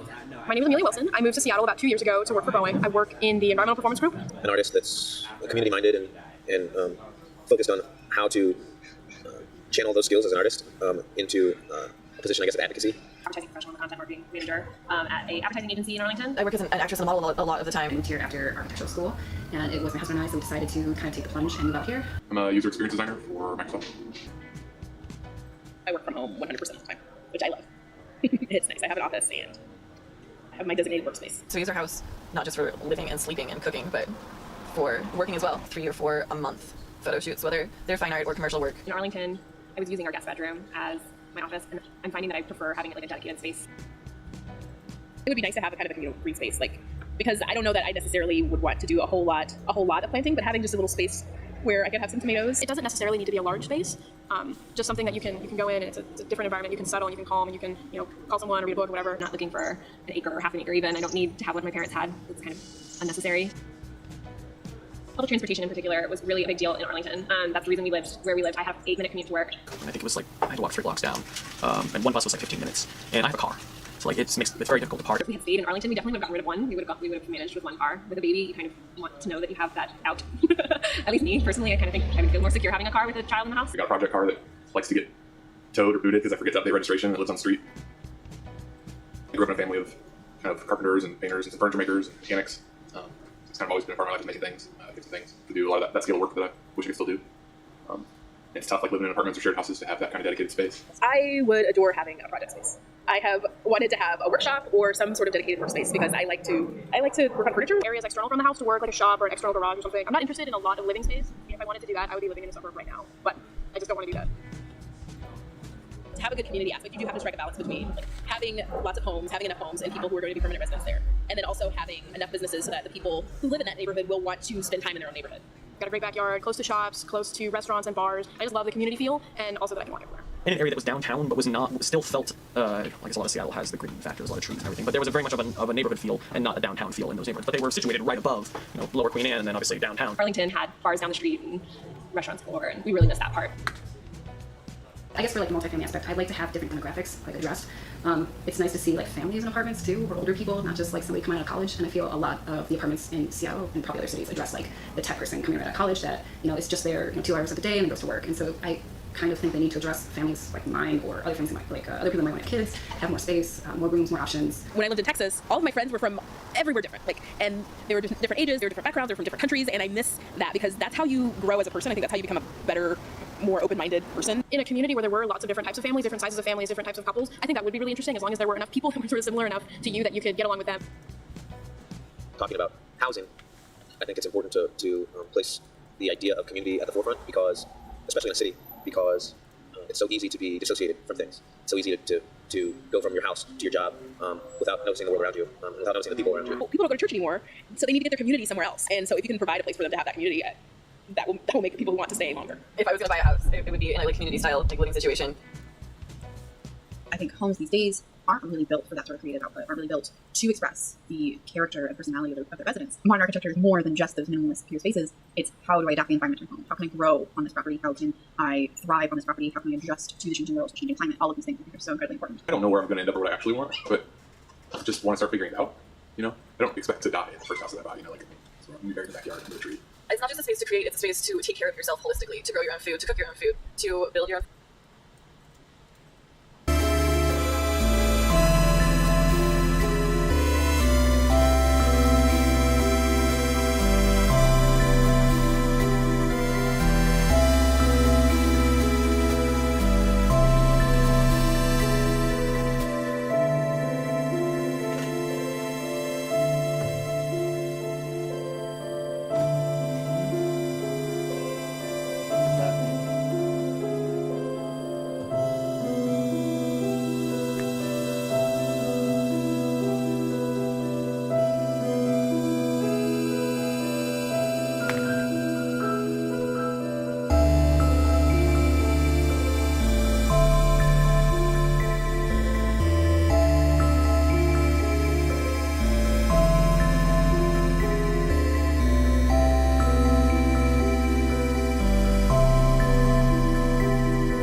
you just show up and do school here now?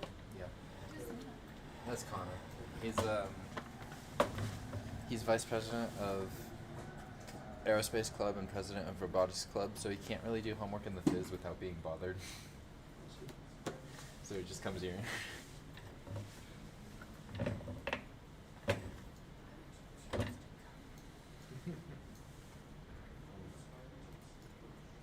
What was it? I don't know, I just remember this building. Where'd it go?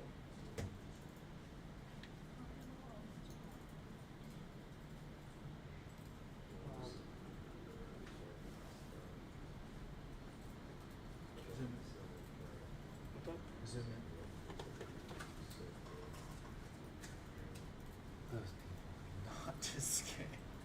Yeah. It's tough because yeah, give me the chairs right here. What the freak? I have no idea what. I'm like,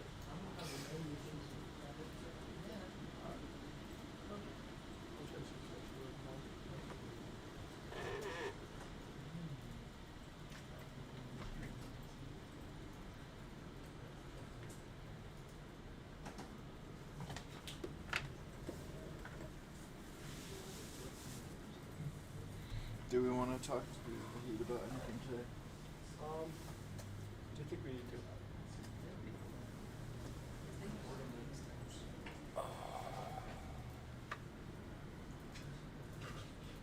No. That's our answer.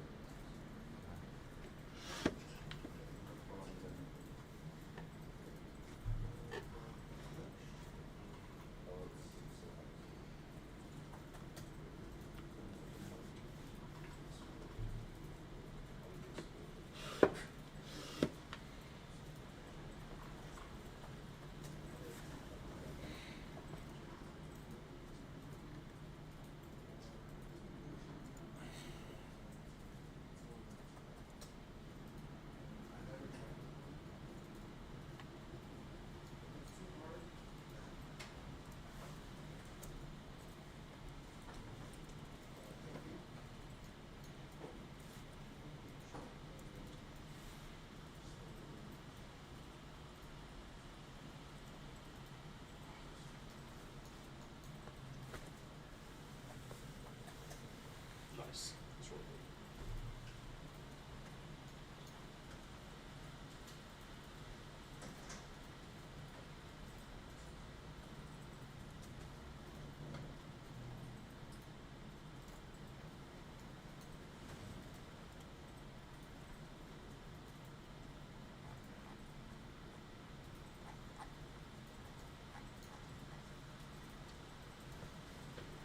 I think we're having a lot more success with this under.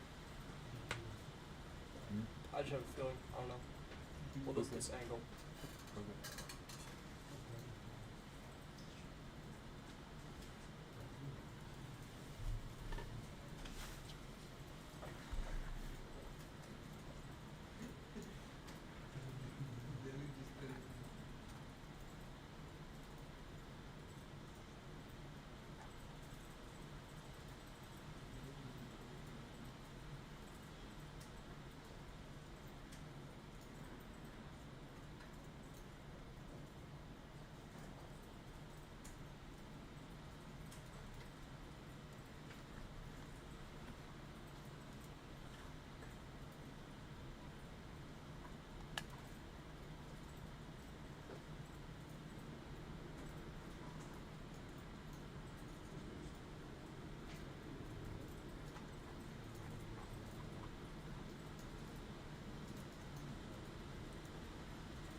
How does Melcher not have an online presence? He's so known, but he's not known. No, I'm serious. He doesn't have a website. He barely has a LinkedIn. He has no other social medias. Yeah, you're right.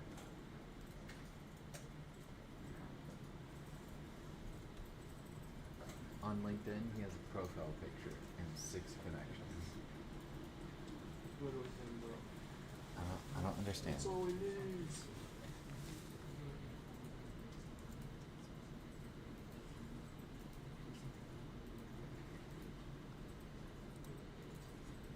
Who do you think is your most valuable LinkedIn connection? Who's the what? The most valuable LinkedIn connection? My most valuable? I have to take a look at that.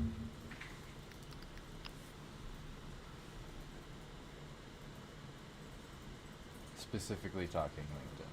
Sure.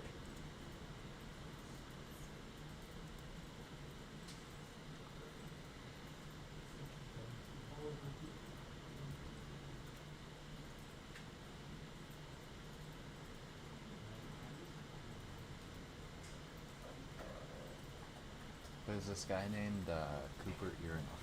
He wants to go, Brian, and what a loser.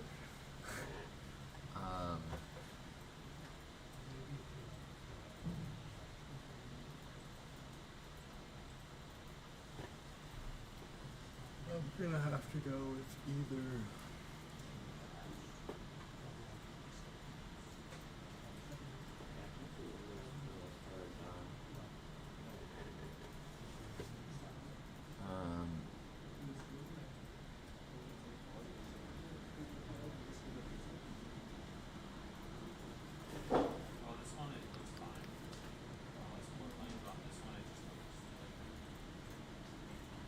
Magnus Neal Seriously? Yeah.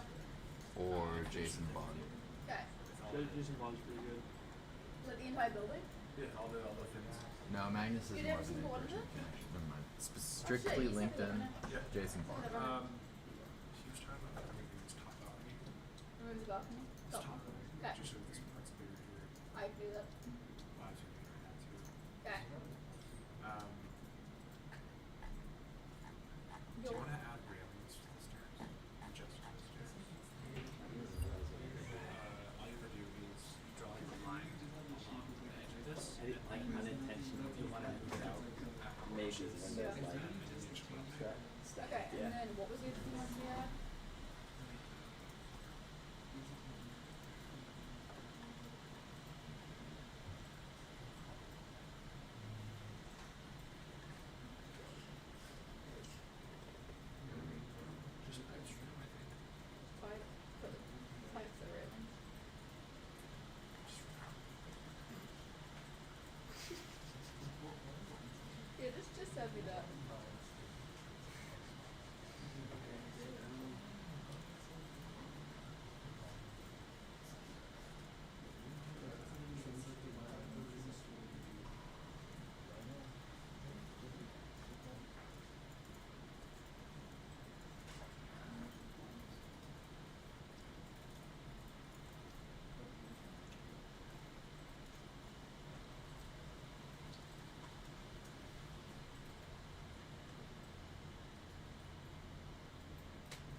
money automatically for being a resident of Alaska, but I messed up in some sort of way, and it got delayed for like 6 months, and I almost lost my like Alaska, or I almost like lost it, and if I lost it, then I have to reply and take 3 years to get. But do you we're want to good. change it so? Because now it doesn't naturally. We're not there. So we get the freak out of here. Dude, we can figure out a way. This wasn't that bad. I know. Well, maybe it was just trimming everything. What kind of piping do you want me to do in it? Or do you want me to just get rid of just purely stack? I don't know. So there has to be structure because it's not like the other ones. Because the other ones are polycarbonate. Can you only get the money after you turn 18, or is it any resident? Any resident. If you're 1 years old or 70. If you're 1, where does it go? I had to do Just direct deposit to whatever card or bank. It's between $1,000 and $3,000 per year. Depending on your income, or? Depending on the states. It looks good. It's just something about it. Bank, like whatever, how much money they've saved up for like federally. I mean, it wasn't really changed much. It was 2021. It was 3K. It was like crazy. Oh. So it depends on the. Okay. Yeah, it just depends on how the government, you know.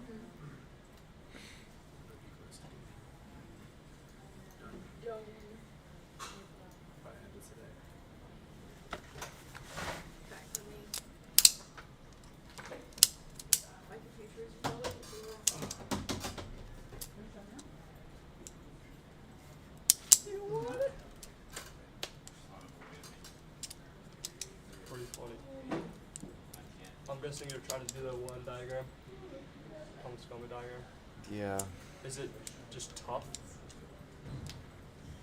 I'm just not locked in. Yeah, but it is tough. Okay, it is tough.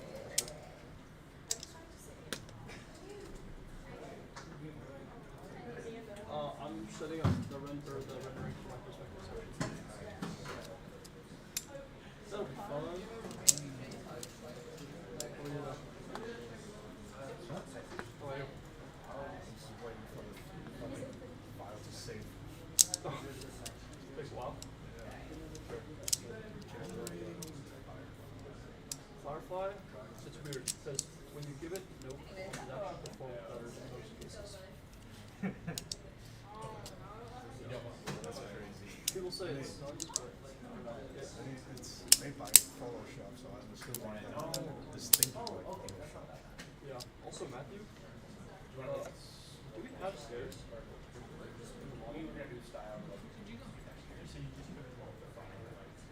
Go to layers? What's up?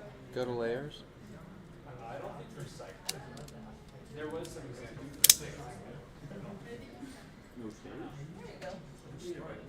Should be under a layer called stairs and railings.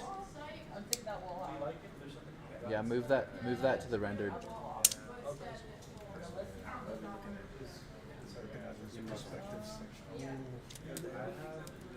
That's fucked up.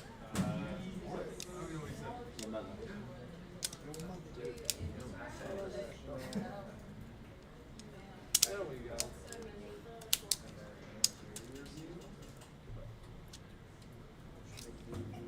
There we go. So that means I gotta re-render. But I'm getting quick at it, you know what I'm saying? What? I just had this addiction to this punch.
section cut, right? Yeah. That top strand's still gonna be, the interior is gonna be visible, but it'll just be structure though, right?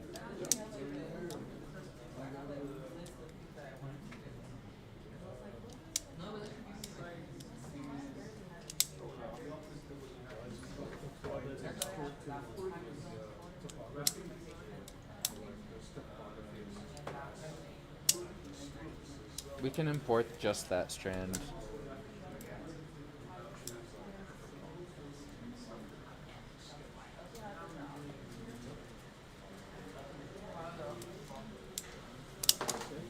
The other ones won't be seen anyways because it's in the walls.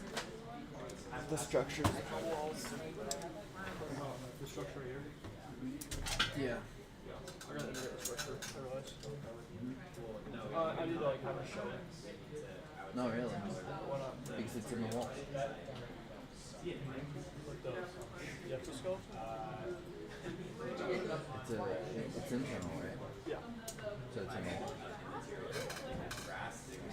Those are 1 foot thick walls. Right? You are right. And so they'd go inside the wall. But because there isn't an interior wall for the large strand, the structure will be visible for that part. What are you doing? I know you're just devious. I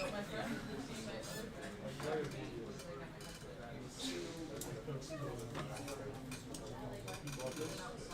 What? Basically, what I did, he's supposed to get You missed? I made the, I pulled That's this good. one like You almost made it. Are those animal You crackers? say you almost made it with me? Yeah.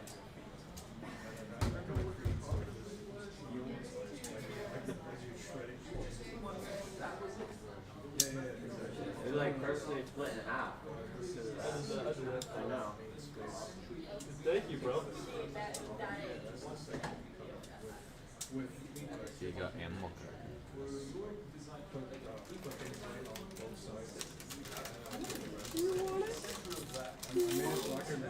Crack all in there.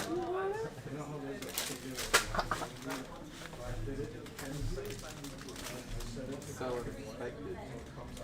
Yeah, I tend to be like that. Oh, that's okay.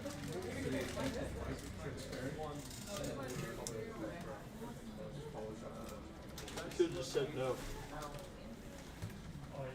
10th cookie of the day.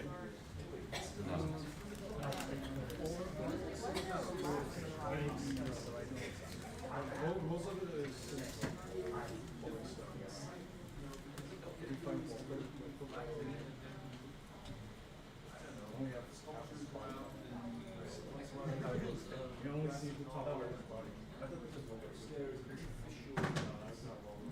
no, actually,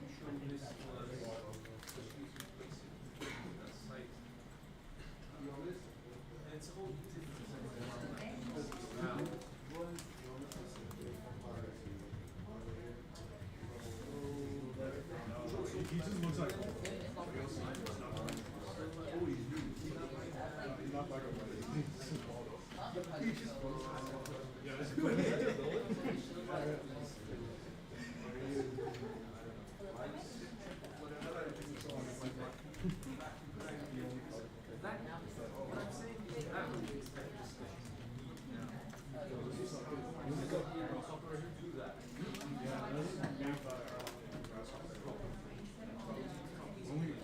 we couldn't render these guys in Enscape because Enscape doesn't recognize something, so we had to like turn it into a mesh.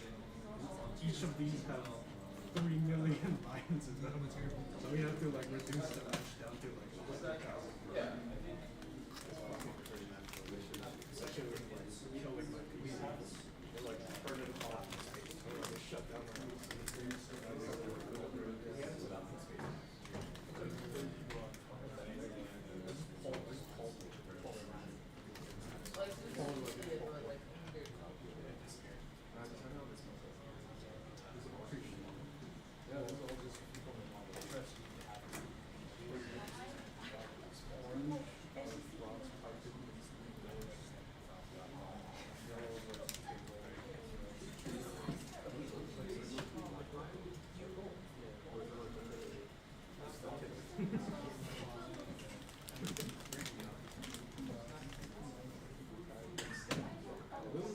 I see the diagram. I don't know. This is the same thing. This one looks more down.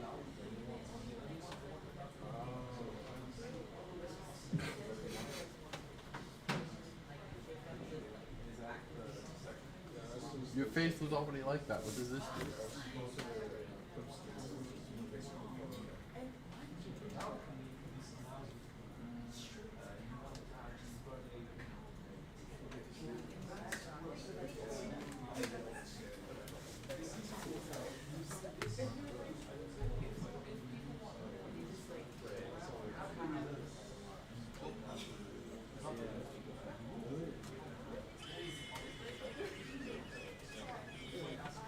I'm gonna not touch the wood.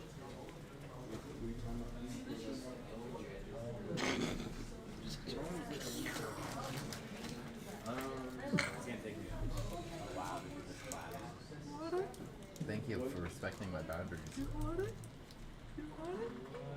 know you do. Because the fastest way that's gonna for me to do this is if I just apply material all the way around the building, and then punch out the window holes. So I'm basically just gonna have to redo all the openings again, but not with all the like interior texture, or, like the interior.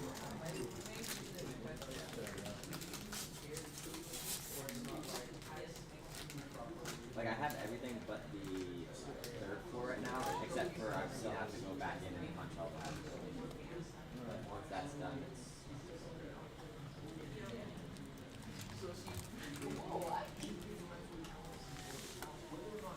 Are you wanting to get? Are you working on that? Just finishing the site. Okay. Like I have all the guardrails, everything like needed to be placed.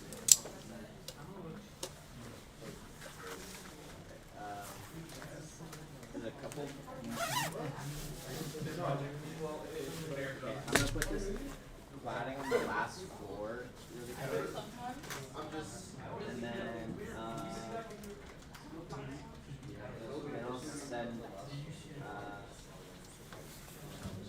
I'll send this to you. Oh wait, I gotta put the cladding on, and I gotta do a couple more like fixes. I'll send this to you. You can put this on your on the site, just to get like the roof and keep a good roof look.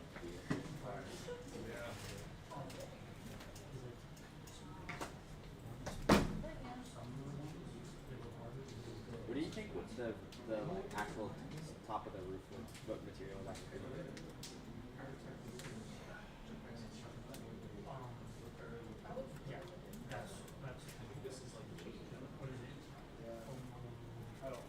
Probably just like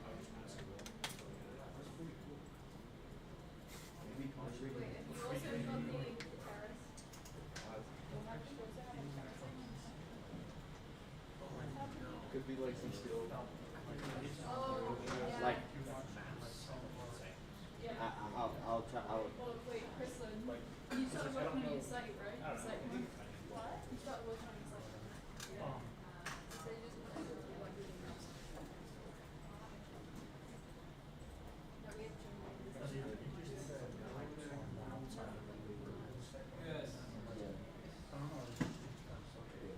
So I should just contrast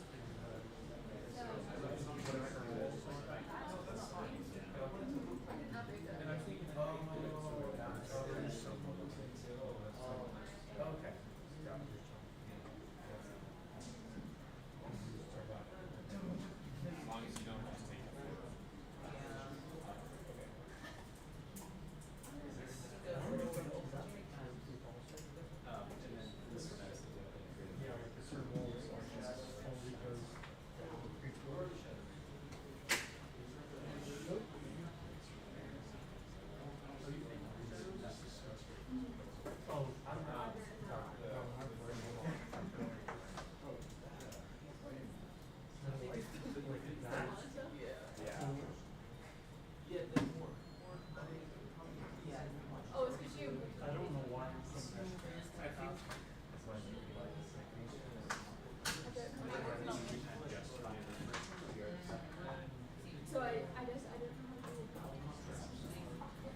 I'm not gonna lie.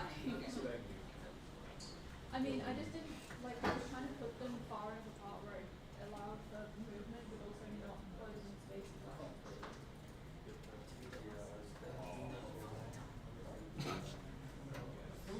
Dude, I don't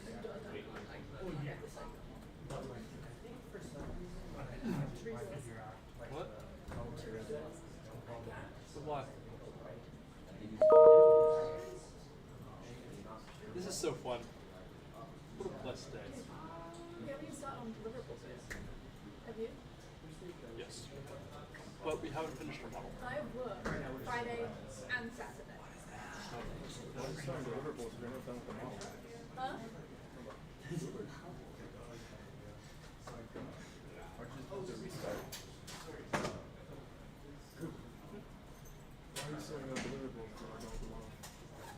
Because we can start on a loader. It's only like really specific stuff on a model. And actually, no, our model is finished. Do you not like your site?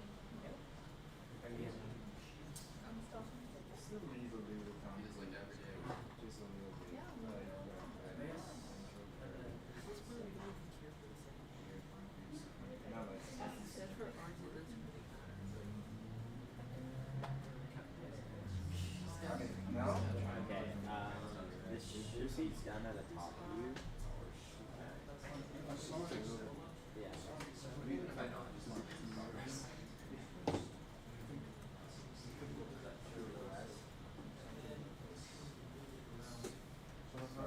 Not like for the glass, but for the. What are you doing?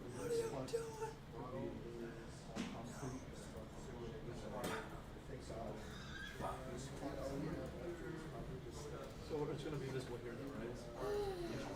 Yeah. Well, why wouldn't it be visible in here, in this wall? It would be, but Only this part is going to be. Yeah. I don't know if you want to change this. if you missed that, it wouldn't be too big of a deal. It still would be visible.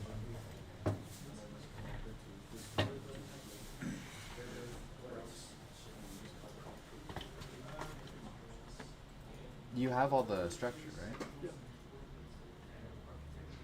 That's what I'm saying. I want to do it. Okay.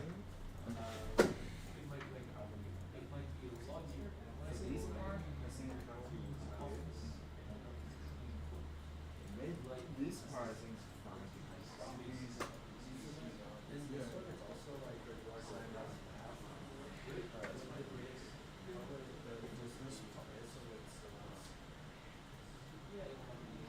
It can be destroyed.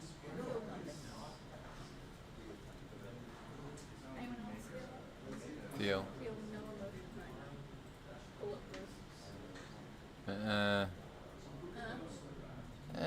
That was me this morning. But like right now it's. Well, I just feel it's probably my men's doing it because I'm meant to skills with that thing. Sometimes like I try and cry and I can't. Oh. Yeah, my men's do that.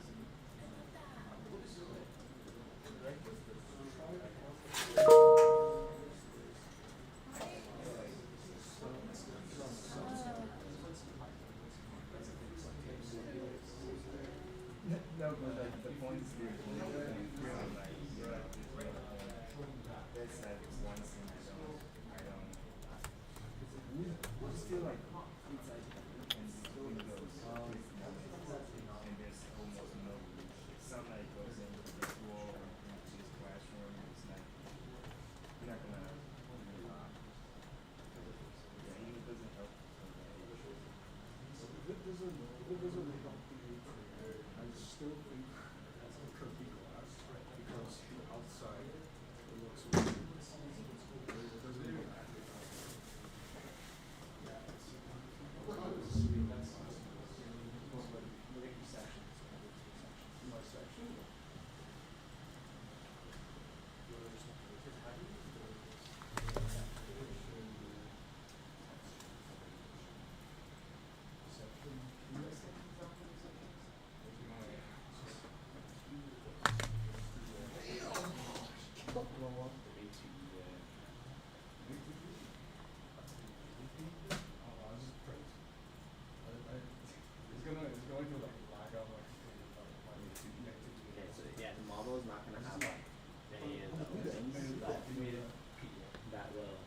Where are Allie and Marlon? I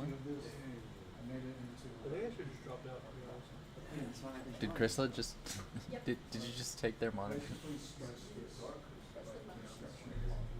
Classic Chrysler. I mean, valid. Yeah, but like moving the using. Oh, okay, okay, that makes sense. All the trusses are like it's something quite hard.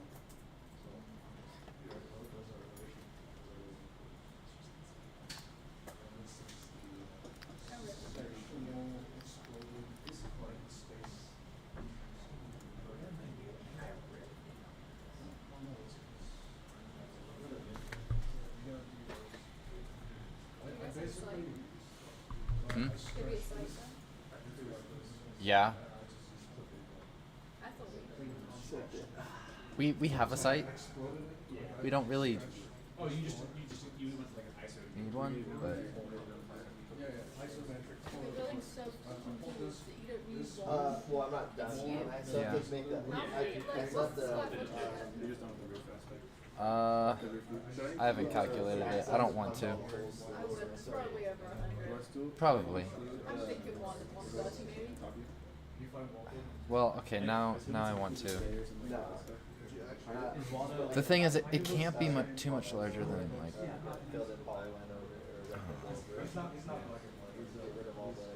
Just make it so that you can't split it. Oh, let's go. Hey, I thought you were no, it's really good. How hard was it? Let's see the show. Pizza time. Pizza time.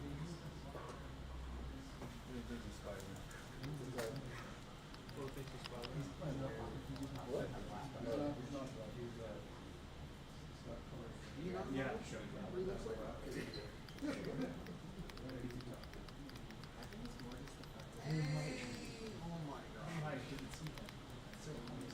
Ah. SDC 499 is different than Arch 499. Yeah. Dude. What's SGC 499? TA. Oh. Oh, were you tweaking? Yeah. Matthew moment. Wow. Sorry. Wow, mommy. I really feel it.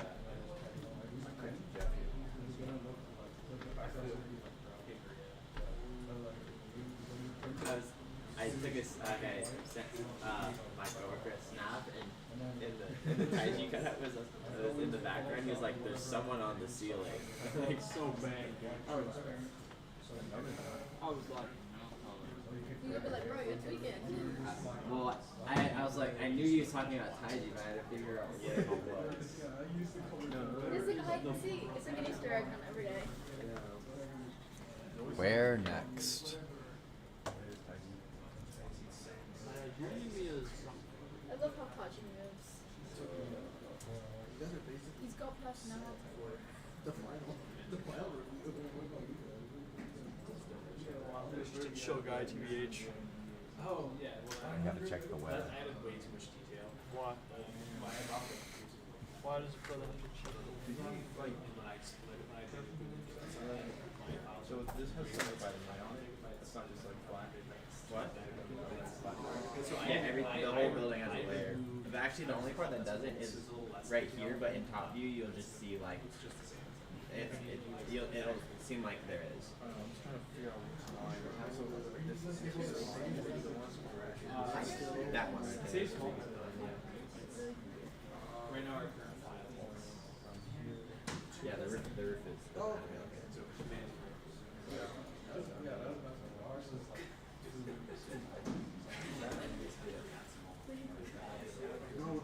Because we do so many things. When we have a structure, we're only trying to stop you to match it. It actively looks worse with all that. But you can, it should have a layer. The padding has layers based on material. Yeah, like I have to go, so like I'm not hide the openings. I already, if you scroll down, yeah, so those last three, you can hide them. And it had the, oh wait. Oh, just control shift, do that. the extrusion, and then turn that to a brick.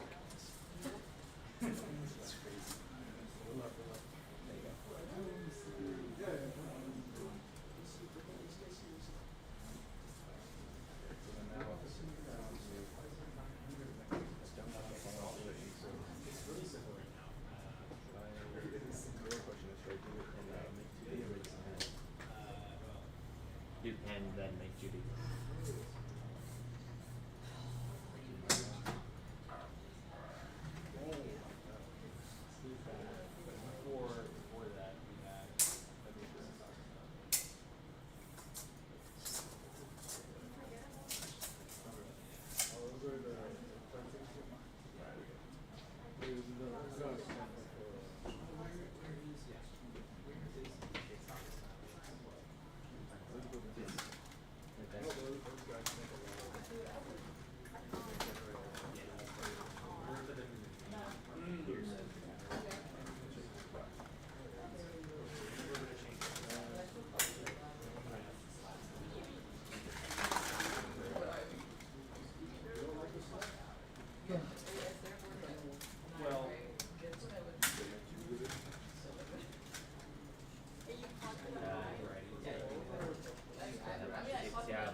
Before that, we had Pizza?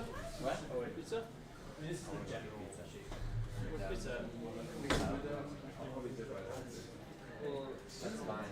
Well, cause I also have to go, because for anthropology, I have to do like a field study, and my topic is Africa, so I have to go take pictures, so I want to go there anyways for that, but that's all. we'll see, this sounds really good. So yeah, I had to change it because it was just But I mean, yeah, I don't care if that's what you want to do. because I would just say just like keep working on this at home, and then I'll have all the holes punched out of the slidings right then. Freaking mesh lines. Get rid of what? The mesh lines. I don't think you can. Well, I mean, just zoom in. Like you're only going to be focusing on, you know, a little bit of it. Wait, click on the white part. Oh, that's like mixed in. Oh, hell to the floor! Super! Please, kill it.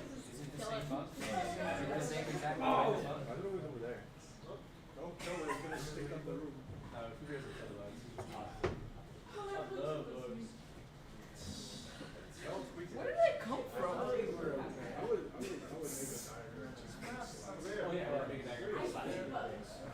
It's implied that the Yamachi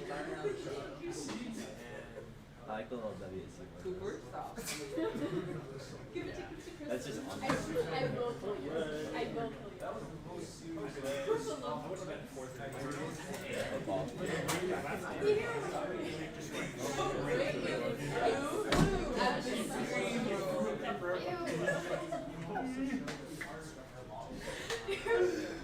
You could just make it like, oh yeah, you have to make every single one of those services. Oh, I guess yeah, you can. Just hide them all. Just hide them all.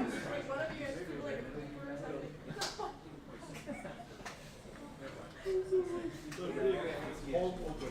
Just lift it off.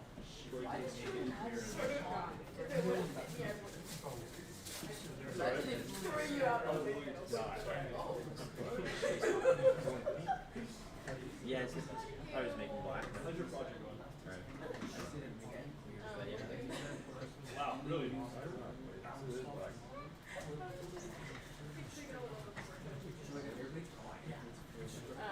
just started doing, or I started doing my podcast. Street go down. Did you name that place? I did not name it that. no, you should show. It's just in Everyone just kind of bait on the But it's not going to be that big anyways. You're only going to be like so kind of like,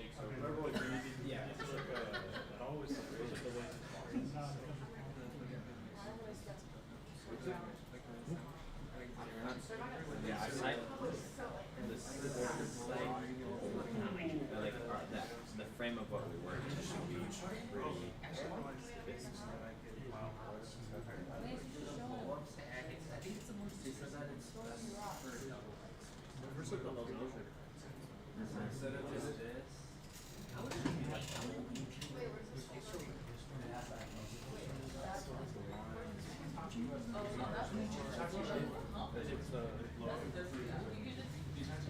if, well, I have an idea. What if you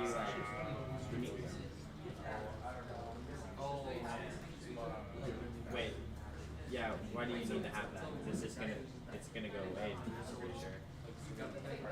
So because it's like a solid. They're like hatches. So it's not gonna.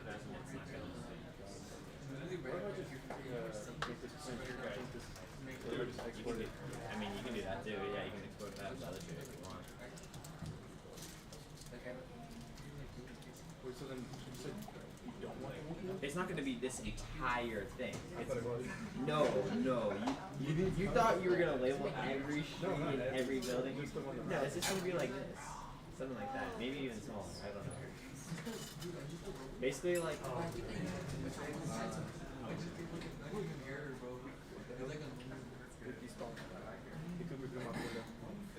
Yeah. Cooper threw the heat out the window instead of the bug, mistaking him for the bug. What did you? I said Cooper threw the heat out the window, mistaking him for the bug. I'm just a big body. Yeah.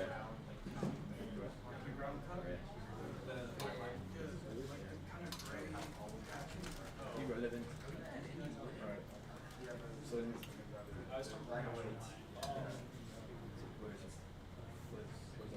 Smaller for sure. You do shift it like holds the scale weight. More. Oh, sorry, I meant more. Probably like just a little smaller. That's probably good. Yeah, something like that. Oh shit.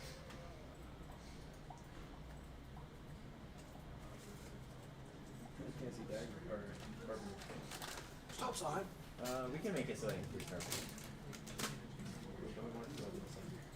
Well, I mean, I didn't mean like, I meant maybe make those. I mean, something like that is fine, and then you just do like.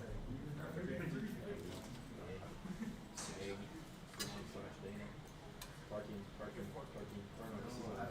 auxiliary, or some sort of like, what is it called? I forgot the word. Back, some auxiliary building. What is this called? Isn't this one math building? Student success building? Spark? I don't know what that is. Is this the site? I think so. Something like that. We can. He's the back too. So. Keep the. I was just saying keep the furniture on there.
What do you mean vaccination records have not been submitted?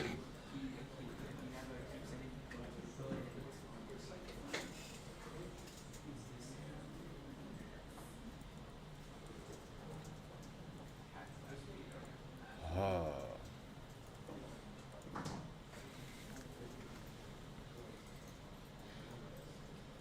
I would just say I think basic buildings down probably.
could do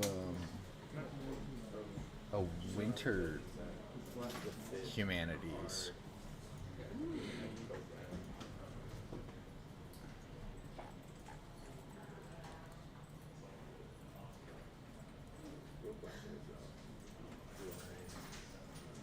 Cheap furniture. If we're doing like large scale, then no. I think we should probably do a large scale. And like there's like communal buildings like the Cub. I'd even say the Spark too. The Spark. Then that would make something like that. Neighborhood like Southside.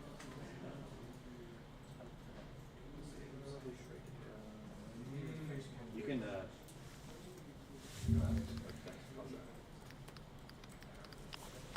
I would recommend you make the border like, because what are we doing? 11 by 11? We're doing like 11 by 11 slides. Then I would say just make sure the border is 11 by 11. I forgot the scale factor too. We're just gonna use a scale bar. How do you figure that out? Do you just like Scale bar? Yeah. Let me just like make it rectangle and measure it so like how it's flat. Something like that. So then let's let me put in some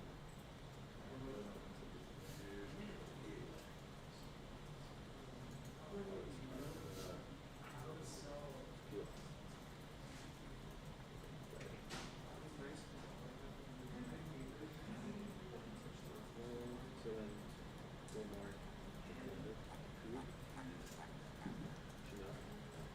making tops and flats. The stadium.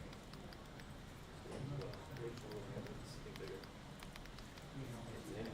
Oh, I see. Oh, we can just make one. This part. Spark. Spark.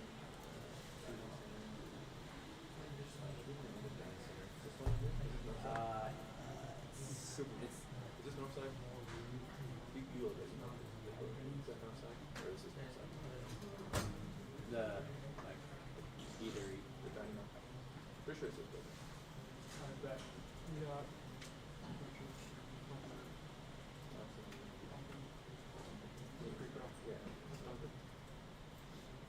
Oh. Really? So that? No, because the Chinook's right here. Yeah. And the clock's the Chinook, isn't it? Yeah. Yeah. So that's the dining room. This right here? No, that's the Chinook. That's the Chinook. Yeah.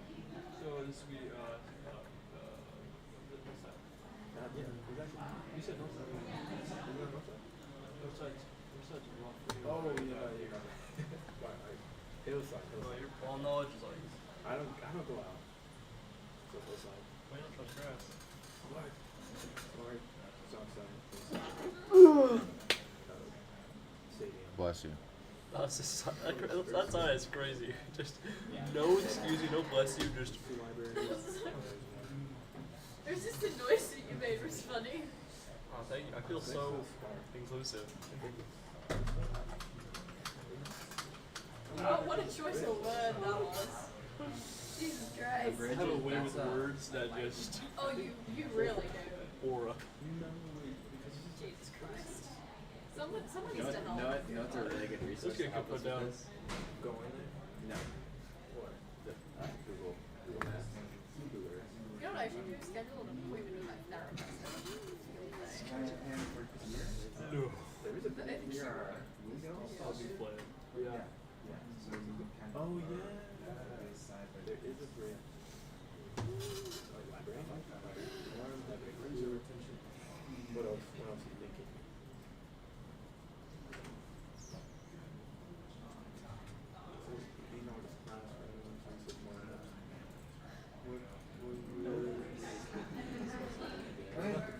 Here can become more like a What about Daggett? I think Daggett has it's got the bookshop, it's got the theater.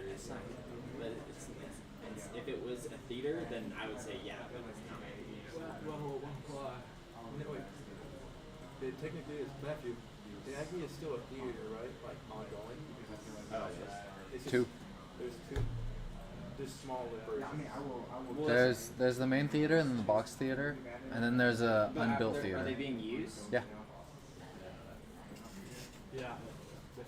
I'd be like a tiny circle. You don't care about it. No, I don't. Whatever. You think Seamus Well, I mean they are, but I don't think it's necessarily. I don't think this is what I want. So We could do like. I mean, we could do that. I would say we would categorize, like do a different color, like and on the site plan as well. It would be like categorized. we'll have a key. We'll say like we'll have one for what? We do we'll do like the communal spreads like Cub, Spark. I mean Spark. Yeah, I would still say it's like you can just go to Spark because it's got studios there, and a bunch of like seating, and then the Chinook, and then I would say like the eating that dining halls would be the other one, and then you could do dorms, and you could do and obviously the stadium. Oh, where's Diesel?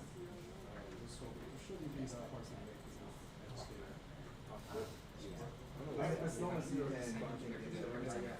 So then we can do some art. Probably good to do some like carbon like top clouds.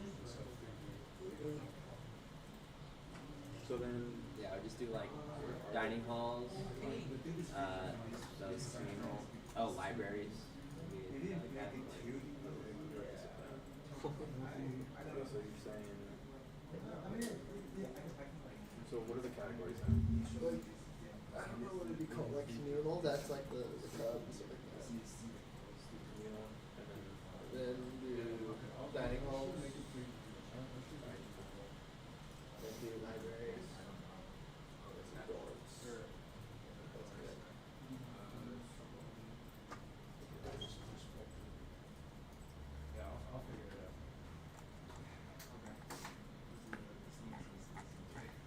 It's not like a communal.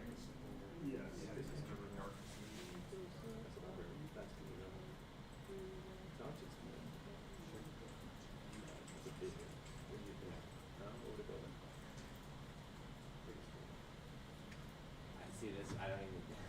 I'm pretty sure. Who goes the dag? This is like chill. Like. I mean, that's where my church is. See?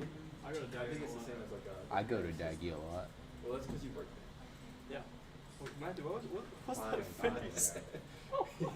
Evil. You dag, yeah. Library. No. I'm gonna be my friends ask where I go there every I know day. the perfect spot, Daggy Hall. You go there only Sunday. Okay, so library. Correct. Now we need. That's viewing. That is 100% viewing. No, it's not. I did not raise an eyebrow and I did not use my hand. No. So there's levels to this. No. It's straight mewing, which is full on, and then there's just regular, which is. I like not mewing. Like, I want to cuss. Do it. Can we put Do it. just specifically point out the It's communal.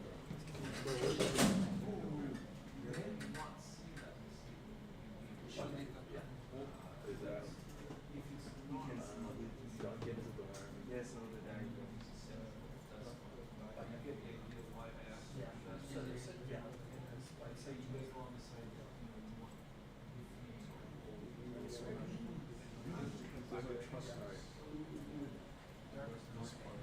And I'm not if we don't get your first job, you don't get to see that, take a picture, you can find Yeah, I have to take a picture of someone engaging in activity.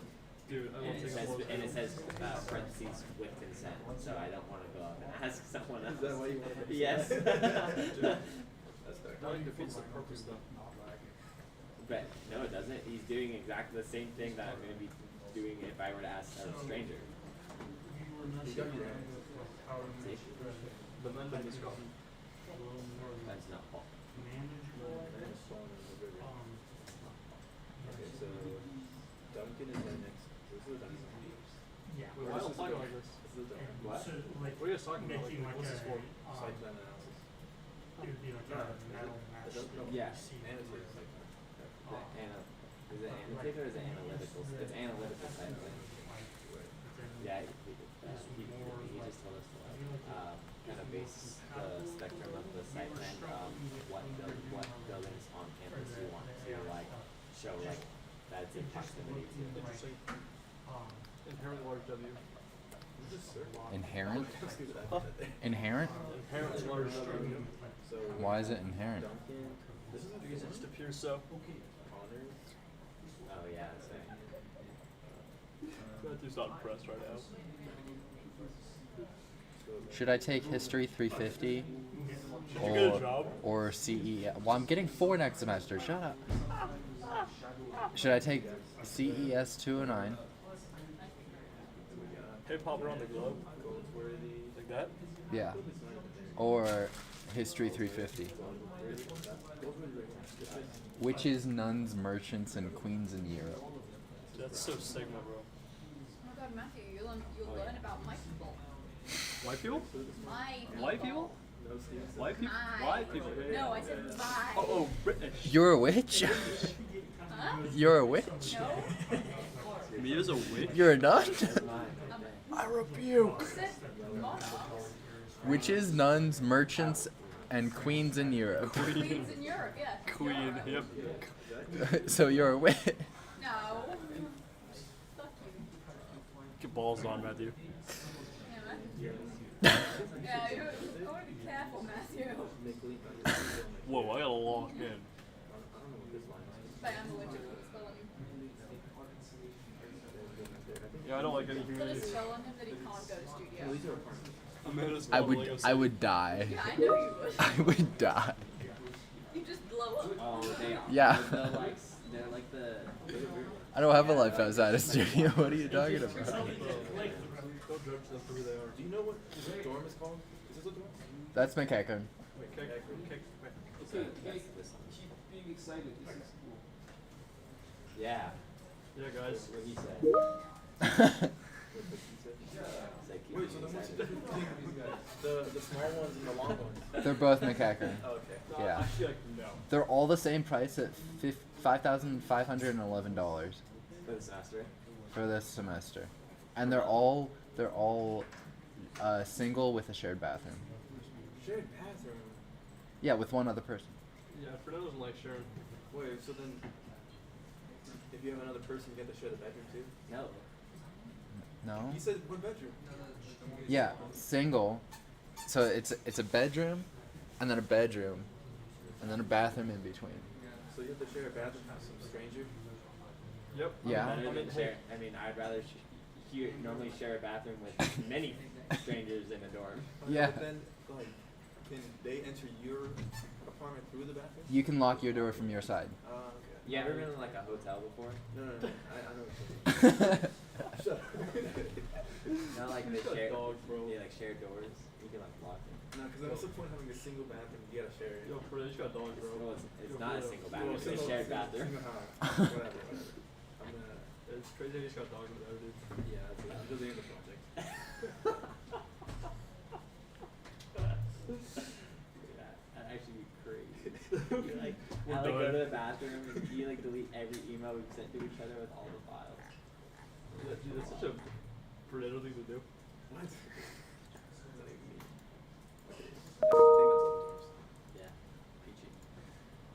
You say PG? PG.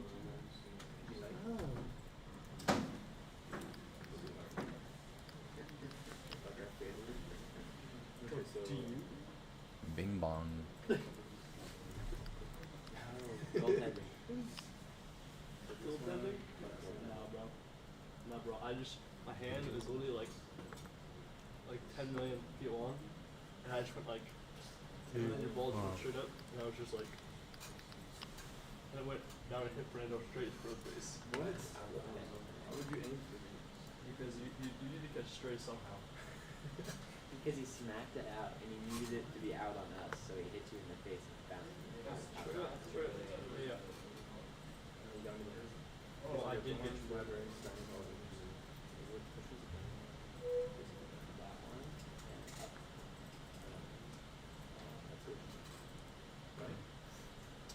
Consider it's like half and half. Yeah, I think we just beat it. Like 6 or 7. Dude, I need a walk, bro.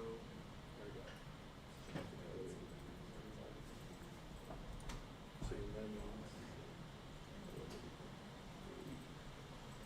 go to communal spaces. What do you think? Defense is relevant? For you? What? To our side. Is anything else relevant? Is that what you said?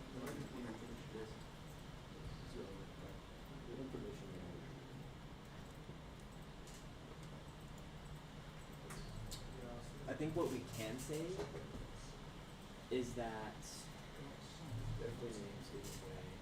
not. I think an interesting way to look at it is not that there's a bunch next to it, but that there's a lack of over here, and we're adding another like. It gets, yeah, this corner now gains another spot. Like this is definitely the most dead part of campus. In terms of like. Which part? Like over here, like towards. Whoa, what? Why are you making that? Why are you doing? Do you disagree? Kinda. Well, like of like actual camp, like where like most of the halls are. Is Greek row included in Oh, you mean architecturally? No. Oh, I mean like programming, like program wise. yeah, the actual campus, like Okay. Carpenter and Daggy are like We're in like the outskirts. yeah, we're like the outskirts of it. Yeah.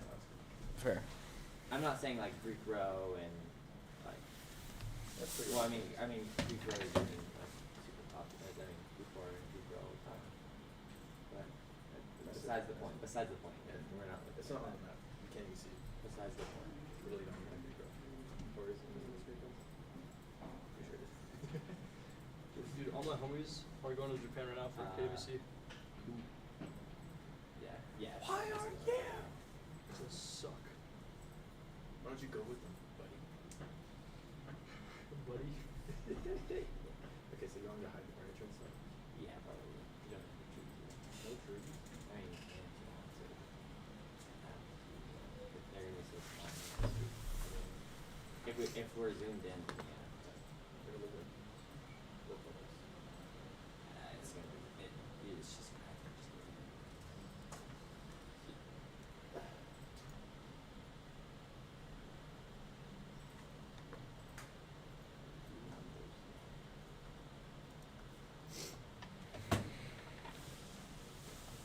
Oh,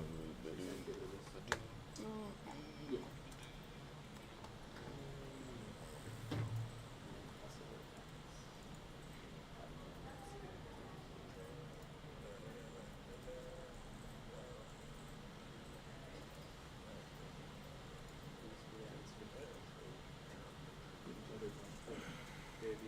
This is for like the after reviews.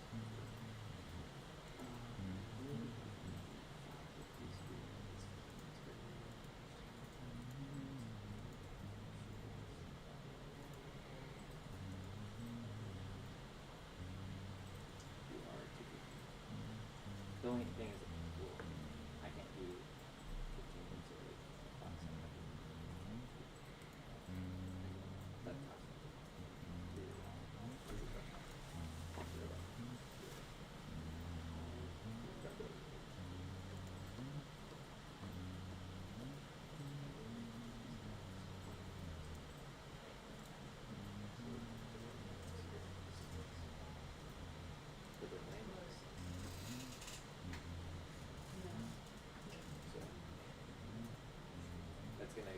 it's gonna make it seem like it's flat. Like that the entire site is flat. Here it was.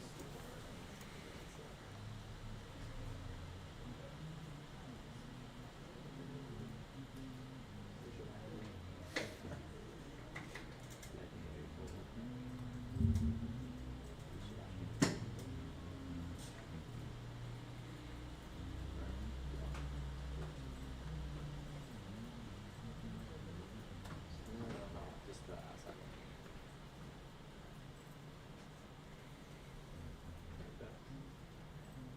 It's gotta be something. No, that's not. It's fine. It's gonna be so small anyways.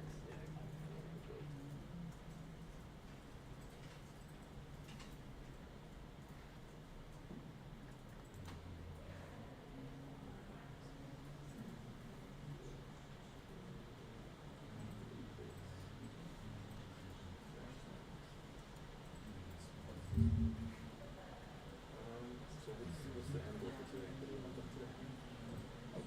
Just do as much. Okay, yeah. The narrative. Do as much as this as you can / want to. For the sci-fi? What? Yeah, for the sci-fi, just do as much as you think is appropriate to do today, and then I'll do that. I'll punch out all those holes that that'll make the building complete, or I'll make sure the building's completely like.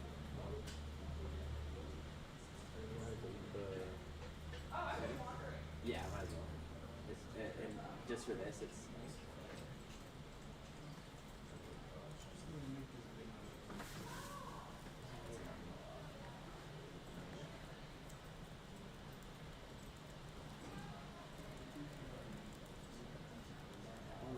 Any other good pictures of the cub other than you eating pizza? Because it's gonna be so empty. I want to get it when it's hungry and less and less. It's like zoom out, like to our thing, like.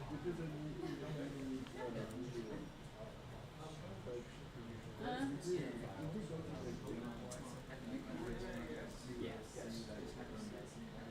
Get rid of those. Makes the whole a lot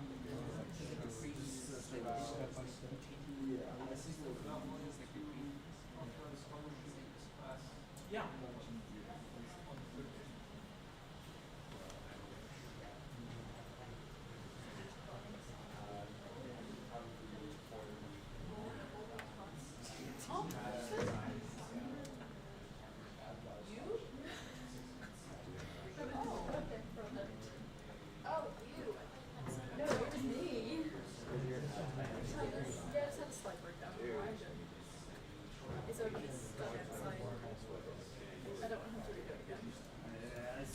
Get that finger out your mouth. And then it told. Yeah, I was just like, yeah, I'm just having a little. Under what W? I'm sorry.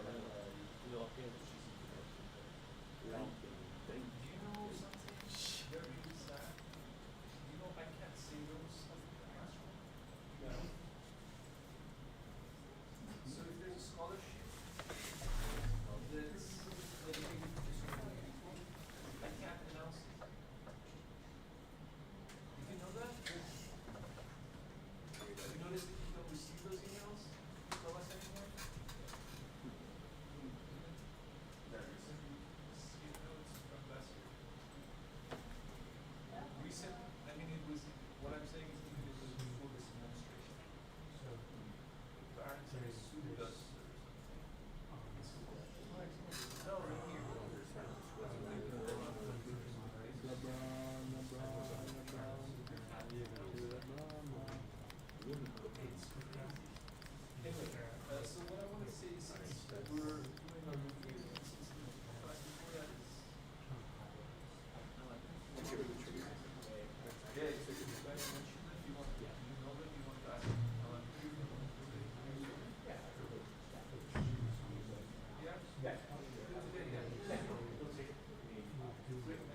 JC, you know what I'm saying?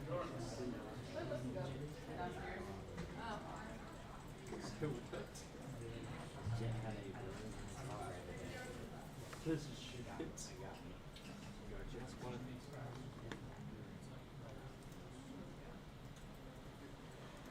You guys got my email about the deliverables, about the mid-review?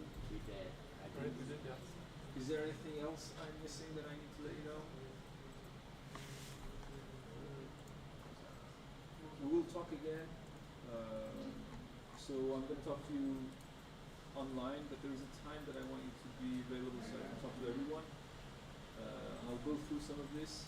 As I've said, you know, I take reviews generally seriously. I've put some tips that include everything, including please dress formal, you know, choose Zoom tips, you know, use a proper microphone, test your video so you're not like letting us know that, oh, my camera isn't working on that day. Background noise, check those. Then I want you to, you know, actively listen when they're providing comments. I want to take notes. You know, in the final review when you're present, I want you to physically take notes. But there, you know, just show the gesture that you are taking the comments seriously. I have a good group of reviewers for you. You see the names, except for one that I've not finalized yet.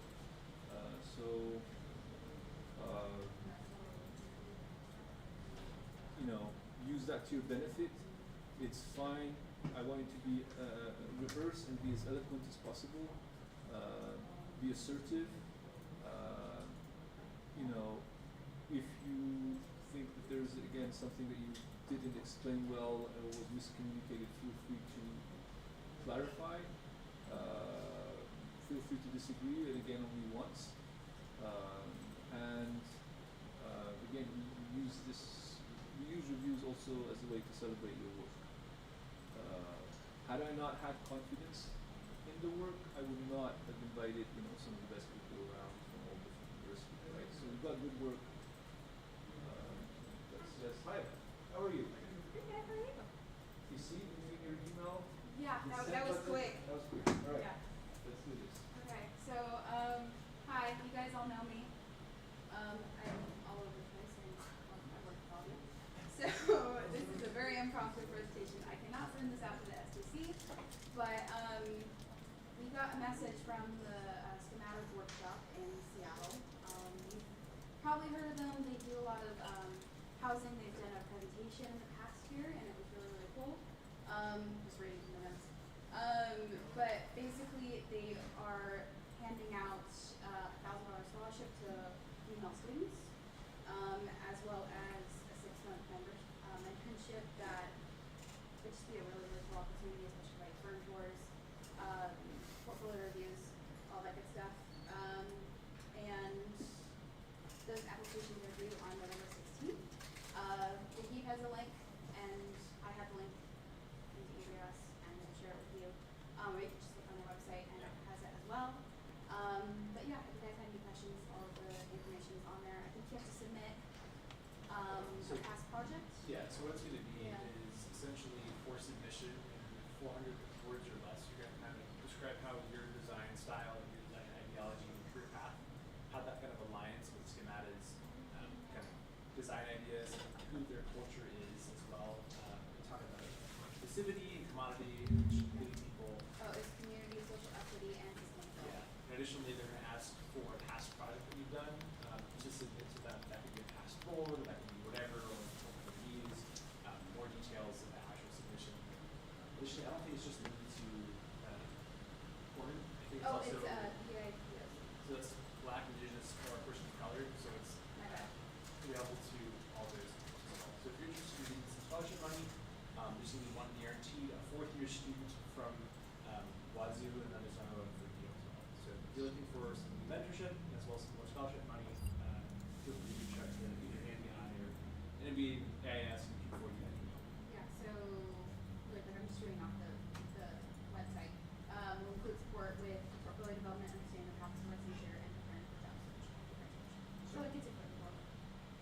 our connection. There's a way to do it. Thanks, guys. Thank you.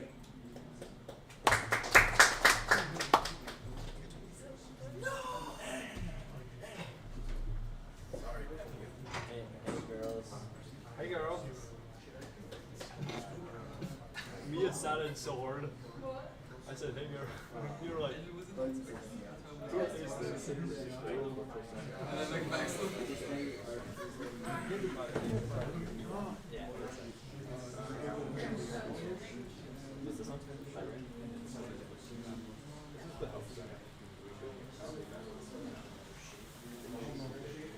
I'm glad to chill. Is it funny? Can you mind your own business? No.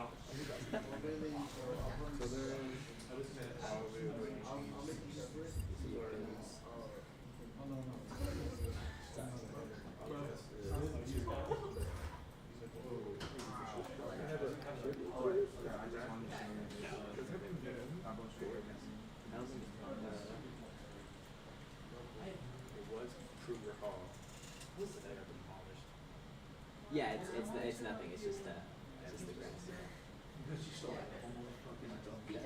I have never seen anyone in that field. That's good for you.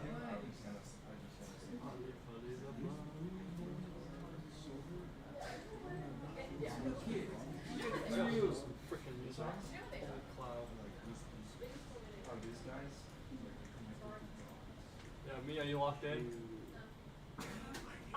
Nah.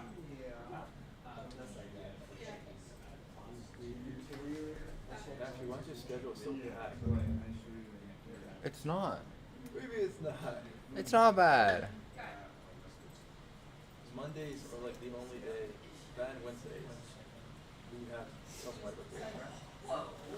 It's not bad. That and like, what is that? Saturday afternoon, I guess you're somewhat free. Sundays are like a blank slate. You have one day of the week to do nothing. I don't even sleep on Sunday. I do have my sleep scheduled though. Yeah. Yeah, look. Scheduled. I don't believe it. No. That sleep is tight. It's 7-8 hours of sleep. It's like 7 or 8 hours. But more realistically, 6 or 7. More realistically, 6 or 7 hours of sleep. Yeah. Matthews, we're slowly converting Matthew to say 6. Nope. No. You just said it. No. Next semester, I want him in the middle of his presentation to say 6, 7. In the middle of my presentation, I can do that. I'll jump up and start clapping. I can do that. We'll either fit it into the furniture somehow, or maybe like we started off with 6 to 7 strands, and then moved towards. I go banana. I'm sorry it's so loud. I'm sorry. What? I'm totally joking. So we can do like asphalt, Yeah, or bro. like metal paneling, like a really just like a. But we don't have time. It's a little flat. It's like slope to the point where like I thought you were throwing that at me. metal. Stop. That I'm fine with. Whatever this is, I'm gonna. I'm not gonna say anything. Just don't do it. Yeah, I can. Hold on. Okay. Wow. I think it's something we won't ever bring up. I think it's already like just let's make it like a dark day. That's crazy. Sure. Why did it close it again? Don't do anything crazy. Don't do anything. Wait, can you plug it? It's not. Okay. So then I'll basically do something like right here with communal places of interest. And then Where's your camera setting? Okay. Oh, so for is that sorry? What are you looking at? Is that January? I don't know which camera setting. Yeah, but what are you gonna do when you change? Oh, so I'm not gonna see that. Need to make sure. What? Oh yeah. do you like colors or like shape? That's nice. No. Here, let me show you how it's done. Let me show you how it's done. First, turn on the site. Now, go here. Do this. And there you go. That's how it's done.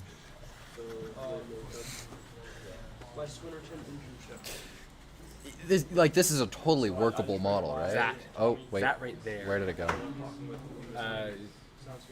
Can you check the files under the apertures? Oh my. Oh my. Oh. I just glitched my computer.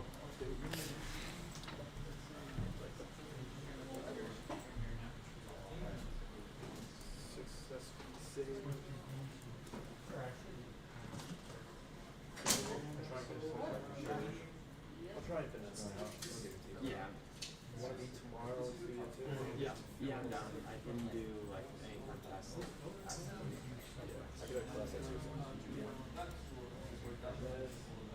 do a little bit of Drake's because Drake is sneaking up on us. Friday. Yeah. Yeah, probably would just Friday. Why does he have to do this to us? No, I definitely. Dude, I have to think it like For what? Anthropology. I'm halfway through. I'm going to the Cub to do anthropology. Fun. Yeah. Have you got to take it as well? No. Well, technically, at the end, it's my final as a paper, but it's like an in-class essay. But we have like. It might be good. I have to compare a reality TV show to this like weird story and then go about Richmond. I chose Love Island. It was the easiest one I could think of doing. Mine is we have to like do a field research topic, and so I'm doing like behaviors in the. It's Stanley, what's our anthropology class? It's like Anthro 201 or 201. Sarah. Okay, I have Rachel something. Yeah, she's. I have it with Stanley and Jeremy. We hate the class. The class I'm in isn't bad. I'm in 101. It's not bad. She's really easy. The tests are really easy. Yeah, so it's like our professor. She like treats us like high school. She's so like. Yeah, like today she like bull rushed to like this one table that was like kind of top, like barely murmuring. She was like. I was like, holy, she like really doesn't like if everyone's not giving her 100% attention. Like she hates it. What? It's like 30 people, maybe. Like maybe. That was probably what makes it worse to be in a smaller class. Yeah, and she makes us do like we had to do 2 packets in class today, and then also like we have to like get up and do like little like small group activities. I have to do that too. Oh my god! I just want to sit there and lecture me, like please. I don't want to get up. Like, I don't care. Just somehow give me the information where I don't have to move. Turn around and start making groups and talk to your groups about what you Dude, it would have been last week. We had to do this thing that was like economic transactions. So we had to pass like white beans around the room. And I was like, bro, I want to sit here and do that. Yeah. I don't want to talk to people. I know it's. Because my class is just freshmen. And I'm like. Ours is we're like the only seniors in the class, and then the rest are like freshmen, sophomore, and anthro. Yeah, and I'm like. That's the feeling that I'm gonna have. So. I like your project more than You don't. You can color hours. Like you can just go close in and then color hours if you want. See what I'd say? Like, but other than that,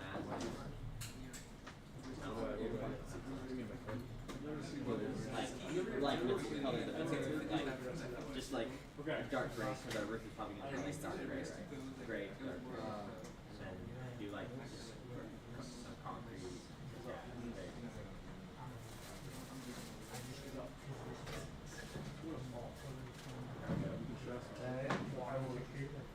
Sorry. Feel it. Peaks in. Alright. So, yeah, I have halfway done. style of deliverable? What are we doing for the pattern? Yeah, I gotta finish the cladding and then, how should I go about, should I just apply material in Rhino?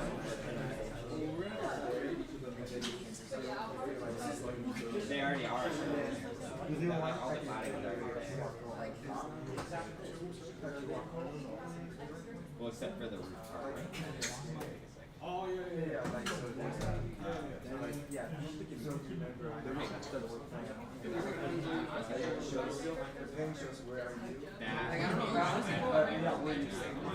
And then, so there will be a picture of good.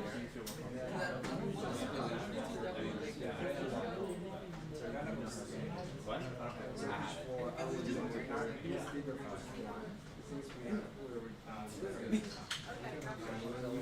Whatever you think is layers.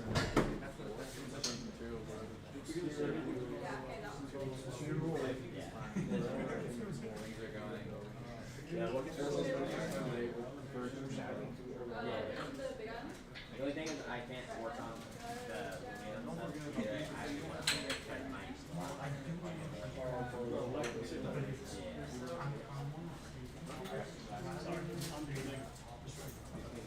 We want to do the That was. Well, we could write that. That was.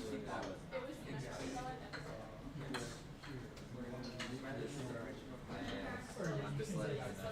And if he's only going to be there for a few days. You said that you could do walkthrough and then take a Guys, get out the way! walkthrough video. She's returning. Yeah, walkthrough. I said I can do a video on this. Well, you give Not like a video, but like just like this. me, bro.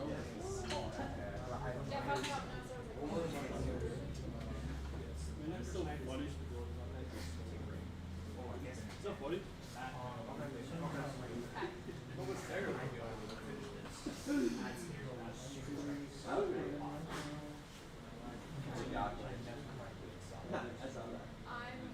go home and then I I need a generation. No, I need a generation. So Oh. You need a generational lock-in. That's a generation 2 lock.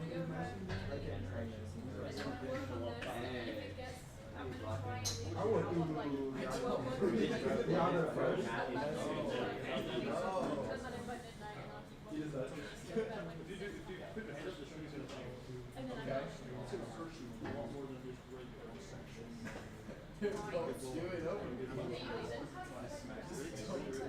Oh, I got structure.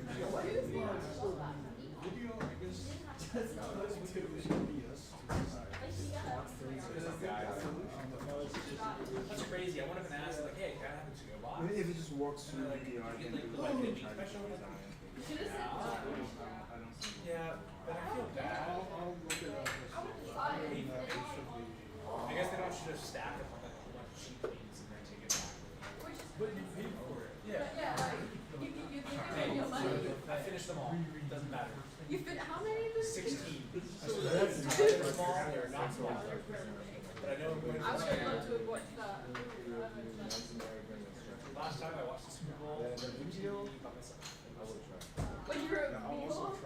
no, I was in the house. Oh, I thought you were at Meatball alone.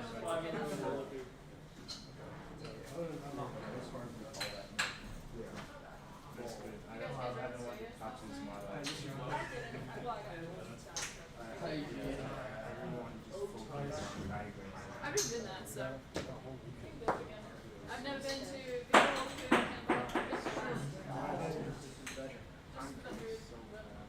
I would rather go to like Meatball and stay on and watch drama stuff.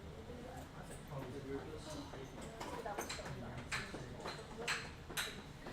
Like, you okay? I'm like, yeah, you just watch it. I'm good. Because I'm holding the ball when I do that. I'm holding the ball. Are you leaving as well? He is away. I don't know if I'm making quite yet, but I'm assuming. And then, yeah, I'm gonna work on the site. I'm gonna hopefully get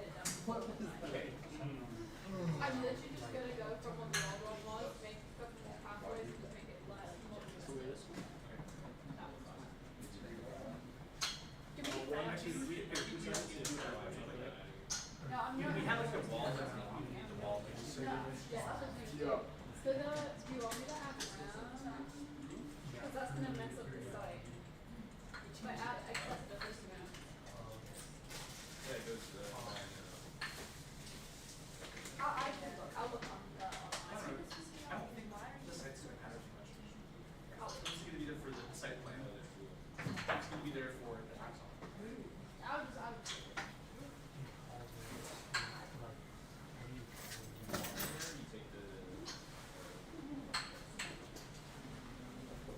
Oh, is Matthew dead? Matthew's been dead. He's actually a ghost. He's just taunting us. Oh, do it. Let him do it. Yeah. What's waterboarding? Do it. Wait, what color is it? I'm curious. Wow. It's cloudy. Oh yeah, it's probably not straight. Yeah. I'm gonna put a gummy bear in it like who's like no. I was in the housing fair yesterday. You should have seen Matt the I other got day. 20 in Like, blackjack. he was using like he was drinking Coke. The house. Coke with the. Yeah. And he was like Alright. Okay, you play with the facade and then My goal is to build. and then I'll do like but yeah, so at 11, 10:30 or 11 I'm gonna start. Cool. Right. And then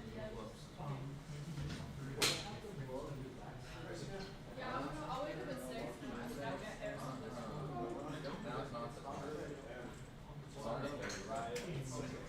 What's it gonna do on Monday? 18 deliverables due Monday. Yeah, that's good. If you have 4 floors, then we have to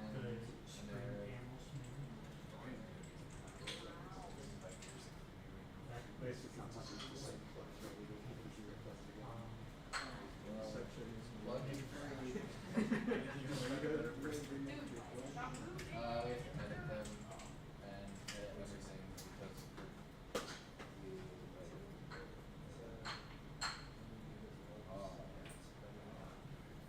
and no paneling system wants to work besides have cells. Yeah.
No, there's four, and then one to show the. Is there anything else that you want? North Splits. Yeah, I clicked on the exploded icon and now. You want that as well? Yeah, sure. Sure. I'm just gonna start. Wait on the. How do you? Korean. Or something that I'll put in Swiss cheese. something that I just and $7 billion. No, Swiss cheese has Those they only do it. They only do that. Cheese and ping pong balls. Get 3 mice. And then the mice will in your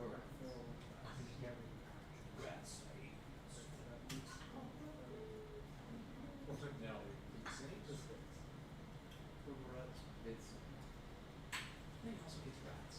No rats, why not?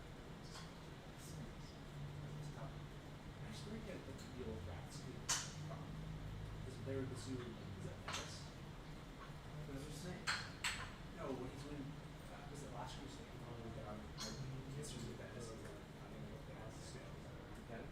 Yeah. No. I refuse. Those are snakes. Yes. In the catacombs. There's snakes. There's I snakes. know because my mom is scared of snakes. They're not rats. And also not like. Are there snakes on the west side? The rat one. Oh, Neil, it was the girl who's afraid of rats. That's what it was. Okay. Yeah. Rats everywhere. Why is that when he falls in the pit? Oh, not like in the very beginning of the movie? Yeah. Like in the train? Just like pieces. It's been like 10 years since I've seen it. The new was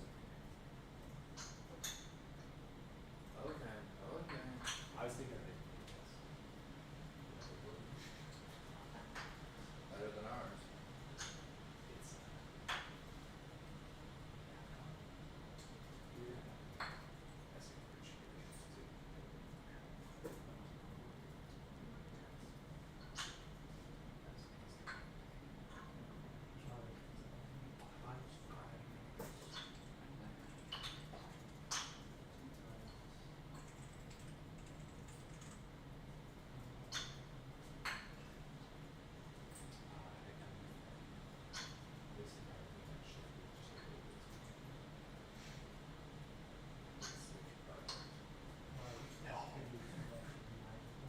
What, you don't want French fries?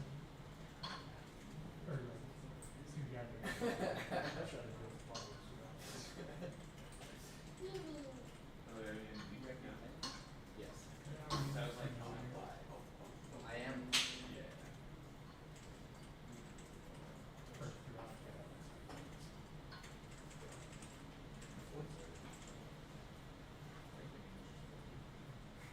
Oh yeah, would be. They came up when I was training. Shout out to new hypocrite. I'm okay. Is that really the video that shows up first? That's insane. Yeah.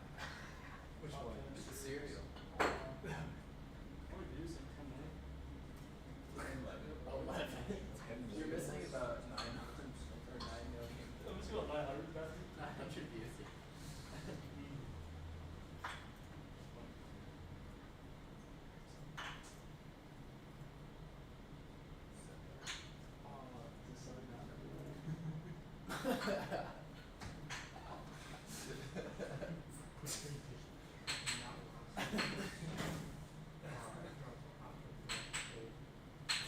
What? I have videos on Twitch. Just watch Twitch. Yeah. With 72,000 others. Come on, troll They also get added. Probably, is he in the fantasy team? Yeah. Those are shit. This is on.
Shaky or hurt? Huh? Hurt? They're both shaky and it hurts. That's not. I did not, like, last night, reading about the model, is so that way we can get, like, anywhere close to, like, starting, like, Sure. observables. Oh, I'm sorry. No, We're there. Good. So, yeah, I'm just doing some stuff to make our lives a little easier. Sure. For it to be easier. Yeah, where you guys at? Near the graveyard. Near the graveyard? I was it. So I had chat. Yo, what is up, chat? Today we're gonna be playing Dispatch today. No, today we're gonna be playing Rhino 3D. Rhino 3D. How do you play Rhino 3D? You you die. That's all you do. Sick. Sick.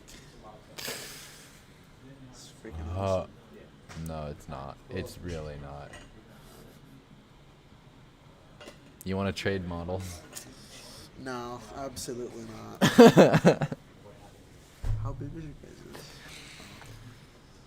guys'? It's only 181? Really? 161, yeah. 161? With everything like that? That's crazy. Yeah. Well, there should be railings here. Where the That railings go? would, like, kill a laptop in our file. Nah. That is insane. There we go. Is it just Revit stairs? Yeah. Mm. Revit railings and stairs. Sweet. I'm done. I just want to be done. Same. Same. Oh. I've gotten 16 views today over the course of 9 hours and 30 minutes. Hella dead. Honestly, this would be great, actually, for putting on your, like, resume, you know? Like, yeah, if you want to see me build this literal project in real time. Like, Yeah. Just.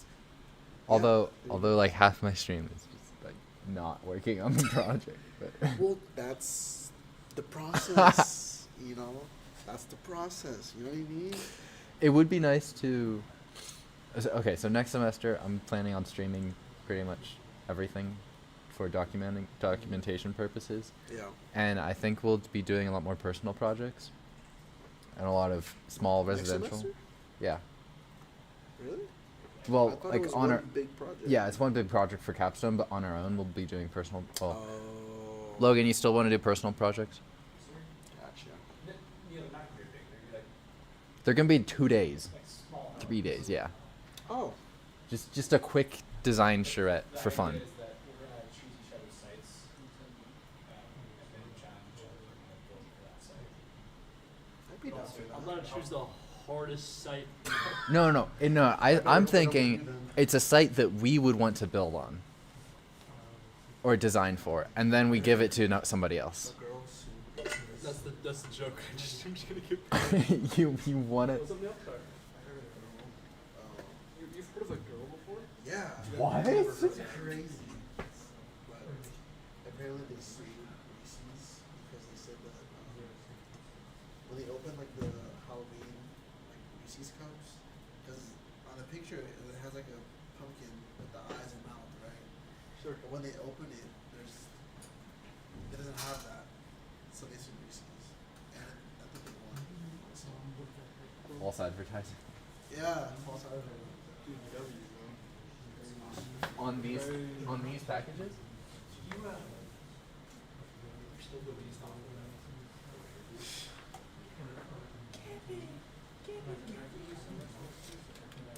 Blow bracelets.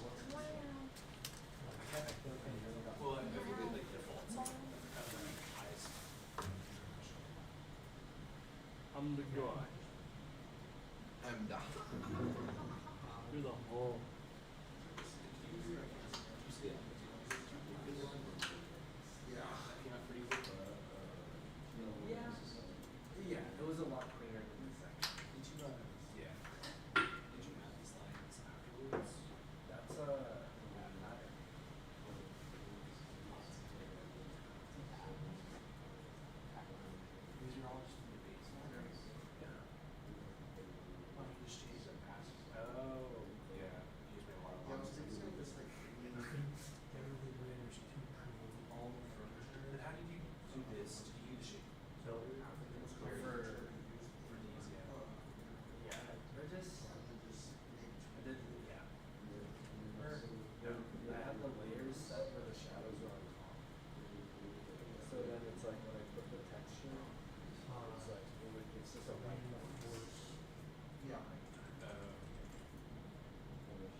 Thank you. Thank you.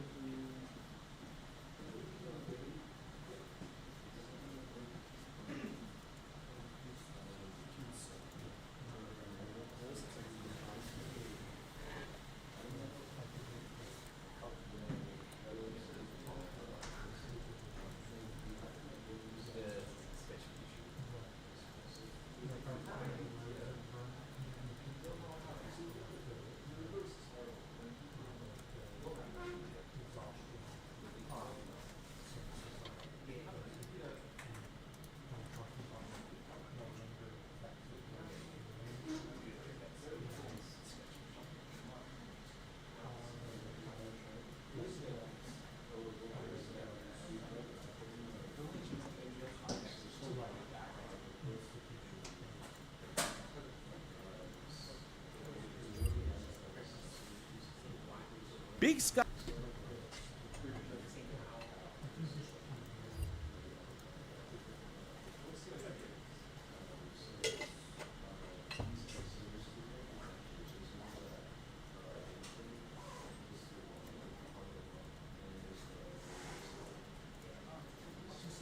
Big Sky's Big Couloir might be the most dangerous marked ski run in North America. This run is one of only a handful of triple black diamond rated trails in the world, requiring a sign-in with ski patrol and partner to even attempt to ski it. And traffic on the run is extremely restricted too, with only 2 resort guests allowed down the run every 15 minutes. But are all these barriers warranted? Well, this season, we had the opportunity to check out this beast of a run, and in this video, we'll bring you through the surprising number of hoops we had to get through to ski this run, the experience of the actual descent, and the circumstances that make it so high consequence for the people who attempt it. Let's jump right into it.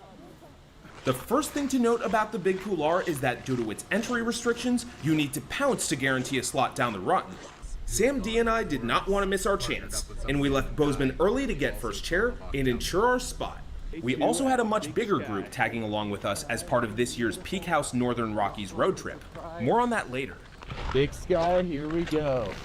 We got in line for the Swift Current chair around 30 minutes before it opened, and we were easily on the first chair. It was at that point we started wondering whether things were shaping up to be a little bit too easy for us. I guess we were first in line. Indeed. That hunch really started to take shape by the time we got up to the top of Swift Current. We booked it down to the tram to get on the first ride, but it does not look like it is open yet. So unless it's gonna be closed for like half the day, we should just stay in line. Yeah. We were told it would take at least 30 minutes until the tram opened. It's around 9:05. A little past 9. About 9:30. 9:30? I will say one thing. Yeah.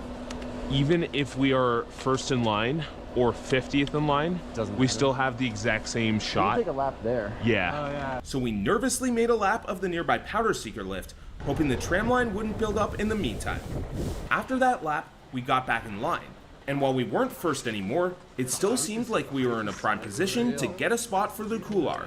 So should we put the beacon on? What's up? You can turn it on if you want, yeah. Right. This is in reference to the avalanche beacon requirement Big Sky has historically enforced for its most extreme terrain. More on that later. I know. But after waiting a bit longer, we received some unfortunate news. This is not close to opening. Yeah. What does that mean? No clue. It would now be at least another hour before the tram would open due to the conditions up there. Do you have an estimate? Okay. Back at like 10:30. 10:30? 10:30? As much as we wanted to do the Big Couloir, we weren't going to wait in line for another hour, so we decided to take a few quick laps on the Challenger and Headwaters lifts to kill the time. With the tram only a short distance away, we knew it wouldn't be a problem to get back in time. Or so we thought. What is up, friends? We might not be able to make it directly to the tram for one run because all this is closed. Upon trying to get back to the tram lower terminal, we found out the terrain that goes from the top of Challenger to the tram was closed due to avalanche risk. Hey, you get your pass pulled for doing that. Yeah, I know.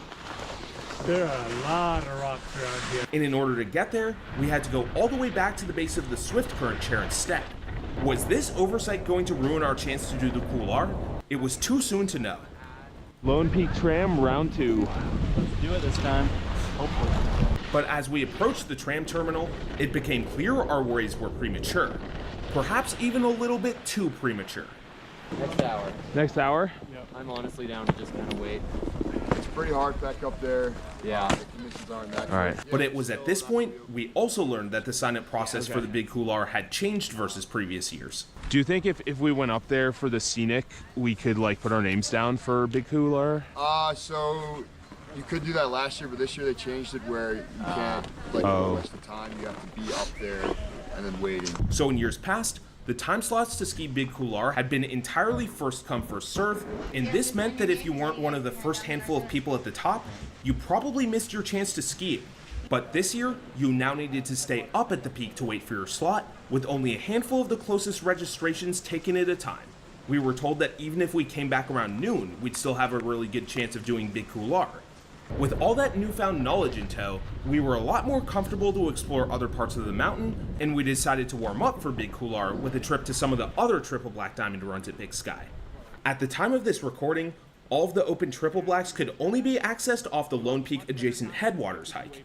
With a large group ready to tackle the boot pack, we set off toward the top of the Headwaters Bowl, looking for the longest chute in the area. Three Forks looks awesome. I know it's the farthest one. The patrol told me is that the only mandatory area is in Whitewater. Whitewater, okay. For most of our group, it was their first time on the Headwaters hike ever, and they were in for one of the spiciest treks of their life. Whoa! Watch out! Oh. Almost took this rock with me. Let's have a little souvenir. The Headwaters hike is incredibly narrow and high consequence, with a steep drop onto bare rocks on one side and a rock wall on the other. Some parts of the hike have ropes to help you keep your balance, but the anchors they're attached to are, let's call it, less than ideal. I was just wondering who puts these steps in. Thank you. But there's no denying that the hike was absolutely beautiful. Along the way, we caught glimpses of the peak in the Big Couloir itself, which only amped up our excitement for what we were hoping was to come. Someone else in big. Someone else up top. I think it's open. Alright. Although it might still be ski, but we should definitely head there after this. Yeah. After about 30 minutes of hiking, we reached the Three Forks zone. We scrambled up one final pitch and decided to drop in on the second of the Three Forks. Oh, this is also a much better strapping on platform. Yeah, exactly. I gotta turn my camera into 4K mode for this. For many in the group, this was their first ever Triple Black Diamond run, and compared to regular Double Blacks, both at Big Sky and most mountains out west, one could easily argue the pitch and length earned it that designation. You can tell by pictures from the bottom that once you get down to like where those like mini trees are, you're not even halfway down the whole run.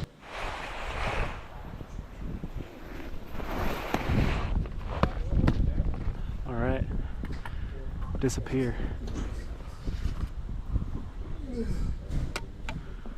That was the weakest pull. You gotta redo that, man. There.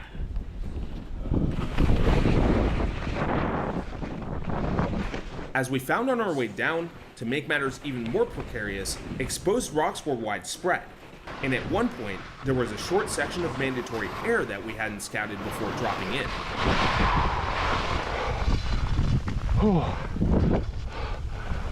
Hold it.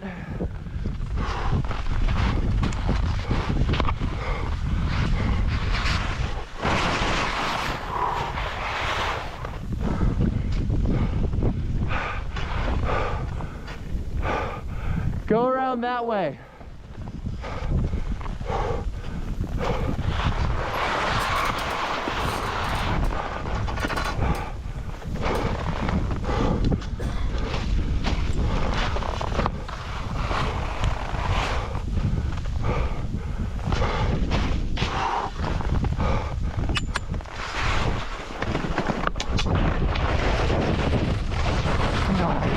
One by one, we made our way down this run, which, at least in the places that weren't rocky, held some great chalky snow for the over 1,000-foot vertical descent.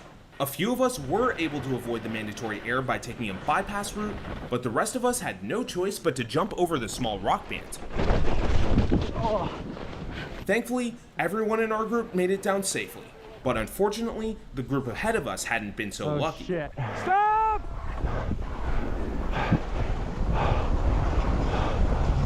Oh my gosh. ski down to him. Get his Yeah.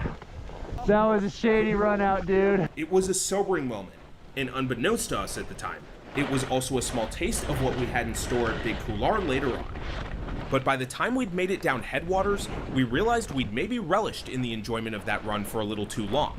Realizing it was now afternoon, we then booked it down to the brand new Madison 8 chair, admittedly enjoyed the comfortable ride up, hurried up to the headwaters lift after confirming with resort staff that the trails directly to the Lone Peak tram were now open, realizing said staff member was incorrect, and then bombing down to the Swift Current chair, and parting ways with a few of our group members who decided the Big Couloir wasn't for them that day.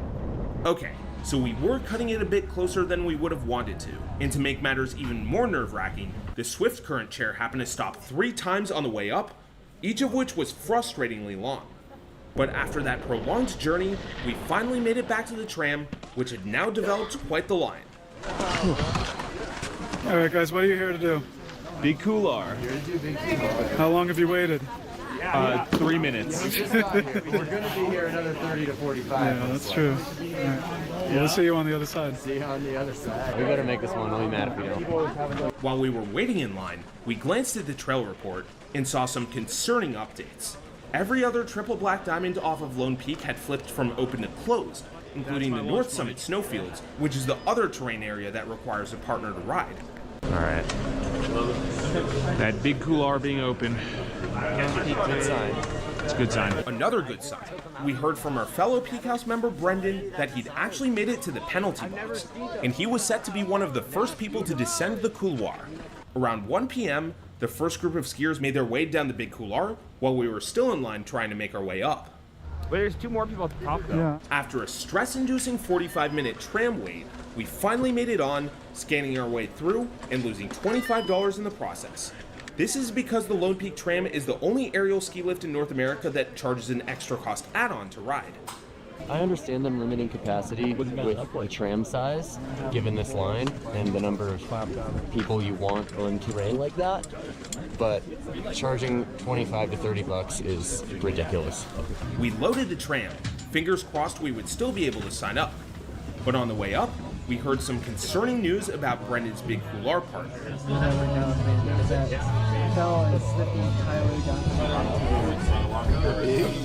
Walk on solo. Oh my god. Did he get it on camera? Oh, oh. Come on, arrest. Oh.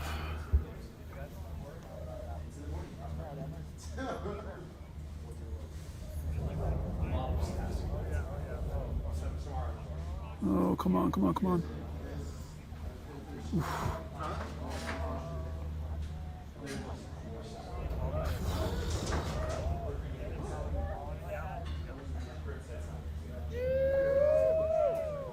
But one fall wasn't going to dissuade us from doing the Big Couloir. Once we made it to the top of the tram, there was absolutely no way we were going to lose our chance, and we absolutely booked it over to the sign-up box. Were we going to make it, or had we screwed up? Real moment of truth. Oh, yeah. After you. Thank you, sir.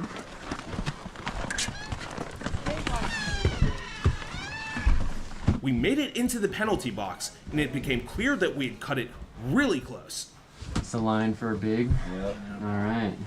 You guys leaving? Yep. Alrighty. Have fun. Thank you. So y'all are in front of us for a ride down Big Couloir. Can you tell us how you're feeling right now? Pretty stoked. Pretty nervous. I'm a little nervous, but I feel like we've done worse, so I'm having confidence. I have confidence in us, for sure. We're ready. The sign-up board came out, which was a good sign for the rest of us. But Sam and I weren't allowed to put our names down for the couloir just yet. Good luck. Good luck to you too. Really well. Have a good time. Should we tell them about what happened to Brendan's partner?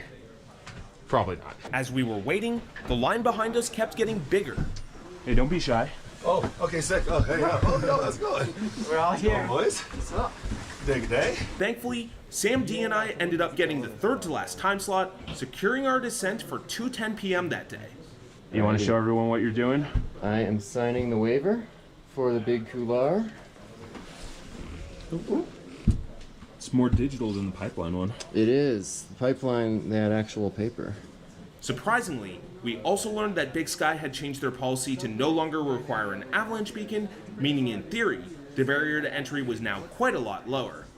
After waiting our turn and getting to know the crew inside, we finally left the penalty box and headed down toward the entrance of the couloir. Unfortunately, some of the people behind us weren't lucky enough to get a slot. Maybe if you beg the patrollers enough, but it'll also be open on Tuesday.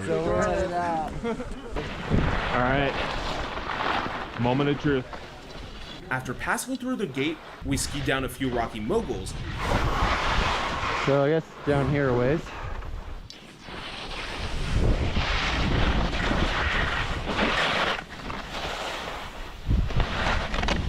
Whoa!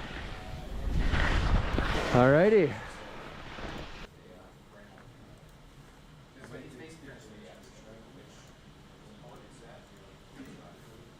We are here.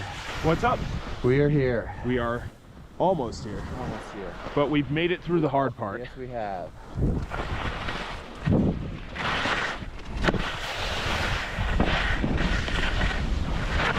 And finally looked over the edge of the big couloir itself. Woo. But as we looked, there was a bit of a surprise. Wait a second. Why are there 3 people in here? Good question. Are you gonna drop in from up there? No, I'm gonna drop in down there.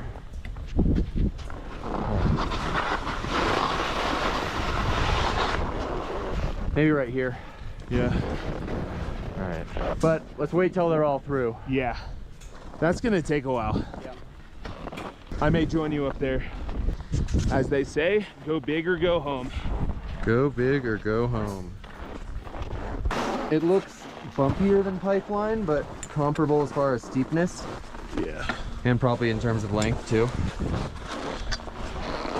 Although I think this is a little bit more aesthetically cool. Think so? It might be, yeah. I don't want to play with these rocks. Yeah. Or this just like weird, sketchy snow. Yeah. Yeah, you don't want a big couloir run to be a big, stupid mistake. Nope. You wipe out here, you would be in very bad shape. After waiting for the group ahead of us to make their way down, it was finally our turn. All right. Here we go.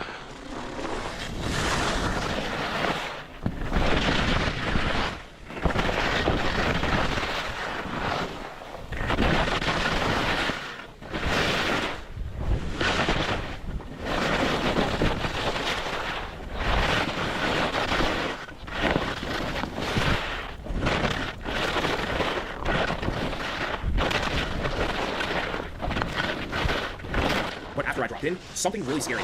Howdy. Oh shoot. Yeah, so I have a friend in there right now, right in the crux. Oop. Oh my god. Oh no. Oh no no no no no no no. Oh my god. Oh my god. Oh my god. Oh my god. You should go help him. Yeah. How long should I wait? Actually, once you see me go out of sight, you can come on down, but once you see me again, can you just pause and make sure that there's nothing going on? Got it, yeah. Apparently, a massive crash had occurred below us. We had some friends below that watched the whole thing, but since Sam and I were at the top of the couloir when it happened, we had no idea about it. Upon making it down, I started to celebrate, but it quickly became clear that the celebration attitude was not shared by our fellow tripgoers. Whoa! You know who that is? Who is? No. Wait, did they like tumble down? They had fires though. Like one ejected and then left in the corner. And then started going head over heels. Oh my. I mean, it was just one ski off the top, head first slide, lost other ski, they just head over. Yeah. After a bit of downtime where the guy who fell had the chance to be checked out by ski patrol, Sam D did get to make his way down. Keep buckled, skis in, good.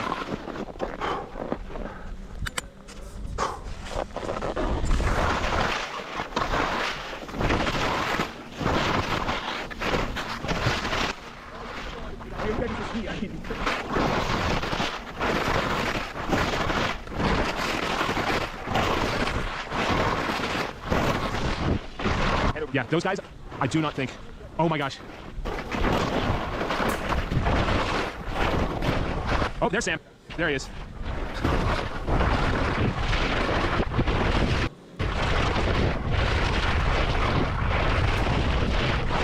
Today? I mean, oh my gosh. I was gonna stand up after that. That was insane. Like, he got in a car crash. Yeah, that was definitely some of the hardest snow of a run of that pitch. That might have been the longest run of that pitch I've ever done. Me too. Oh my gosh. Yeah. Dude, you have no idea how surprised I was when it was ski patrol coming down and not you. Yeah, I bet. We still had to wait on our fellow tripgoer Jerry. 2 snowboarders in front, and then Jerry and Eddie Nathan are coming down. There was one other group of snowboarders in front of him, and he was on the phone with us at the bottom to get a sense of how they were doing. Yeah, how are 2 snowboarders doing? 2 snowboarders have not made it down yet. I think they're overlooking the edge. Yeah, the 2 snowboarders are still not coming down. We saw them up there, though. It might be because they peered over and they're now at the entrance. I mean, dude, that's the consequence of falling there. Like, yeah. Like, tomahawking on the whole thing is like... No, if you fall up top, it's into that, like, turn, yeah. that is bad. This might actually be Montana's highest consequence ski run. Yeah. Official ski run. Could be, yeah. Official, up top. Just kind of that survival skiing, you know? Unfortunately, we were about to have to break some less than ideal news to him. Oh, no. Oh, shoot. Oh, no. Oh, my gosh. Oh, no. Oh, no, no, no, no.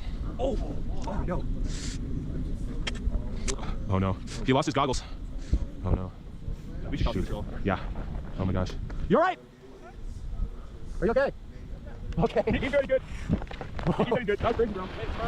Yeah, you gotta go right there. All right. Jerry's at the front end. Was Jerry going to make it down in one piece? Jerry is opposite of Jerry. Yeah, such an unfortunate name.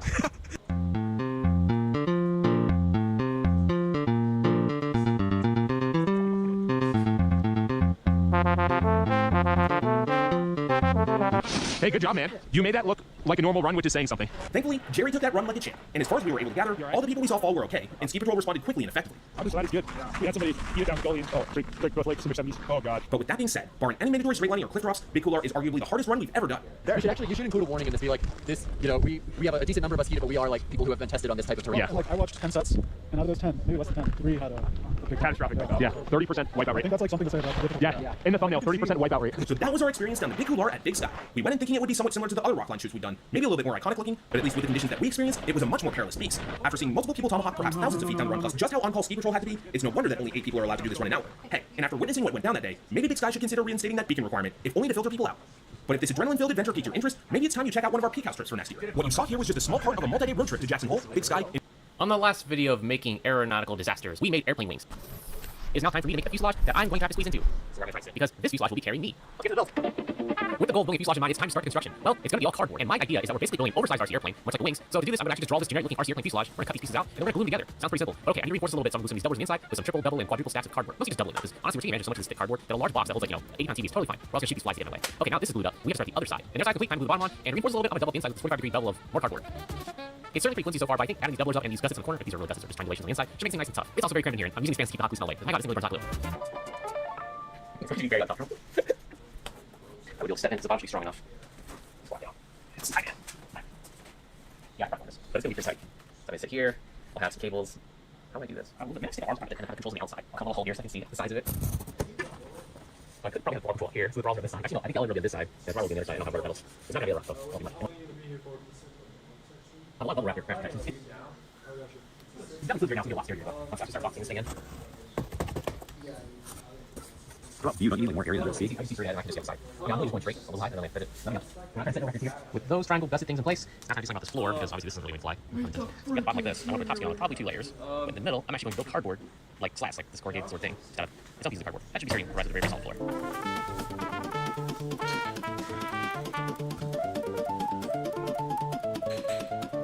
Build's going pretty good, I must say. It's pretty light. Like, I think this is 15 pounds. 168.0. It's not 2 pounds. I said 15 pounds. It's 17 pounds. Oh no, big deal. Not too bad. 17 pounds of cardboard. Hot glue. I'll take it. So we have the airplane fuselage completed now. It's time to attach the cardboard wings to the fuselage. So we have these little doublers inside to just kind of disperse some of the air because cardboard itself is like we found out really bad compression. Tension's okay, but compression's the worst. So we're using a little wood. As long as I don't break that 95% rule of what the airplane's made out of, I don't really care. We're gluing all this stuff in, and it'll make more sense once we get on the airplane. But for now, this gets hidden in here.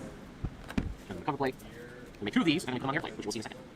While those frames dry, it is now time to assemble their actual joint, wing layer, wing box. I don't know what you call this, Vicky. So this is the fold over cardboard that a couple people mentioned is really strong. And yes, it is very strong. The problem is just hard to make accurate because the folds themselves don't exactly line every time you want to make crease. And after you scored it and folded, but still it's a little off. It's probably 3 millimeters off at some points. That was overall, I just don't like this kind of accurate. It's hard to make very accurate.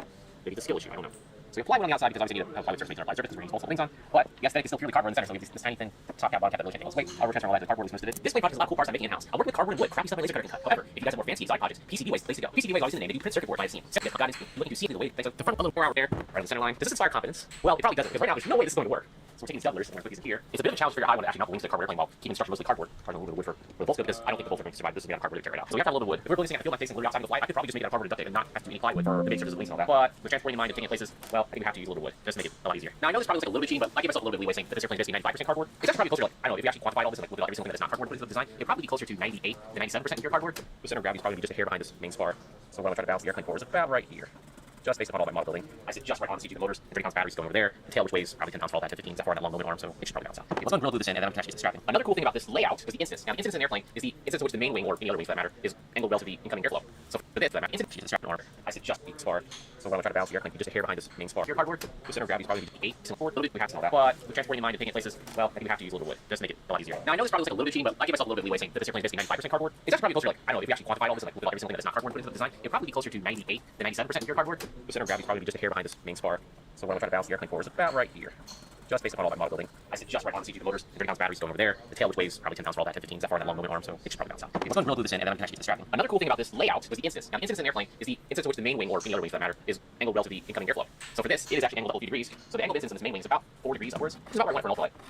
And if you look over here, you'll see that there's a little bit of line. So that is our angled instance from the airflow oncoming into the main wing. Because the main wing needs to be a slight positive angle instance to generate a little bit of lift. So I'm just going to make that design. I could probably get 0, 0, just like flatten out the airplane, like we do on model airplane land, but I do want to optimize for better flight because it's a little bigger than just model airplane. I don't want to have fly that wonky.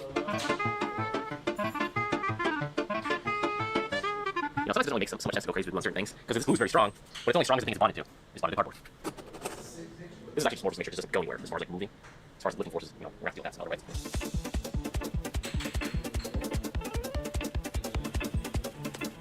And now we have an elevator. This is the part that controls the horizontal stability of the airplane. It's also made of cardboard, as you would expect. So here's my theory. I ended up trying some experimentation. So we made that wing box over there with all the cardboard, because it was so strong. That's what's going to get out. It was really, really a pain to kind of get the bolt between the because the deviation was stacked up. So I'm actually just sewing it in half and just gluing lamentations together. A little bit weaker, but honestly, it's just so much flatter. Easy to work with. So we have the hard points here for mounting. We're going to mount this to the fuselage mount. So this is the method I came up with, which is reminiscent of the very first airplane I built. Cover this in really fold over the surface, and then let it dry overnight, and then we can try to mount the airplane tomorrow.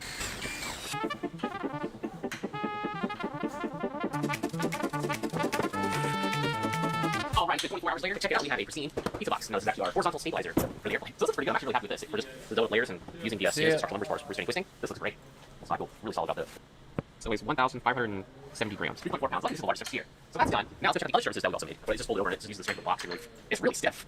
Like, I can really try to twist it, like I'm applying like pitching forces on it, because it's going to control more, or pitch stability, or pitch control I should say. And like twisting this side, pushing down over here, this looks really solid. I think this is great. Now we have another over here. And for that, we're using some old-fashioned duct tape. It's going to have a duct tape hinge. We have a very unscientific way of testing these tapes. We yank on it and see if the paper goes with them. That's how we're determining how strong this is. First of all, we have some 3M tape. We have some duck brand duct tape. We have the 3M Scotch reinforced fiberglass tape. We have some expired aviation duct tape. I don't really know what this is for. And then we have some polyken tape. This is also expired aviation stuff. And there's the FARs. Right, so 3M, how strong is this going to be?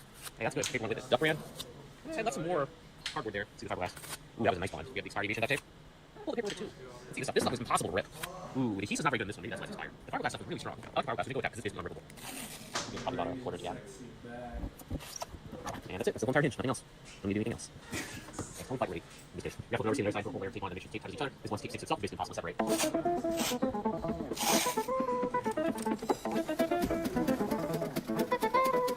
In the second corner, we have the other stabilizer. This is responsible for controlling yaw in the airplane, also stopping it from entering spin. So you gotta make sure the size big enough and cardboard enough. So this is pretty lightweight too. Let's see what this thing is. 600 grams, 1.32 pounds. All right, well, let's change this one too. We come over here. We have a freshly glued up rudder. This one's going to steer the airplane left and right. One will go for steering. So there we have it. These parts are lightweight, really strong. I'm happy with the cardboard for this. It all hinges on this. So it's always something fun about an airplane, just throw away. You don't have to worry much about it. I mean, you have to worry about applying it. You don't have to worry that much about how long it's going to live, because it's just for a short-lived flight. There's no reason to keep using this much for all this flight. It's basically just this much, about that much. Maybe this much for some gusts, but there's no way I'm flying something today. Well, this plane flies on a very perfect calm evening. So it's supposed to be solid. It's like, I can tug on this and have it push it apart. Try to pull it. It's not coming on. You can really hold on to it. I mean, if I use like all my strength, maybe had you hold the side, I can just rip it off. But there's no way it's experiencing that at like 20 miles an hour, 20, 30 miles an hour down the runway. Because this is the rudder, it's blocking the elevator, which needs to go upwards like this for to pitch up. Pull it basically, so. Oh, there's something ridiculous about this whole project. This looks so good. I'm very happy with the way the stabilizer turned out. It looks legit. It's very much legit tail section for an ultralight. I guess I'll start gluing this overnight and we'll have to have reinforcements because I really make sure this is ripped off. We're actually going to put some blind wires in this zone. Up here, I'm going to put a hard point in here on the front and back. We're going to tie up the strings to the edge of the stabilizer and tie that on the fuselage. So it's basically like a triangulated truss. So that'll really make this really work out.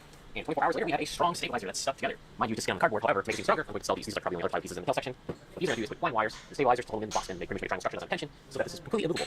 Basically, get something. This thing is strong. Like I can pick up on it. Like what happens to the whole airplane, just 2 screw holes and that's it.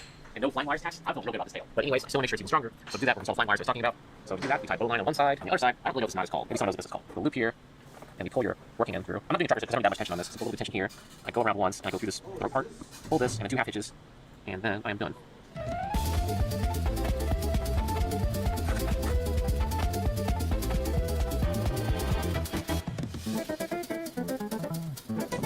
Okay, that's nice and sturdy. So right now there's like a 70, 80 pound bucket stand in front of the airplane. This thing's job's only put about 10 to 15 pounds of downforce on this as we're flying to make it stable for a traditional normal configuration airplane. So this is more than sturdy enough. Plus this is nice and strong. See you guys. That's really impressive. Yeah, I'm just putting all the pressure on the corner. This is great. I think 36 pounds. I think it's 36 pounds of cardboard combination. Wait, no, I retract that. It's 44 pounds. This has got to be 44 pounds. What's that say? 182. So that's basically minus 150. I say 35 pounds of airplane. We've got 40 pounds of wing. This whole entire thing weighs 70 pounds right now. That's a roll for light. We just got the motors on, that's it. That's not so bad at all. Man, this thing is super light. So we're just about flight ready. I mean, I have to do a little more reinforcement as far as the wing joints, but that's just cake. As far as the flying weight, we're just about there with the fuselage. I see that I'm using a piece of aluminum. However, it is not currently being used in this airplane for a man that can use it in flight. This is going to be the king post. What the king post does is it holds the wings of the airplane up when it's sitting on the ground. When this airplane begins to take off and potentially go to the stress versus this thing, this you can actually completely remove. So some of you make a plane say that this is cheating. In my defense, this isn't really used for lifting the airplane. It has anything to do with the actual flying qualities of the airplane. So therefore, we can use this. We got one wing in. Time to get the other one on. I think we're going to have to go outside for this. There's no way to put this thing together inside the shop. These wings are pretty big. Angle instance is baked in. We'll adjust the back neutral accordingly. We actually have a little more wingspan. That's like a foot. I don't really think about that too much. Well, I mean, more wingspans are bad. We just made a fairing cover for all this stuff. So I guess one more thing I should make that cover, but I'm going to put the whole thing together, figure out how to make it. So we're basically going to put this in tension, because this fiberglass tape tension is extremely strong. So I'm just going to wrap this around. We're going to go around all the mounts. Basically, have the whole entire weight right on this. I'm going to get this cardboard failed. We can start with the transfer all that stress into this. The idea is that the cardboard's strong enough to any of this. This is all just in case. There it is. 2 times over on each side. I mean, looks awful, but you know. It's stacked up. Where the right arm's purely on the cardboard and we're holding together, which I'm pretty sure it will hold together, but just in case I'm wrong and it breaks, you'll transfer all that into this big tape sling. Time to get in the airplane. It's so small. It's not exactly comfortable. Put the battery right here. Alright, let's go up. What do you think was funny? So I mean, that's all the weight. It's not even, it's double carried by cardboard right now. Turbulence. Hi, babe. Cardboard's moved that. It's funny because I can still push the fuselage walls out, so you can like full tension. So I can still move this. Like it's you know, like magic on a string when you pull it to the top, you can't make any deviations happen amongst it. But this is still like pretty massageable. Like it doesn't seem like. I'll get the video around the top because I want to look at it. Because this isn't really honest the way we're loading this. Right now it's being compressed, which isn't exactly accurate either. Oh no, close down. Well, it looks like we're done making all this stuff now. Let's take this monstrosity outside, assemble it so we can see what this thing actually looks like, and it can see the light of day. Hopefully it doesn't rain.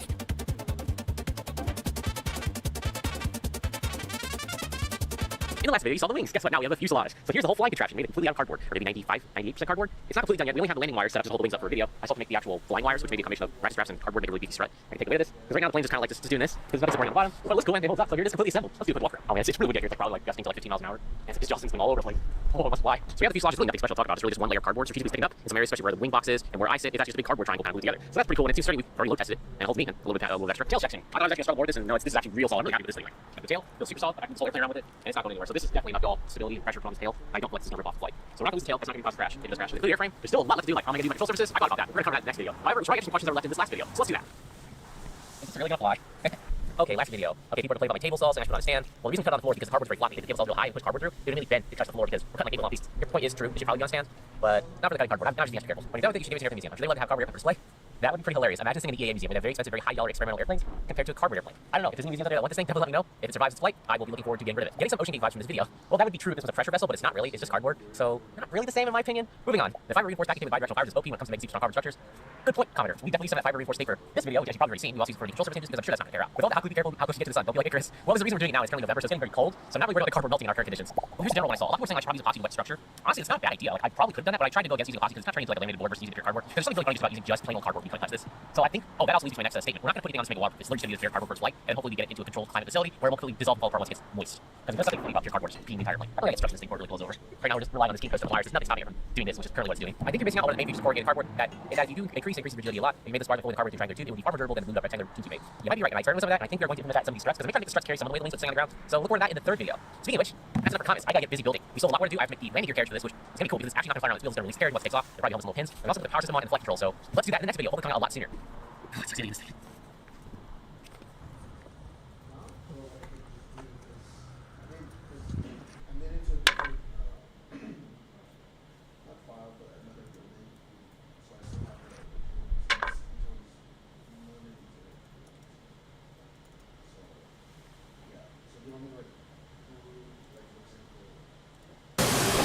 Everyone is here looking for dinner.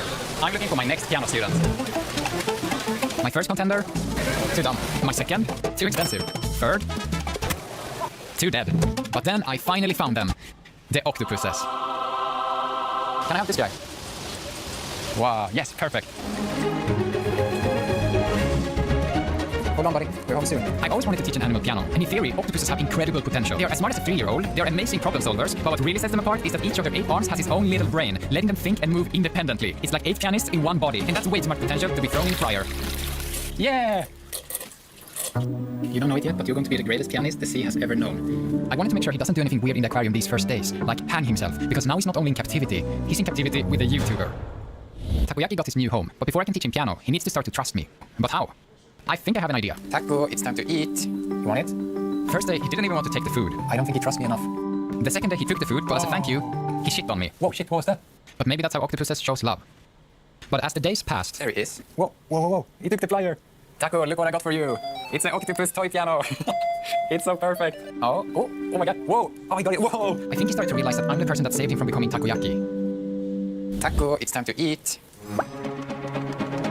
Whoa. Oh, that's so scary. Finally, he was more comfortable. Maybe a bit too comfortable. What the fuck? He's super strong. Taco, what? Ah, don't eat me. Don't eat me. Ah. Now when Taco almost seemed to like me, it was time to throw in his first piano key. I really believed me and Taco could do this. But after watching him sit on his jar for 5 minutes straight, just staring into the void, completely ignoring the key, I was getting a little bit worried. But then, finally, he started to slowly approach it. But he thought I had made a boat for him. The next day, we tried again. Piano is fun. Who's your Asian parent? I am. Oh, no! Taco, you miss it. Maybe it was even a mistake, but eventually Taco touched the key perfectly. So I quickly rewarded him. And then he did whatever this was. Taco, what the fuck? And then he touched it again. His touching was getting more and more frequent. One more. Whoa! Once he got the hang of touching it, the next step was actually pushing it down. But there was a problem. Pushing isn't exactly natural for an octopus. What the fuck is that? Yes, this is it. You can do it. But when it comes to pulling stuff, Taco should write a book on that. So I started redesigning the key again and again until we got the ultimate octopus key. And how did I know that? Oh, amazing grip. Whoa, that's good. That's good. Whoa. Oh my god, that was amazing. Again, 2 times. 3 times. Stop spamming, Taco. Yeah, I get it. You're good at this. Wait, we actually play it? Whoa. Good job, Taco. One key obviously wasn't enough anymore, so I started building Taco his own custom octopus piano, and he really supervised every second of the process. This is an historical moment. This is the first time you're going to play your piano. Oh. Wow, Taco! I can't believe I'm seeing you with a piano. But Taco did everything except playing piano. He sat on it, filmed it, lifted it. It was obvious that... Poor guy, he doesn't know what to do. So I realized I had just random notes once in a while. So I started looking into more proven methods for teaching animals piano, but making a light-up piano and pulls the wrong key. It was probably a mistake, but then he did it again. No. And many more times. He has pulled every... This bulletproof method not only failed horribly, I was now completely out of ideas. How could it be so hard to just show an octopus what notes to play? But after many days of thinking, I had a realization. Taco is not a chicken. I can't just apply chicken logic to my octopus and expect it to work. I need to figure out what Taco likes. And it turns out... it was crabs. But how do I get the moving crab into every piano key? I think I have an idea. This is so dumb, it's crazy. I hope this works, I really hope this works. Crab ray, Taco. And somehow it actually worked. It didn't make him play the key, it just made him try to grab the crab. But he wasn't fooled by my design. I think what he really wanted was the movement. So if I make the lever move instead, maybe he'll grab that and play a note. Okay, come on, Taco. Do it. No, don't give up. And I kept training him. I had stopped training Taco. He still came up way too late.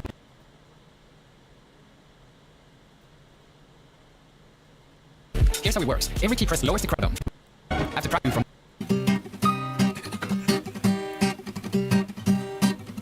More.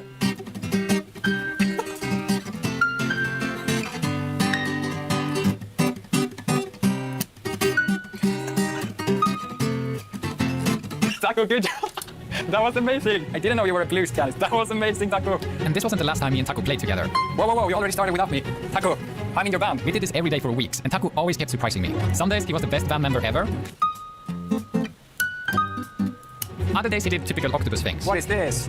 Octopuses doesn't need chopsticks. Stop dancing, you're not a dancer, you're a pianist. But no matter what kind of day it was, he kept improving. Until the music Taco made sounded so good, no one would believe me if this wasn't recorded. You have a big range, Taco. It's like Rachmaninoff.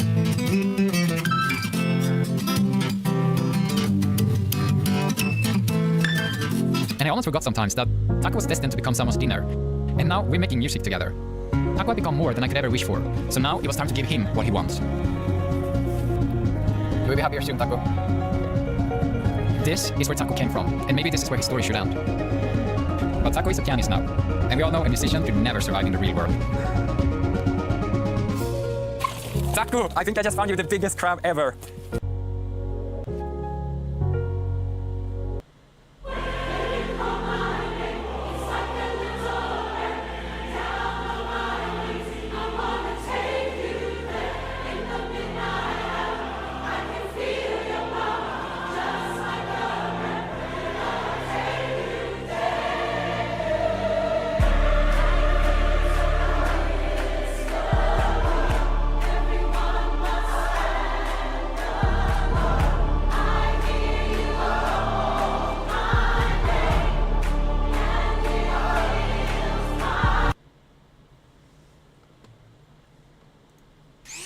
This drill bit spins at 37,000 RPM, so as you can imagine, it easily cuts through bone. But no matter what I do, I can't get it to damage my skin. Now, if you're watching a cast saw video, you might think you already know what's going on here, but actually the explanation is completely different. The reason a cast saw doesn't cut through skin is because it's an oscillating tool. In other words, a tool that moves backwards and forwards, so it just drags flexible things like skin back and forth instead of cutting it. But here's the thing, the Halo is a drill bit, so it's not an oscillating tool, it's a rotating tool. And rotating tools can cut through flexible material, like this. And yet, this special drill bit can cut a groove in the nail of my thumb, but it can't penetrate my skin. How the heck is that possible? To figure it out, I've come to Helsinki. Well, it's actually Espoo. Say Helsinki, like everyone knows what Helsinki is. But it is Espoo, that's important. If I stood in the water, not with those shoes. This is Bijan from Certified Medical, where they make this drill bit. They're not sponsoring me or paying me in any way. It's just that Bijan emailed me and I thought it looked cool. I brought my high-speed camera with me and we got to see for the first time how this thing works. But first, what's it for? Well, surgeons use all sorts of different tools to get through bone. For example, if they're cutting through a skull, they'd use a drill. It's probably called a burr, which is basically a ball with grooves cut in it, so you end up with these serrations. And when it spins, those serrations slice away layers of bone, a bit like a wood plane, and that's how you drill into the bone. But as you can see from this slow motion footage, a traditional burr can easily cut into soft tissue as well. So with traditional tools, a surgeon has to be really careful when they approach soft tissue, especially something like nervous system tissue or major arteries or things like that. Whereas this bone drill, called the Halo, is designed to minimize contact with soft tissue. But how is that? How is this drill bit cutting into this gelatin-stuffed sausage skin, but the Halo isn't? The only way to know for sure is to get super close and film super slow. Actually, I made this little tool to test whether my high-speed camera is up to the job. So you put in the RPMs of the thing you're filming. In this case, we wanted to film at 10,000 RPM. If we were recording at 2,000 frames per second, it would look really choppy like this. But if we record just above standard definition, we get about 6,300 frames per second. That's actually quite nice. I think that Kronos is up for the job. You can see a hint of what's going on here. See how the skin is wobbling under the Halo. Why is that? Well, as the ring comes around, it bumps into the skin on my finger, and it's like the skin is knocked out of the way. The soft is very flexible, right? So why doesn't it just come straight back and get cut?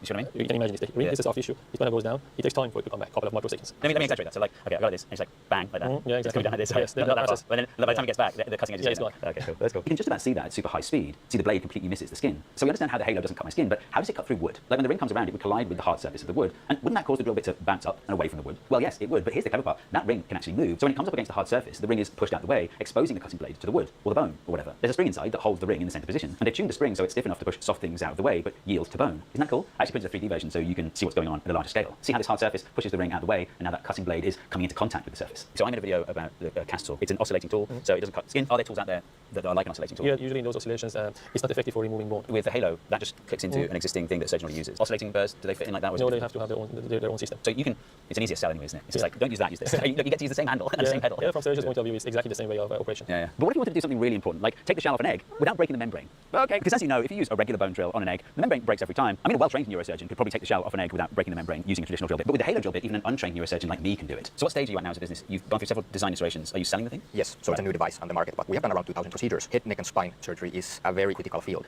because you have the central nervous system structures, cranial nerves, spinal nerve roots, which are very critical to protect during the surgery. This is a model of a skull. So this is the bone, and under that is the dura, which is a flexible membrane protecting the brain. So with the usual burr drill bit, to avoid damaging soft tissue, you have to be incredibly careful when you get close to the brain, and that means slowing down. To do that, a surgeon would typically switch to an abrading tool like this. This is called a diamond burr, basically a ball wrapped in expensive sandpaper. The diamond burr reduces the speed of the cut, but at the cost of producing lots of heat, which can damage surrounding tissue. Not only that, but if you do overshoot, the soft tissue is really vulnerable to damage. When I tried with either of the traditional burrs, the dura didn't stand a chance. But here's that attempt again with the Halo. You can see the ring repeatedly pushing that flexible membrane out the way. This is just a model, of course, and real tissue is more complicated. So I'm going to show you some actual footage of these drill bits being used on real tissue acquired from a local butcher's shop. There'll be a 5-second countdown timer on screen if you want to look away, but we've desaturated it so it's not too gory. See, with real tissue, the very last layer of bone becomes flexible like soft tissue. And so the final step is to lift that flap of bone out of the way manually with a spatula, almost like a fish scale, which is the absolute safest way to do it. Whereas with the traditional burr, it can be harder to leave that last layer of bone intact without the moving ring. Okay, that's the last time I'll show surgery. Let's drill some wood instead. That was horrible, isn't it? Yeah, good idea. That weird change in sound is because the traditional burr is experiencing something called chatter, and it's a weirdly horrible feeling in your hand. Chatter is what happens when the cutting blade bites too much into the material, and you can imagine that that would be undesirable in a clinical setting. This is what that looks like in slow motion. But when I was drilling with the Halo, I didn't experience chatter. But we have designed it so that the ring has a kind of limited movement. It's just a very tiny kind of section of the cutting edge exposed to the bone. It does the job very nicely, but not too much, and that prevents the chatter. And just to come full circle back to the cast saw video, here are the two different drill bits on rubber. Essentially, like on the surface, it's designed to minimize accidental contact with soft tissue, but it also has an effect on the way the surgery is carried out. Like, it's going to be faster. It almost sounds mercenary, like, I'm trying to get more surgeries done, or like, you know, or make it cheaper. But actually, I mean, I know from people that, you know, in my family who've had surgery, shortening the length of the surgery is really important, isn't it? Yeah. You don't want to be under anesthetic for too long. Exactly. I spoke with one neurosurgeon next week. We drilled for 12 hours. The surgical drill is one of the most stressful tools for the surgeons. You know, surgeons try to reduce the length of operations, not just so they can help as many people as possible, because long operations come with additional risks. If a safer drill bit could reduce cutting time and reduce operator stress, well, I'd want my surgeon to have that. By the way, this is an electric pencil sharpener in slow motion, which is somewhat reminiscent of a bone drill. And in fact, I think you can see a bit of chatter in there as well, which funnily enough led me to do a whole load of engineering with my kids. That's because they made this electric pencil sharpener themselves, and when I showed them the slow motion footage of the chatter, they became obsessed with making a perfectly smooth pencil tip. And this is what I love about the sponsor of this video, KiwiCo. KiwiCo is a subscription box where every month your kids get an exciting STEM project in the post, included. Schools invested in it. It always becomes active by keeping things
non-political.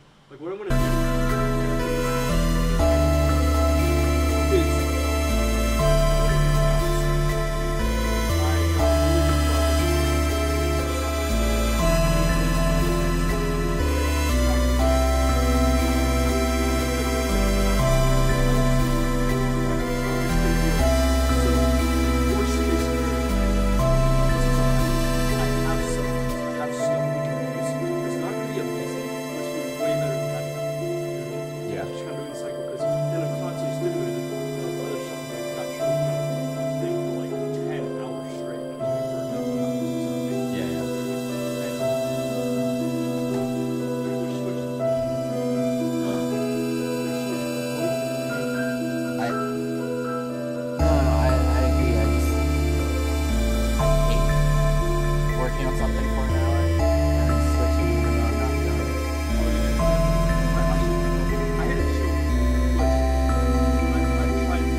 looks like I'm getting Little Caesars.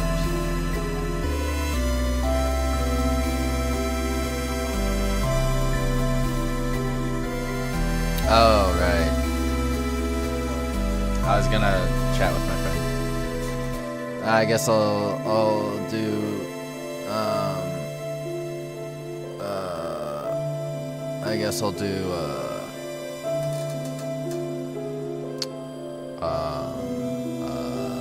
dinner after. What the Hello. heck? Hello. Your camera's on, but I'm not seeing anything. Yeah, I'm streaming, so.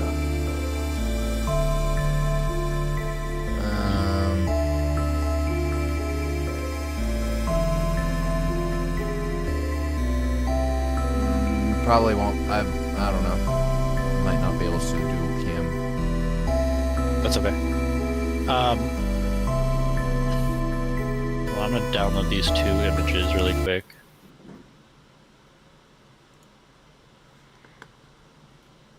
Failed to start camera.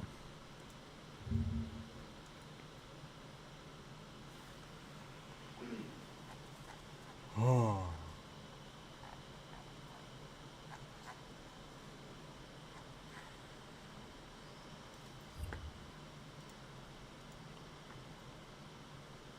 I might just have the wrong camera. Oh no, it's integrated camera.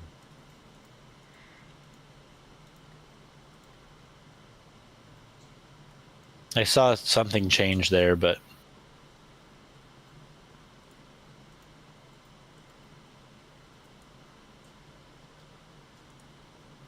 yeah, it's not gonna load. it's okay. I'm gonna send you back these images with what I think we should send, or we should do as the like strip. Okay. Just need to figure out how to mark them up. Here we go. So I'm assuming you can like sort of cut and position whatever you want to this image.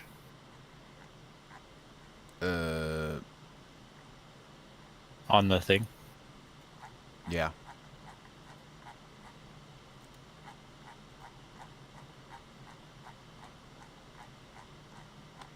I'm gonna do this.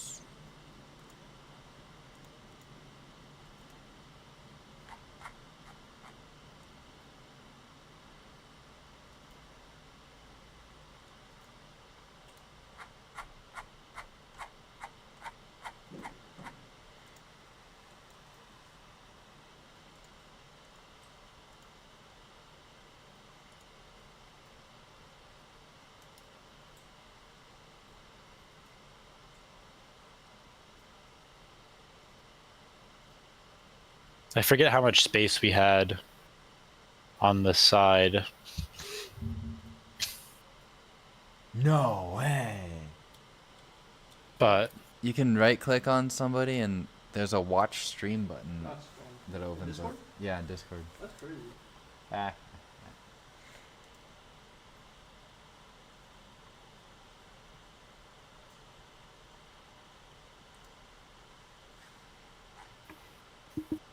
Let me know what you think of those 2 strips as a concept. I think we'll just like that's all the colors, so we'll see how they turn out. Okay. Yeah. I can do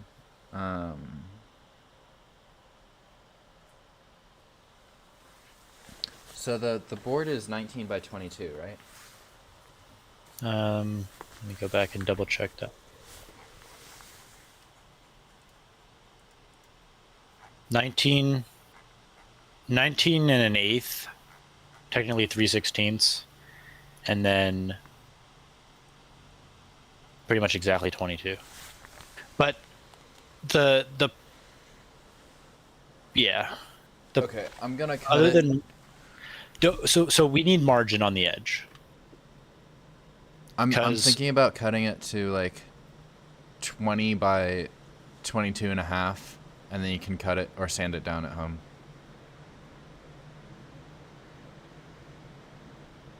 Okay. Sure. And that way the image, then we won't have to line anything up, and you can glue it on and do everything at home. But that still means we have 4 inches on one side and 1.5 on the other. So, do you want to just give a little bit more margin then? Like a inch buffer? Sure, I could do that. 23 by. Well, it'd be 24 by. Oh, an inch buffer after the buffer. Well, 22 is the edge, right? So if you add an inch to each side, that's 24. Okay, I see. And then 19 and a bit, so you can make it 21. Yeah. So you'd have 3 inches that's 2 feet wide to spare. Yep. That makes it really easy too. Yeah. I would already have a buffer, so yeah, that works. And then I think my strips are maybe too small then, but you can make like a diagonal strip that gets like as much detail and differentiation in color. Yeah. And then test those out. And it's okay to like draw it diagonally. It doesn't need to look right. It just needs to like test strip the difference. Yep.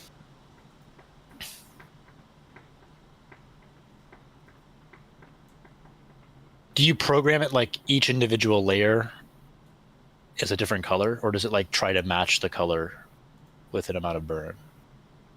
It automatically does it, so it'll read the number of colors. Yeah. And then it'll apply a power of burn based on the thickness of material. Okay. And at least that's what I assume. That's why I'm testing. And is that like a pretty quick process? Like the actual doing of it and setting it up? I don't know. I haven't done it. Okay.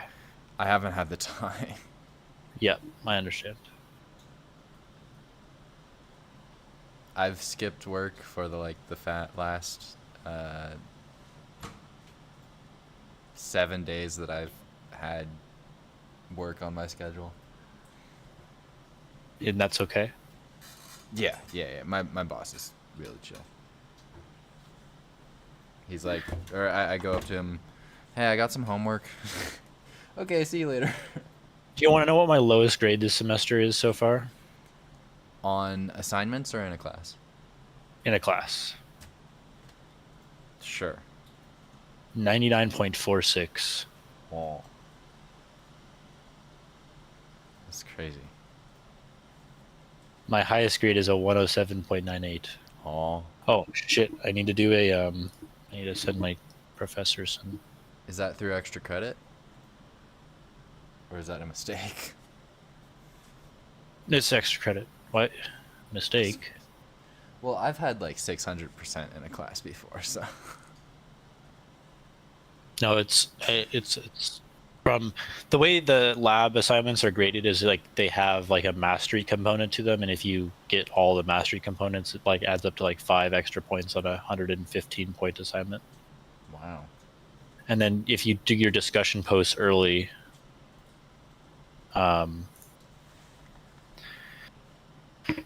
you get like 3 extra points on a 20 assignment.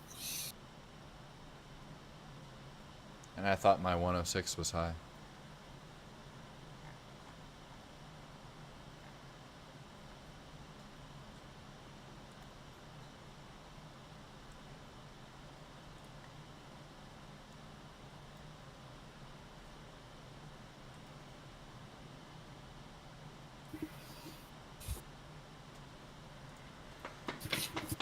Oh.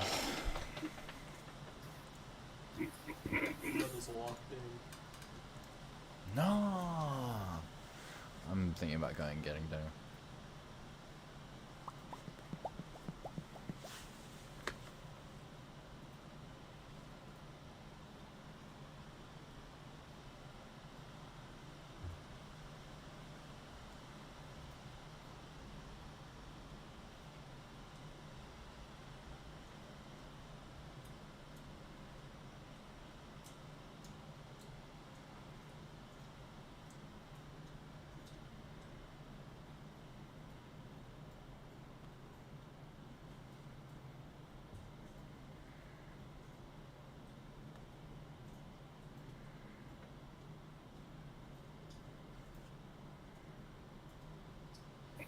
Why is my sister in Mexico right now? In Mexico? Yep. That's for sure.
Okay. Do you think I should work 4 jobs next semester? What 4 jobs do you have the option of working next semester? It'd be the job I'm currently doing, which is Fab Labs, and it's basically whenever I want to work, I can work. And whenever I don't, I don't. And then I'm doing a TA position, which is unpaid, but I get I'm taking it for 1 credit. So I get 1 credit for it, and that's 1, 2, 3, 4, 5 hours a week-ish, maybe 6. And then what else am I? It's some position at the Daily Evergreen, which is the school's newspaper. Either photographer, which would be nice because I already take photos. So, I could do more of that and get paid for it. Or editor or graphic designer or something, which would be at most 10 hours a week. And then the RSO office graphic designer, which I'm sure is already filled, so I don't know, but I'll have to check.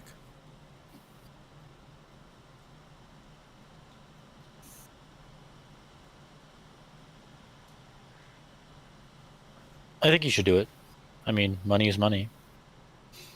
I'm not doing it for the money. But money. Power.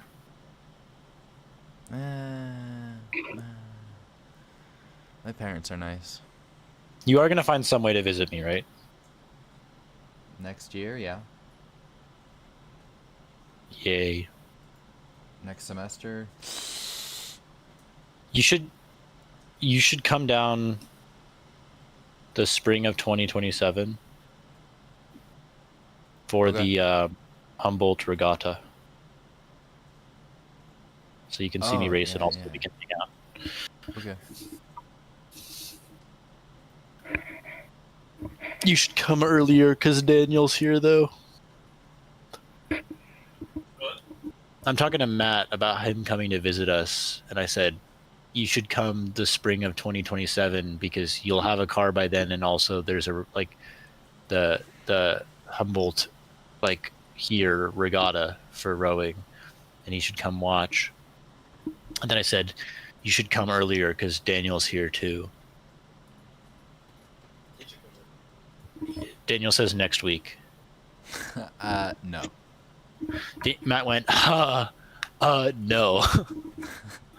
Then he started calling you slurs. No, I did not. No, I did not.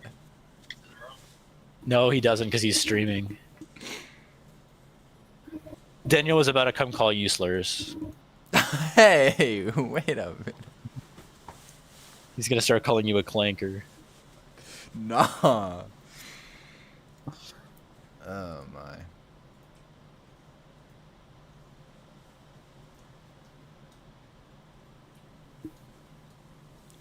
Diabolical. I've been using that word too much. I use words too much. Just in general.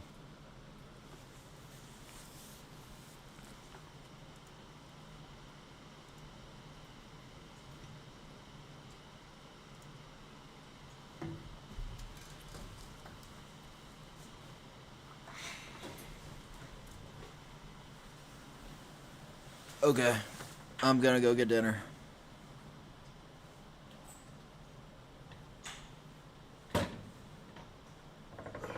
Sorry, hold on. Yep. Resilience. It will be possible to do the veneer prior to Thanksgiving break. Yes. Okay. Because it's a I have a like mid-review next week on Thursday, which is ultra important. Or is it Tuesday? The stuff's due Monday, so either way next week is gonna be a pain. And then after that I have until December 2nd, so I'll be more free. Sounds good.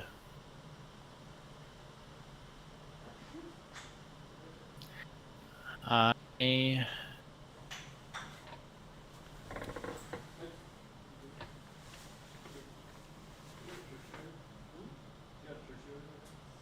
am chilling. I finished one of like the biggest like final non-final projects. Nice. Today, and so everything else is just like a weekly assignment till finals.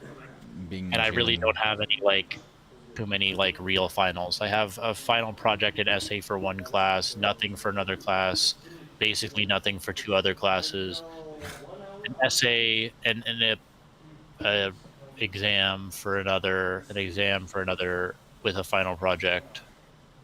But overall, I'm feeling pretty good about everything. Sounds nice. But it doesn't mean it's not work. I'm just on top of all of it.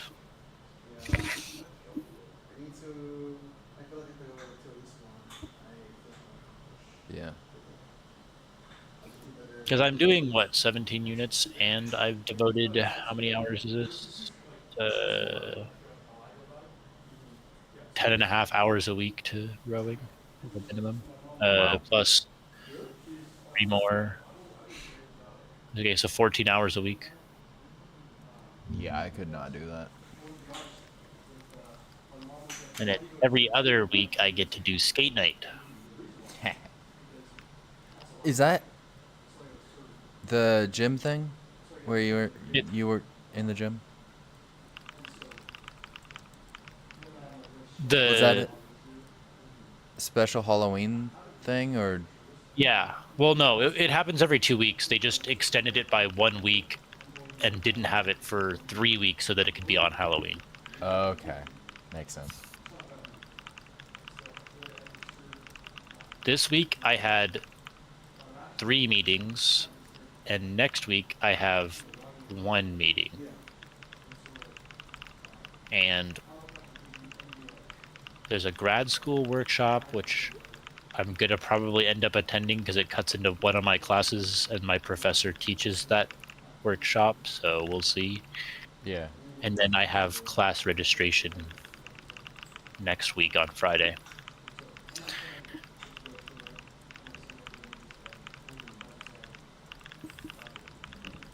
Next week on? Oh, you're on quarter system. I'm not on quarter system. You're not on, and you're registering for classes that late? I guess that's not that too late. My semester starts later than yours. Yeah, okay. Like when do you get back? I get back to school on the 9th.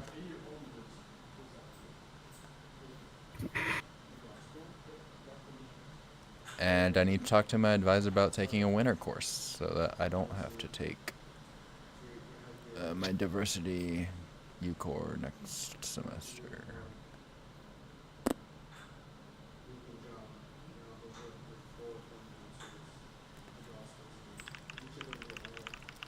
And I think I'm gonna have like between 14 or 15 units next semester, but it's a block from 5:30 in the morning because of rowing till 5 p.m. Monday through Wednesday. Yeah. Every day is like 12 hours straight, but I have Thursday and Friday off. The only thing I need to see is if that Buddhist temple field trip course will interfere with any regattas. Yeah.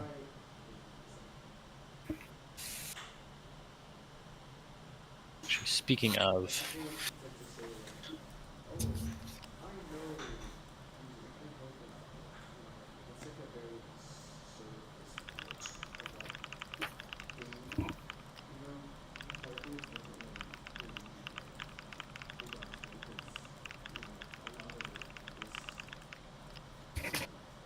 okay, have fun at dinner. Yep. Bye. Bye.